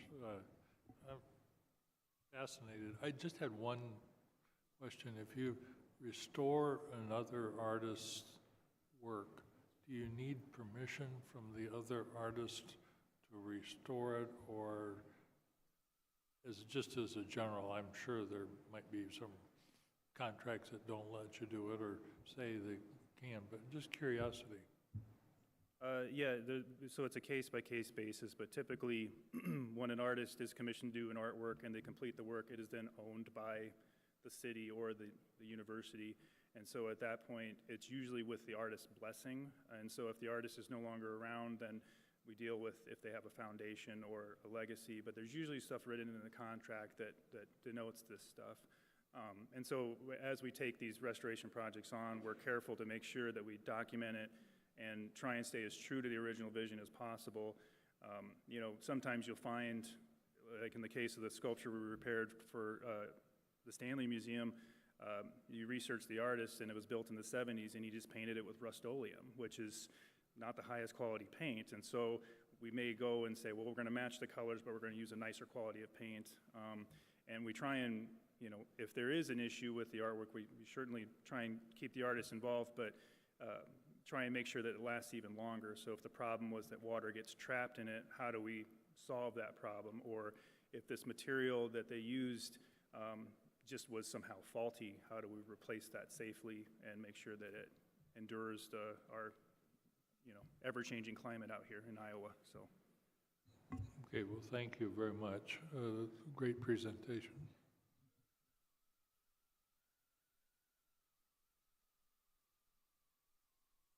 At this time, I'd like to recognize Rachel Boone, who is the Board Chief Academic Officer.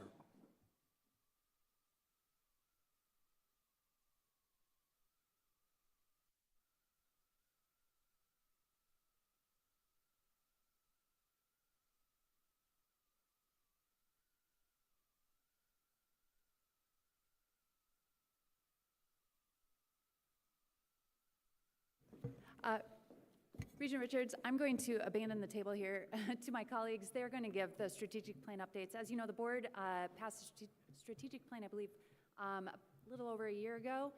So we're in year 2 of the board strategic plan, which aligns timeline-wise with the universities, and they're going to provide updates. I believe Provost Kriegel is going first. Yeah.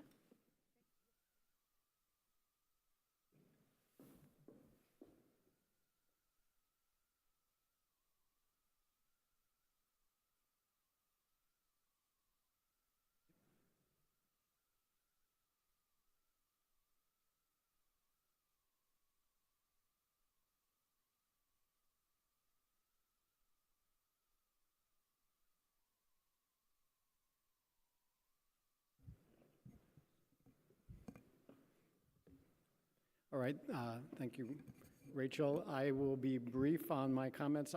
We are in about month 16 of our strategic plan, our 5-year plan, and I want to just highlight some of the accomplishments to date and where we're going.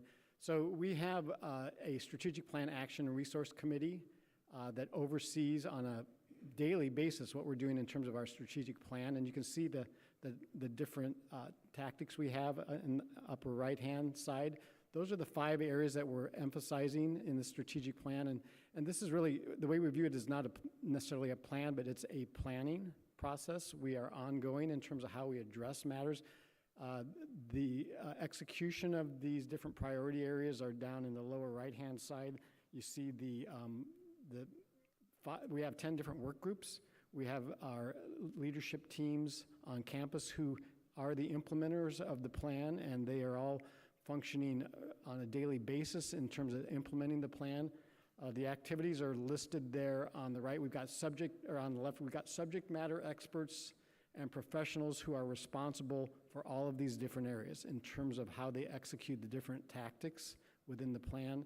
And I think the most unique parts of this are that we are on a regular basis adjusting the tactics, adding new tactics. We're gaining metrics. We publish those metrics, so we're very much holding ourselves accountable on how we achieve these different tactics. Student success is clearly one of the high focus areas for us, and it is a touch point for all 5 of our different strategic priorities. You see some of the efforts I've listed there: course and curriculum innovation, student learning support, mental health well-being, high-impact experiences, and then sense of belonging. Groups like our First Gen Hawks is a good example of that one. Just to translate some of these efforts into some of the successes we're seeing in terms of retention and graduation rates, for example, if you look in the upper right on fall-to-fall retention rates, that's first-year to second-year students. So for our first-year students, 22, this fall, 23, we're at 89.3%, so that's about 0.7% increase just in 1 year. Our target for 2027 is 90%, so we're getting pretty close there. And President Wilson's already mentioned that we need to up that target rate, I think, so we'll keep working on that. The graduation rate you see on the lower right, we've already exceeded our target of 58% that we were hoping to accomplish by 2027. So positive trends all around, a lot of people doing a lot of great work in terms of the student success area that relates to this. One example is a unique and new program for us that we implemented last year. It was a pilot program called Hawkeye Work Grant. It's a combination grant award and employment opportunity for first-year students who have significant financial need. These are on-campus jobs for these students. They have an opportunity, besides getting paid for the jobs, they earn an additional grant, $750 to $1,000. These are students working in dining in the residence halls where we've had significant shortages over the last couple years, so it's a win-win. Dining gets student employees, the students get employment opportunities as well as some grant funding. The first year we had over 100 students, and you see the breakdown there in terms of the demographics. This year, this fall, the second year of the program, we're up to 156 students, so very successful. If you look at the lower left box, just in terms of the success piece of this, 92.5% of these students in this first year cohort had was a retention rate compared to 85.1% for those who didn't participate. So pretty significant retention rate in these individuals. And our data on our campus and nationally clearly reflects students who have on-campus jobs do better in terms of retention and graduation rate. And this is clearly borne out here. We utilized Iowa Grow, which is a mentored student employment program, and I want to talk a little bit about that. Grow is guided reflection on work. It's a trademarked product of the University of Iowa we implemented in 2009 out of the Division of Student Life, and Vice President Sarah Hansen oversees this program. It's now been emulated in hundreds of other institutions nationally. It helps in allowing students to connect skills and knowledge they're gaining in the classroom with work they're doing. In this case, it would be in the dining services area, and then vice versa, translating back to the classroom what they're learning in their work skills. It's very simple with staff support, brief structured conversations between the student employees and their supervisors. So these are supervisors spanning the campus that are engaged in this Iowa Grow. And they're obviously learning and able to apply real world work skills such as time management, conflict resolution, and balancing priorities.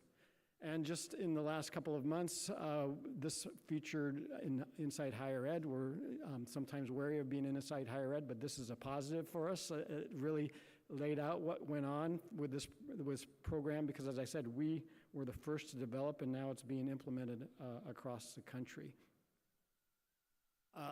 Transitioning to another effort on the faculty side, one of our priority areas is holistic well-being and success, and one of the tactics we lay out there is to enhance recruitment and retention of faculty, talented faculty.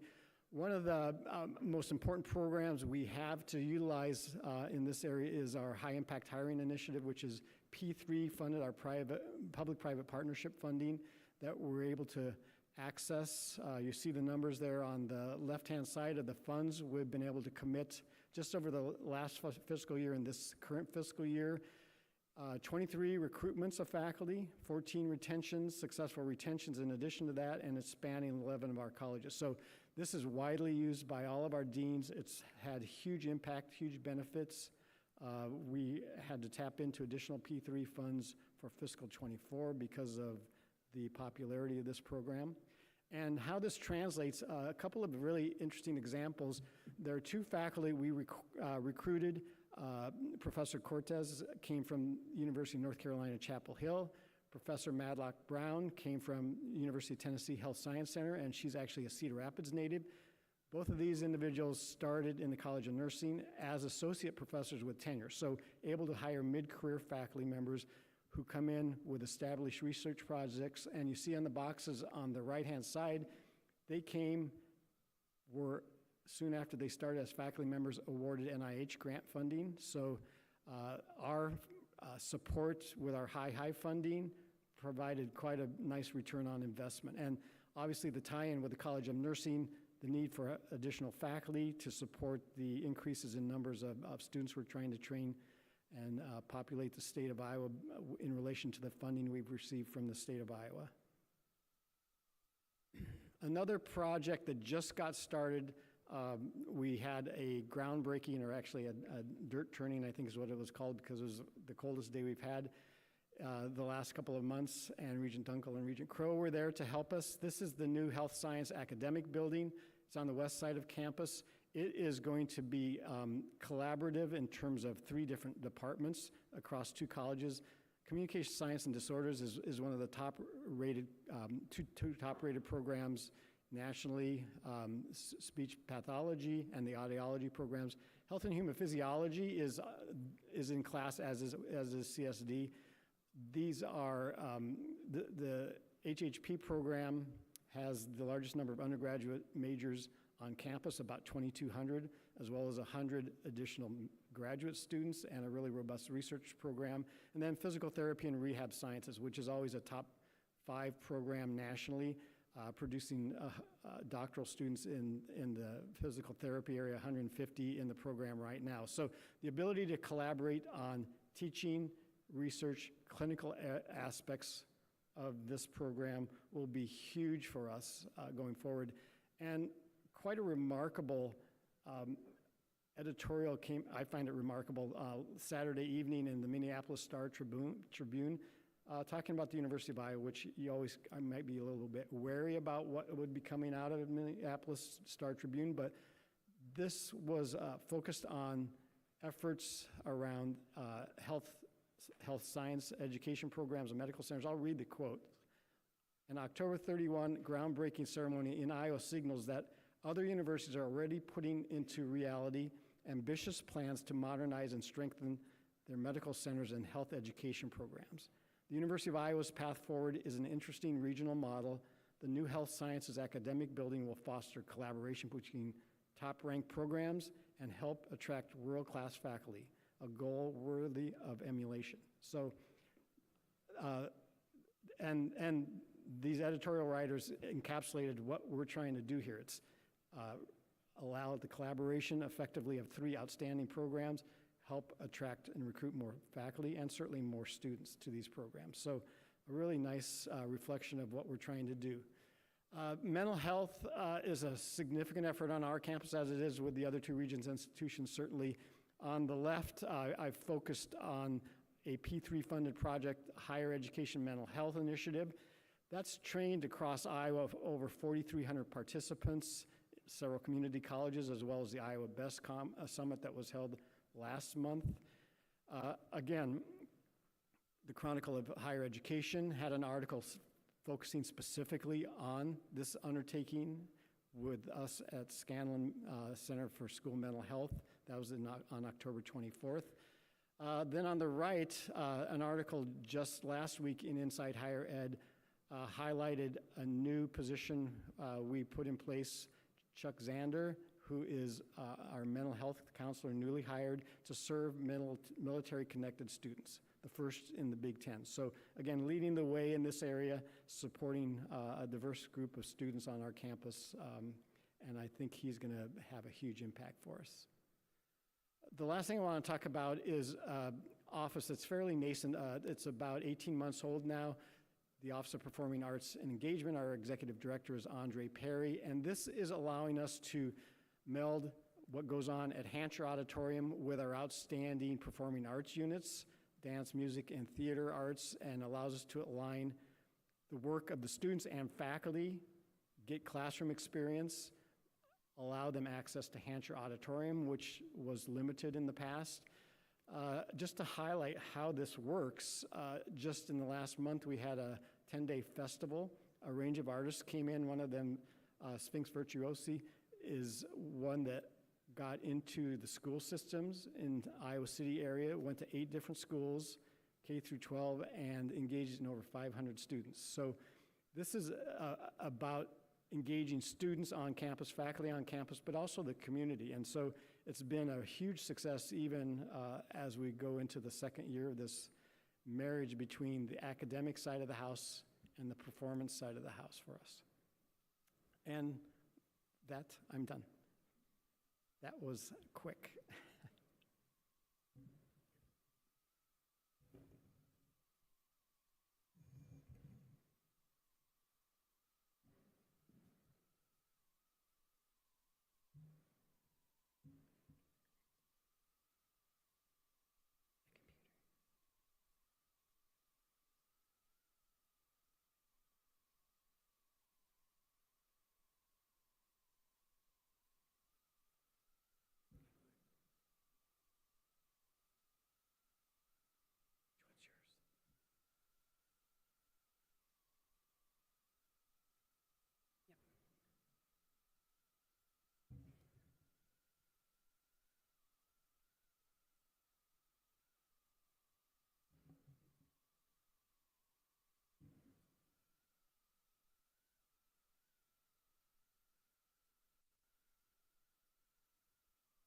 Thank you.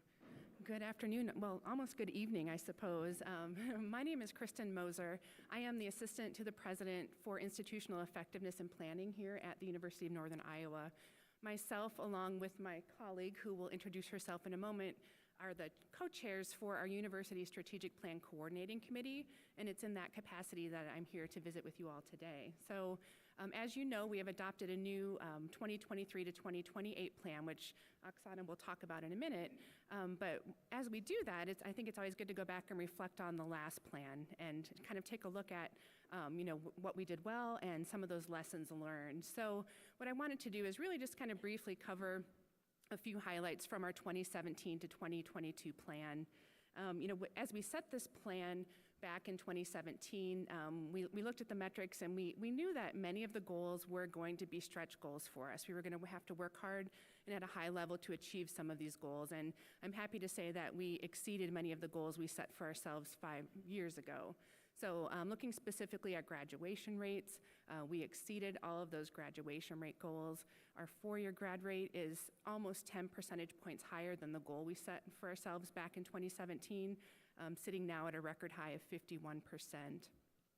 Looking at the talent that we continue to put out into the workforce, we have exceeded our goals in terms of the number of students who are working or go on to graduate school after 6 months. So we're at 97%, which exceeded the goal we had set for ourselves. We had exceeded our total sponsored funding goal by almost $10 million. We reduced our energy consumption by doing a number of efficiencies on campus to reduce that spending. And finally, despite a good portion of our years in the 2017 to 2022 plan taking place during COVID, we actually were able to grow the number of business and community clients that we served. As you know, operations were drastically altered. We weren't able to get into spaces even when we wanted to. Our goal that we had set for ourselves was to have 2,600 unique and new business clients served. And by the end of year 5, we were actually at 3,505 clients. So despite the challenges of the pandemic, we were able to exceed that goal. Looking back at some of those lessons learned, I have my data hat. I'm the data person. What we learned is that sometimes our metrics can put us into a little bit of a corner that we weren't expecting. So an example, a lot of our metrics, we used a 5-year rolling average for our metrics. So it's pretty hard to move the needle on some of those numbers. So what we had to do is sort of change course a little bit, really focus on those trend lines, really look at the slope as we were going along to see where we were doing well and see where maybe we needed to change course. The good news is the year-to-year metrics are looking really good in most of our areas for that plan. Excuse me, an example, our retention rate, even though our 5-year average wasn't quite there, we exceeded our goal this past year with our fall 2022 cohort above 84% retention. So lessons learned that's helped us improve our process and improve what we're doing as we look into the future and look at the 2023 to 2028 plan. So with that, I will pass the mic over to my colleague. As we wrap up the 2017-2022 strategic plan and roll out the 2023-2028 strategic plan, which rolled out this year at the beginning of the calendar year, the larger goal that was in front of us was how to institutionalize strategic planning on campus. So it's not a document or a process that resides somewhere in a certain office or sits on a shelf that nobody refers to, but it's a living, breathing document that everybody can see themselves into, that every unit, every faculty and staff and student on campus can see how what they do every day contributes to the strategic plan, to the goals of the university. In addition to co-chairing the strategic planning coordinating committee, Kristen and I also happen to serve on the City of Cedar Falls Planning and Zoning Committee, which just tells that how much we love planning. But it's not really realistic to expect that everyone on campus, in addition to their daily responsibilities, would do planning on top of that. And it was really a large and very intentional effort to try to show and demonstrate that truly everyone on campus does planning in some capacity, and they might use different terminology. They might talk about goals, or they might talk about pillars, or any other term that they might use, but there are some priorities, there are some metrics, and there are some goalposts that are used to make that work very intentional and align that work with the work of the university. The goal of institutionalizing strategic planning really came from a thoughtful reflection on how planning has been done in the past. There have been some inconsistencies with how we approached planning. There were some gaps in our planning years, and really the goal that the president put in front of us was, with any change of leadership, there should be no impact to the momentum that we have on the university goals. So how do we embed these processes on campus? We've done a number of things. I will use one example, share one example with you. There's a larger group on campus of campus leaders known as the University Council that meets 4 times during the academic year, 5 times during the academic year. We were very intentional, very deliberate in embedding strategic planning in every single meeting. So we take time at every single meeting to go through the goals of the units and how do the goals of the units align with the university strategic plan, and where are there some discrepancies and how can those gaps be closed. With that in mind, the role of the University Strategic Plan Coordinating Committee is to be that standing group of people that would provide continuity to the process and would be there to provide resources to campus, to share expertise with campus as we go through these cycles. It's not a time-stamped committee that gets called when it's time to gather feedback and develop goals and develop metrics for the next strategic plan, but it's rather a committee that's there to provide continuity to the process and sustainability to the process, if you wish. I will stop here. Thank you.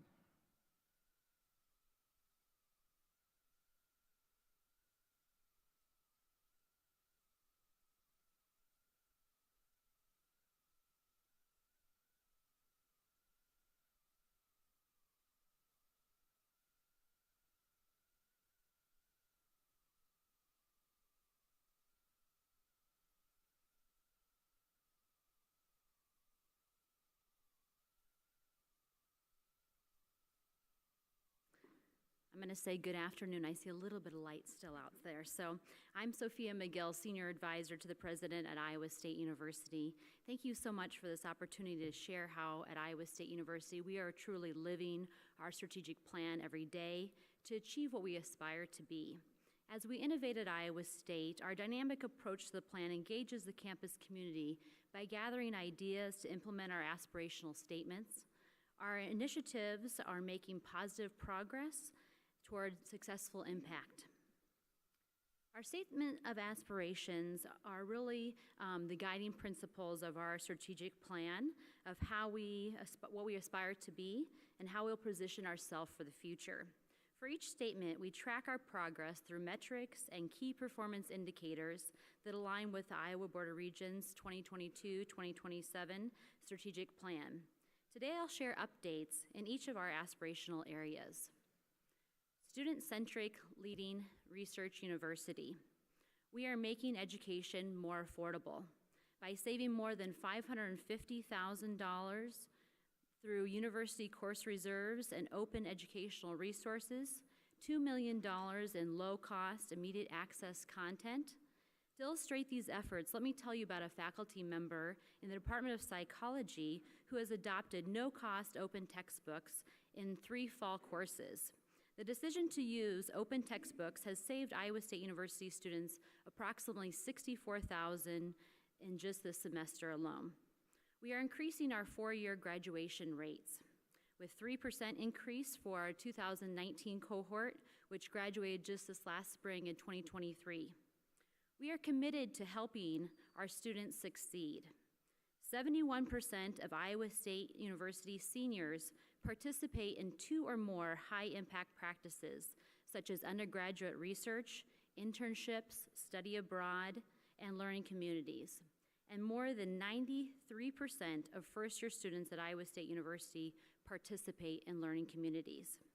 A horticultural student in a learning community and is now a peer mentor shared that with her experience, she gained new friendships, industry connections, and academic success. As a peer mentor now, she helps other students navigate their first year of college. At Iowa State University, we cultivate an environment where students, faculty, and staff flourish. We are growing enrollment. This fall, we enrolled 30,177 students from all 99 counties in Iowa, 50 states, and 117 countries. First-year students increased by 2.3%, which is nearly 9% over the past 2 years. We are focused on graduating more Cyclones through a multi-year initiative dedicated to student support for increasing retention and graduation rates. We are helping financially burdened students finish their degrees by awarding $570,000 in completion grants and more to more than 300 students. We are serving the men and women who serve our country by achieving a gold ranking as a military-friendly school. At Iowa State University, we foster lifelong learning. We are engaging new students through Iowa State Online, with more than 880 students enrolled in online programs this fall. We are reaching Iowa adults and youth in multiple ways, through ISU Extension and Outreach, leading more than 10,000 educational programs and had 6.2 million contacts with adults and nearly 700,000 contacts with youth in this last year alone. We are preparing Iowa youth for their futures. 4-H programs reached more than 131,000 youth in Iowa. 91% of those 4-H high school seniors say that they plan to attend college or trade school. Recently, I heard about a 4-H youth program in Wapello County that led an effort to make their school more energy efficient. 2 of the high school students involved in the project plan to attend Iowa State University and study engineering, and 1 student plans to go on to trade school to become an electrician. At Iowa State University, we create opportunities and forge new frontiers. We are the Entrepreneurial University of the Year of the Americas, an international competition recognizing excellence in incorporating entrepreneurial initiatives throughout the university and prioritizing entrepreneurship and engagement in higher education. We are setting records in external funding. In FY22, Iowa State University set a record for securing a total of external funding of more than $601 million. Iowa State University researchers successfully competed for a record $301 million in external support. Iowa State University is in the top 1% of universities in funding from the U.S. Department of Agriculture and the top 2% from the U.S. Department of Energy. Iowa State University ranks in the top 3% for research among U.S. universities without a human medical school. At Iowa State University, we are a trusted partner for proactive and innovative solutions. We are partnering with industry to accelerate economic growth. In FY22, Iowa State University negotiated over 400 industry-sponsored research contracts, equaling nearly $32 million in more than 800 agreements supporting industry partnerships. A collaborative partnership with Merck Animal Health and Iowa State University's Nanovaccine Institute is developing a new animal vaccine, and this is just one of many examples of how we are working as a partner with industry to develop a solution. Tomorrow, David Spalding, Vice President for Economic Development and Industry Relations, will provide a more comprehensive update on Iowa State University's positive efforts to enhance Iowa's economy. This report demonstrates Iowa State University's commitment to innovation to make our students, Iowa, and the world better. Thank you. Very good at all. Thank you. Are there any questions? Regent Barker? In the UNI plan, when you're talking about the 2017 to 22, it lists as one of the goals to increase the percent of minority faculty, and that was increased from 13% to over 16. Since we're not allowed to base hiring decisions on race, I'm just curious, how did you achieve that goal? What methods did you use to achieve that? So I don't know if I'm the best person to answer this question. I kind of look back at Jose behind me, but obviously, like you said, we're not allowed to use that in our decision making, and so a lot of this just has to do with sharing our values with our potential faculty who we hire, sharing our goals, sharing our priorities, talking through our successes, and really kind of it's a unique person who comes to UNI. We're very student-centered. You're coming here for maybe a different reason than where you might go to Iowa State or to Iowa. And so we share who we are, and the rest follows. And part of that might also be increasing the pool of applicants, getting a more diverse pool, thinking creatively about how to do that. Yep, correct. Yep. Thank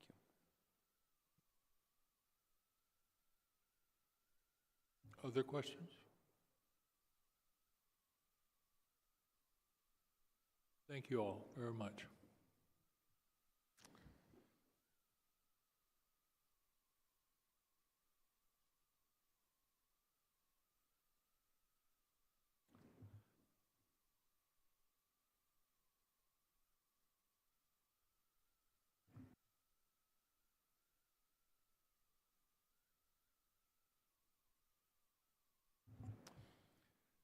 At this time, we have public comment before the board for us to listen. The board recognizes the opportunity for expression of public views on issues that come before the board is very important. Each presenter is limited to 3 minutes of time. We will now open the microphone for the first presenter. Thank you, President Richards and members of the board. First presenter is Randall Meyer.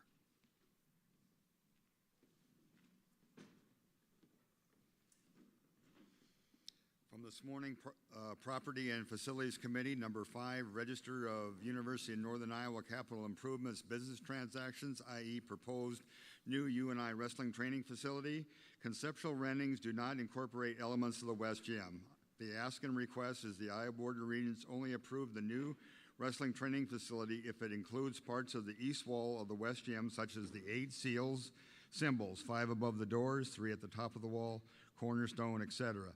Question, does the proposed future home of UNI men's wrestling take into consideration the future home and needs of UNI women's wrestling? UNI wrestling deserves and needs a better and bigger training facility. Number 6, University of Northern Iowa Regents to raise one building, i.e. demolish, tear down the West Gym. The ask and request is that the Iowa Board of Regents review all the reports of assessments and evaluations from architects, consultants, and engineers, both internal and external, of the structure and the structural issues of the West Gym. Structural issues could and should have been addressed and repaired years ago. Table this request until you have all the information, facts, and the truth you need to be able to make an informed and knowledgeable decision on whether to approve UNI's request. I'm also requesting that the Iowa Board of Regents formally reprimand UNI administration and the UNI athletic administration for the mishandling of the West Gym in that it wanted to West Gym in not wanting to renovate it, but wanting to demolish it. Bullet points. Fundraising should have been done years ago to renovate the West Gym. A new wrestling training facility should have been in the original Our Tomorrow campaign from the beginning, not added now.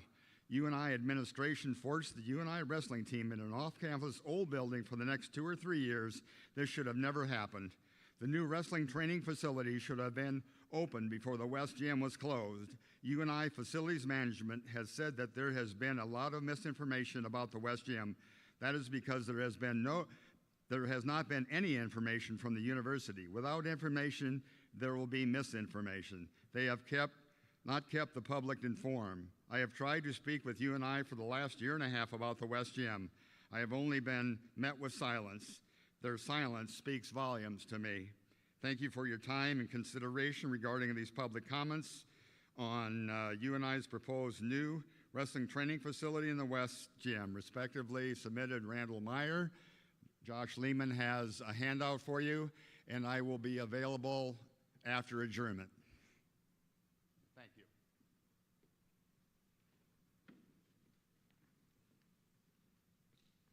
Michael Flatte.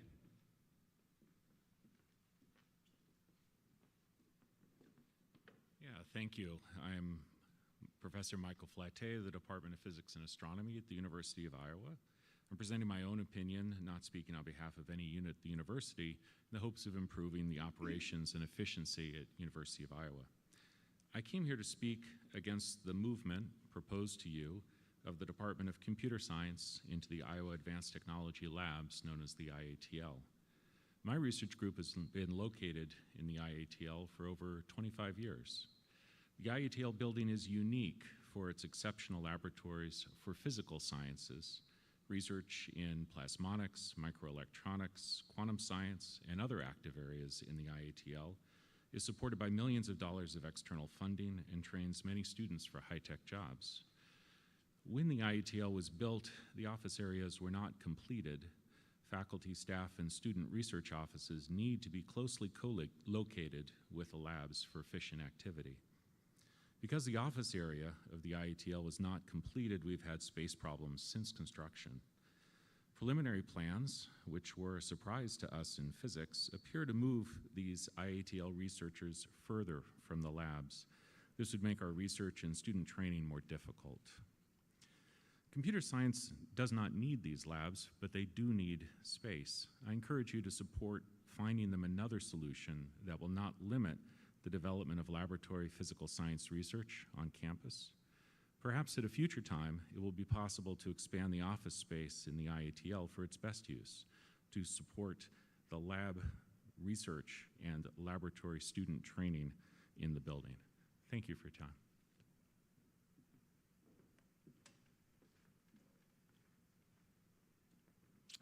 Nicole Tripp.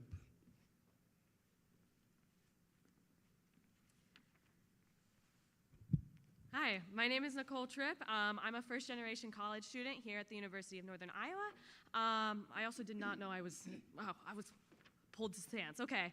I am in my senior year here at the University of Northern Iowa, and I will graduate in May with an undergraduate in social work. I have 4, yes, count them, 4 minors in psychology, family services, mental health, women and gender studies, and because of this university and the people that so passionately run it, yes, I will graduate on time. I'm speaking regarding the Board of Regents recommendations coming from the survey regarding diversity, equity, and inclusion services here on campus. I made sure to get a slot to speak to you to all of you today because this university and the opportunities it has given to me means so much to me. I want to make sure that the generations that come behind me are able to have the same wonderful opportunities and education that I had throughout my 4 years here. Before I came to speak today, I went up to look at the University of Northern Iowa strategic plan for 2023 to 2028, which was so nice that you guys went over it while I was here. And the first goal that is listed on the website is to create equitable, diverse, and inclusive opportunities. The current recommendations that were presented through the survey and released from the Board of Regents are clearly a deviation from the core of the university. There is a need to recognize and service our diverse populations, which is evidenced by the university's clear strategic plan. Our university has a slogan, Our Tomorrow, and I would like to say that our tomorrow is diversity today. Most students I know came to this university because they knew there were systems in place that would provide community and support during their time on campus. There is not one student on campus who has not in some way been positively affected by a DEI service. As students, we pay our tuition, which means we paid to have these services provided for us. From a business standpoint, many students are realizing that their money is not supporting the services they paid for, and then now are realizing they may have to take their business elsewhere. As I come to the end of my undergraduate studies here on campus, there are several unfortunate conversations that I have had to have with peers and those younger than myself. If these recommendations were to be passed, there's a large population of students who worry about their employability after their education. As a social worker, part of my experience on campus was elevated due to DEI services. I was given specific training on campus regarding minority and marginalized identities that now give me a competitive edge to get hired. I worry for the future students who may not have had that leg up afterwards. Unfortunately, education within this country and in the state have been politicized. It is imperative to remember why we all hold so much value within our higher education institutions. Iowa used to lead this country with our impressive educational values and abilities, And it is disheartening to see the devaluing of our education and the degrees that our state universities would now be giving out.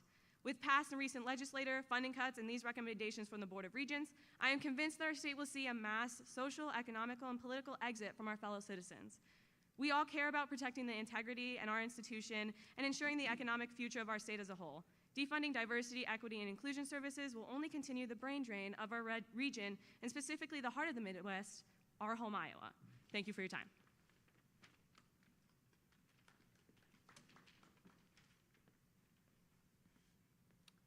Keenan Crow. Hello, and thank you for allowing me the time to speak. My name is Keenan Crow. I'm the Director of Policy and Advocacy at One Iowa, and also an alumnus of the UNI Masters of Public Policy program. I'm excited to be back on campus today after a long time off, but I'm disappointed at the reason that I have to be back. I come to you today to speak also about the DEI Study Group report and its associated recommendations.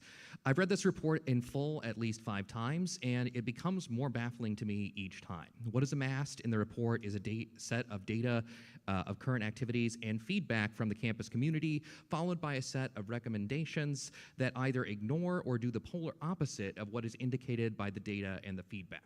At no point in this report are the rationales for the recommendations given. At no point in this report do the authors think to engage with the academic literature surrounding the beneficial impacts of DEI offices and their associated services. Rather, what we get is an analysis that begins and ends with its predetermined conclusions, that DEI programming is somehow a waste of resources and that it needs to be curtailed. Over and over, we read in this report how accrediting agencies, granting organizations, and federal statutes have DEI requirements built into them. But why do they have these requirements built into them? The analysis doesn't say, and it doesn't seem to care. So let's take a second to explore those benefits.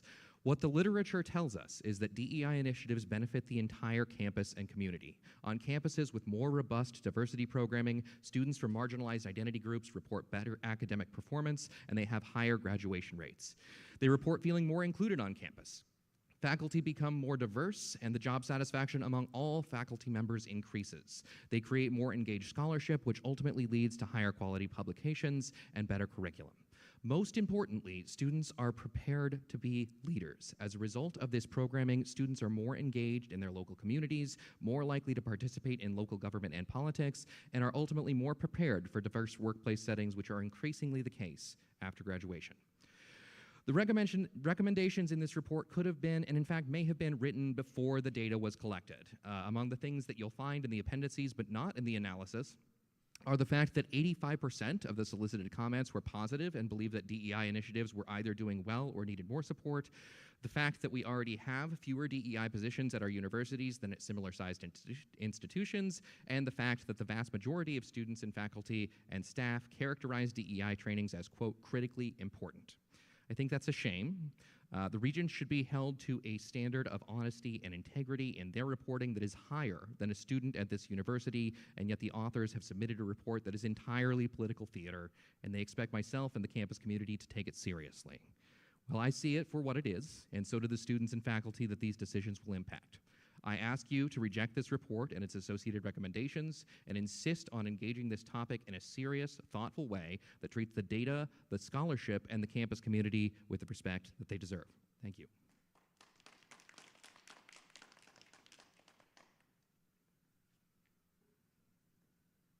Archer Tripp. Hello, everyone. My name's Archer. I'm a graduate student here at UNI. So I am graduating this December with my major in sociology. And for the past few months, I've legitimately put off my job searching because there is no need for me to look right now. I'd love to be looking for a job, but I legitimately have to put that off because I want to stay in Iowa. I do want to get a job. I do want to continue helping my community. But I cannot even begin to look because I do not know how much longer the jobs I want to be and want to continue to be in will be around any longer, especially with this recommendation to maybe get rid of DEI funding. But that's regardless of the point of why I'm up here to bring things to your attention today. I know that all of us today are here today to value our students and to the support that we can give them so they can succeed and stay on our campuses. I want to use my time today to list the ways DEI has improved my campus, UNI, and more specifically, has helped me succeed as a student. The Gender and Sexuality Services Center here on campus has given me a community. Before I even utilized the space as a study space, before going to their events, or even sharing community with their students, before all of that, I remember specifically the importance of knowing that such a place existed on campus. I am a transgender student. I did not come from an accepting home. I came from rural Iowa with raging homophobia. I was not safe there. But when I came here to UNI, to a public Iowa university, and saw that there was help, it didn't matter to me if I went to the space right away or I went to all of the events. What mattered to me the most was that there was someone there for me whenever I needed them. Now I am much more aware and blown away by all of the ways DEI services improve my life here on the UNI campus. Safe Zone Ally trainings allow us to answer questions, allows for understanding for our role as allies, allows for community and growth, allows for learning more about our LGBTQ+ communities and all the ways that we can serve them, as well as continue to serve all of our students and faculty and staff here on UNI campus. Thrive mentorship and Jumpstart programs allow for students to stay and to succeed in your universities. I have had multiple classes that promote the Trevor Project, promote our Title IX services on our campus, our gender and sexuality services and resources, our counseling center. Everything that helps the students, one way or another, involves DEI services. I could sit here for hours, and I was outside here for hours, and list the ways that DEI services have improved our campuses and have improved Iowa in general. But all that should really matter is that these programs are improving your campuses and therefore deserve to stay. Actually, they deserve so much more funding. Thank you.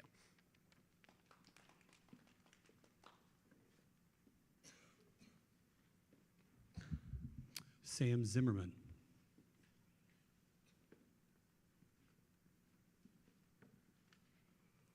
Hello, my name is Sam, and I am a fourth-year undergraduate student at UNI, double majoring in Spanish and social work with a minor in translation.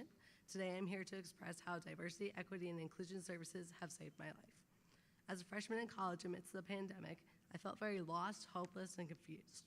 Without the opportunity to genuinely explore my identity in a safe place during my childhood, I have battled with severe depression for many years. College is a time for people to learn, explore, and find themselves. DEI services helped me to do that for myself. By learning about different identities and experiences on campus, I was able to put words to how I felt inside. Not only was this insightful and validating for me, but it was a crucial turning point in my life that has made me into the person I am today. Diversity, equity, and inclusion is more than baseline services, connections, and spaces. It's a community. Having a safe space where students can go without fear of being judged or marginalized enhances the college experience. Through gender and sexuality services at UNI, I have formed meaningful relationships that will last a lifetime. By feeling safe and affirmed in my identity, I've been more engaged and involved in my own education. I've seen an overwhelming improvement in my self-esteem and confidence that has motivated me to take more action and be more outspoken about what matters, both in and outside of my classes. Discovering my identity through this program has given purpose and meaning to my life, both professionally and personally. Through diversity, equity, and inclusion services, I've not only found myself, but my family. Being able to see other people that look like me and share similar experiences reminds me that I'm not alone. This support has immensely improved my mental health and quality of life, allowing me to more passionately contribute to the campus community and make a difference. Without programs like diversity, inclusion, and social justice at UNI, I may not be standing here before you today. And my story is simply one among many. So I just want to end by saying DEI saves lives. Thank you for your time.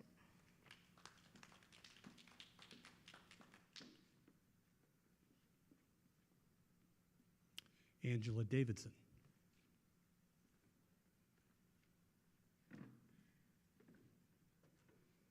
Hello, my name is Angela, and I am a social work major with a minor in sexuality, women, and gender studies at UNI.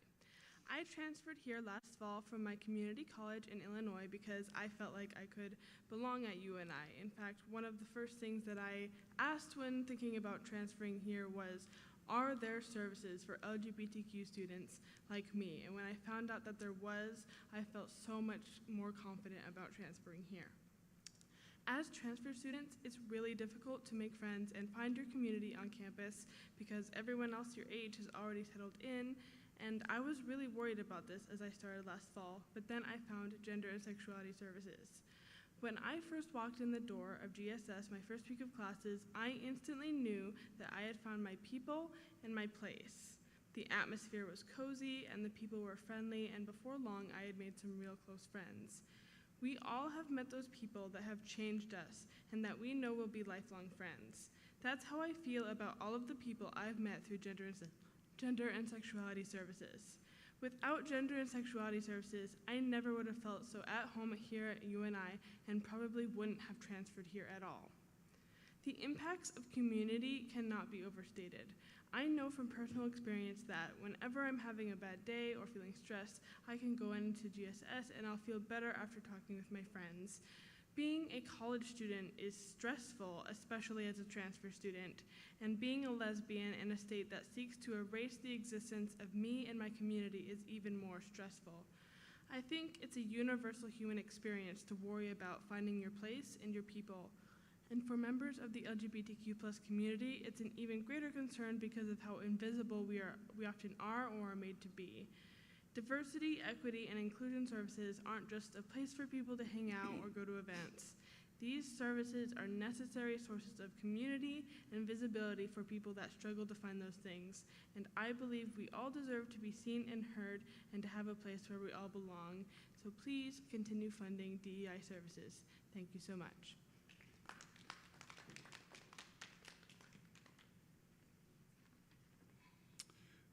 Olivia Garcia.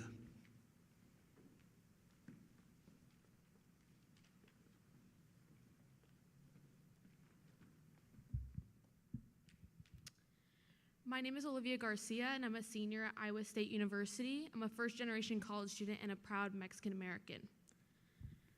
I came to Iowa State University because of its claims of valuing diversity, equity, and inclusion. I came to Iowa State because I truly felt like it would be a place where my opinions would be heard and respected, where my community would be uplifted, and where my simply existing as a multicultural student would be valued. As I've gone through my 4 years at this institution, I've learned through the callous actions of the Iowa legislature and the Iowa Board of Regents that this is simply not the case.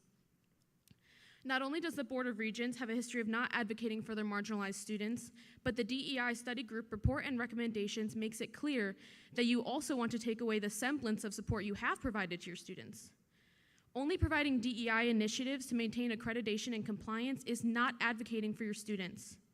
And I think you all know well the damage that these recommendations do to the academic and social success of your marginalized students. Why should we get to call ourselves a university that innovates when our leaders are doing everything in their power to shut their marginalized students down? How can you, as the governing bodies of the main public institutions in Iowa, expect your students to go above and beyond, inside and outside of the classroom, when you've explicitly said that you don't want to put in more effort than what is required for institutions to maintain accreditation and compliance? What would happen to the reputation of your Iowa universities if all of your students only did what was required of them and never went above and beyond?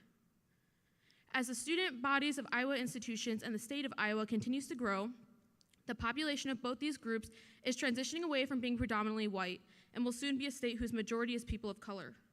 And while the state of Iowa is making that shift, you all will be known as the governing body of these institutions that decided they didn't want to provide adequate resources for those students and didn't want to value their presence at your universities.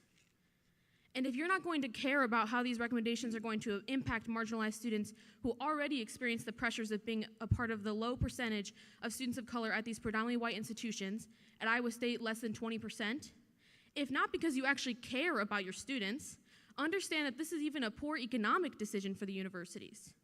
While employers across the country are increasingly looking for graduates who have experience with DEI initiatives, students who graduate from your institutions will not have that. By actively removing DEI initiatives from resources at universities, you will have missed the opportunity to be at the forefront of DEI and to become trailblazers amongst public land-grant institutions across the nation to educate your students on such a valuable skill set. 4 years ago, I decided to further my education at ISU and be one of the first in my family to get a bachelor's degree. As I reflect on the time that I've spent in Ames and at Iowa State, I can say that I'm grateful for the community I've created here, all communities that I've created through the Office of Multicultural Student Affairs, the Sloss House, and more. However, I can also say that I am not proud to be an Iowa State student. I am not proud to say that I furthered my education at this institution, who didn't value my well-being as a multicultural student. As I leave this institution and I tell future employers, coworkers, friends, and family that I'm an alumni of Iowa State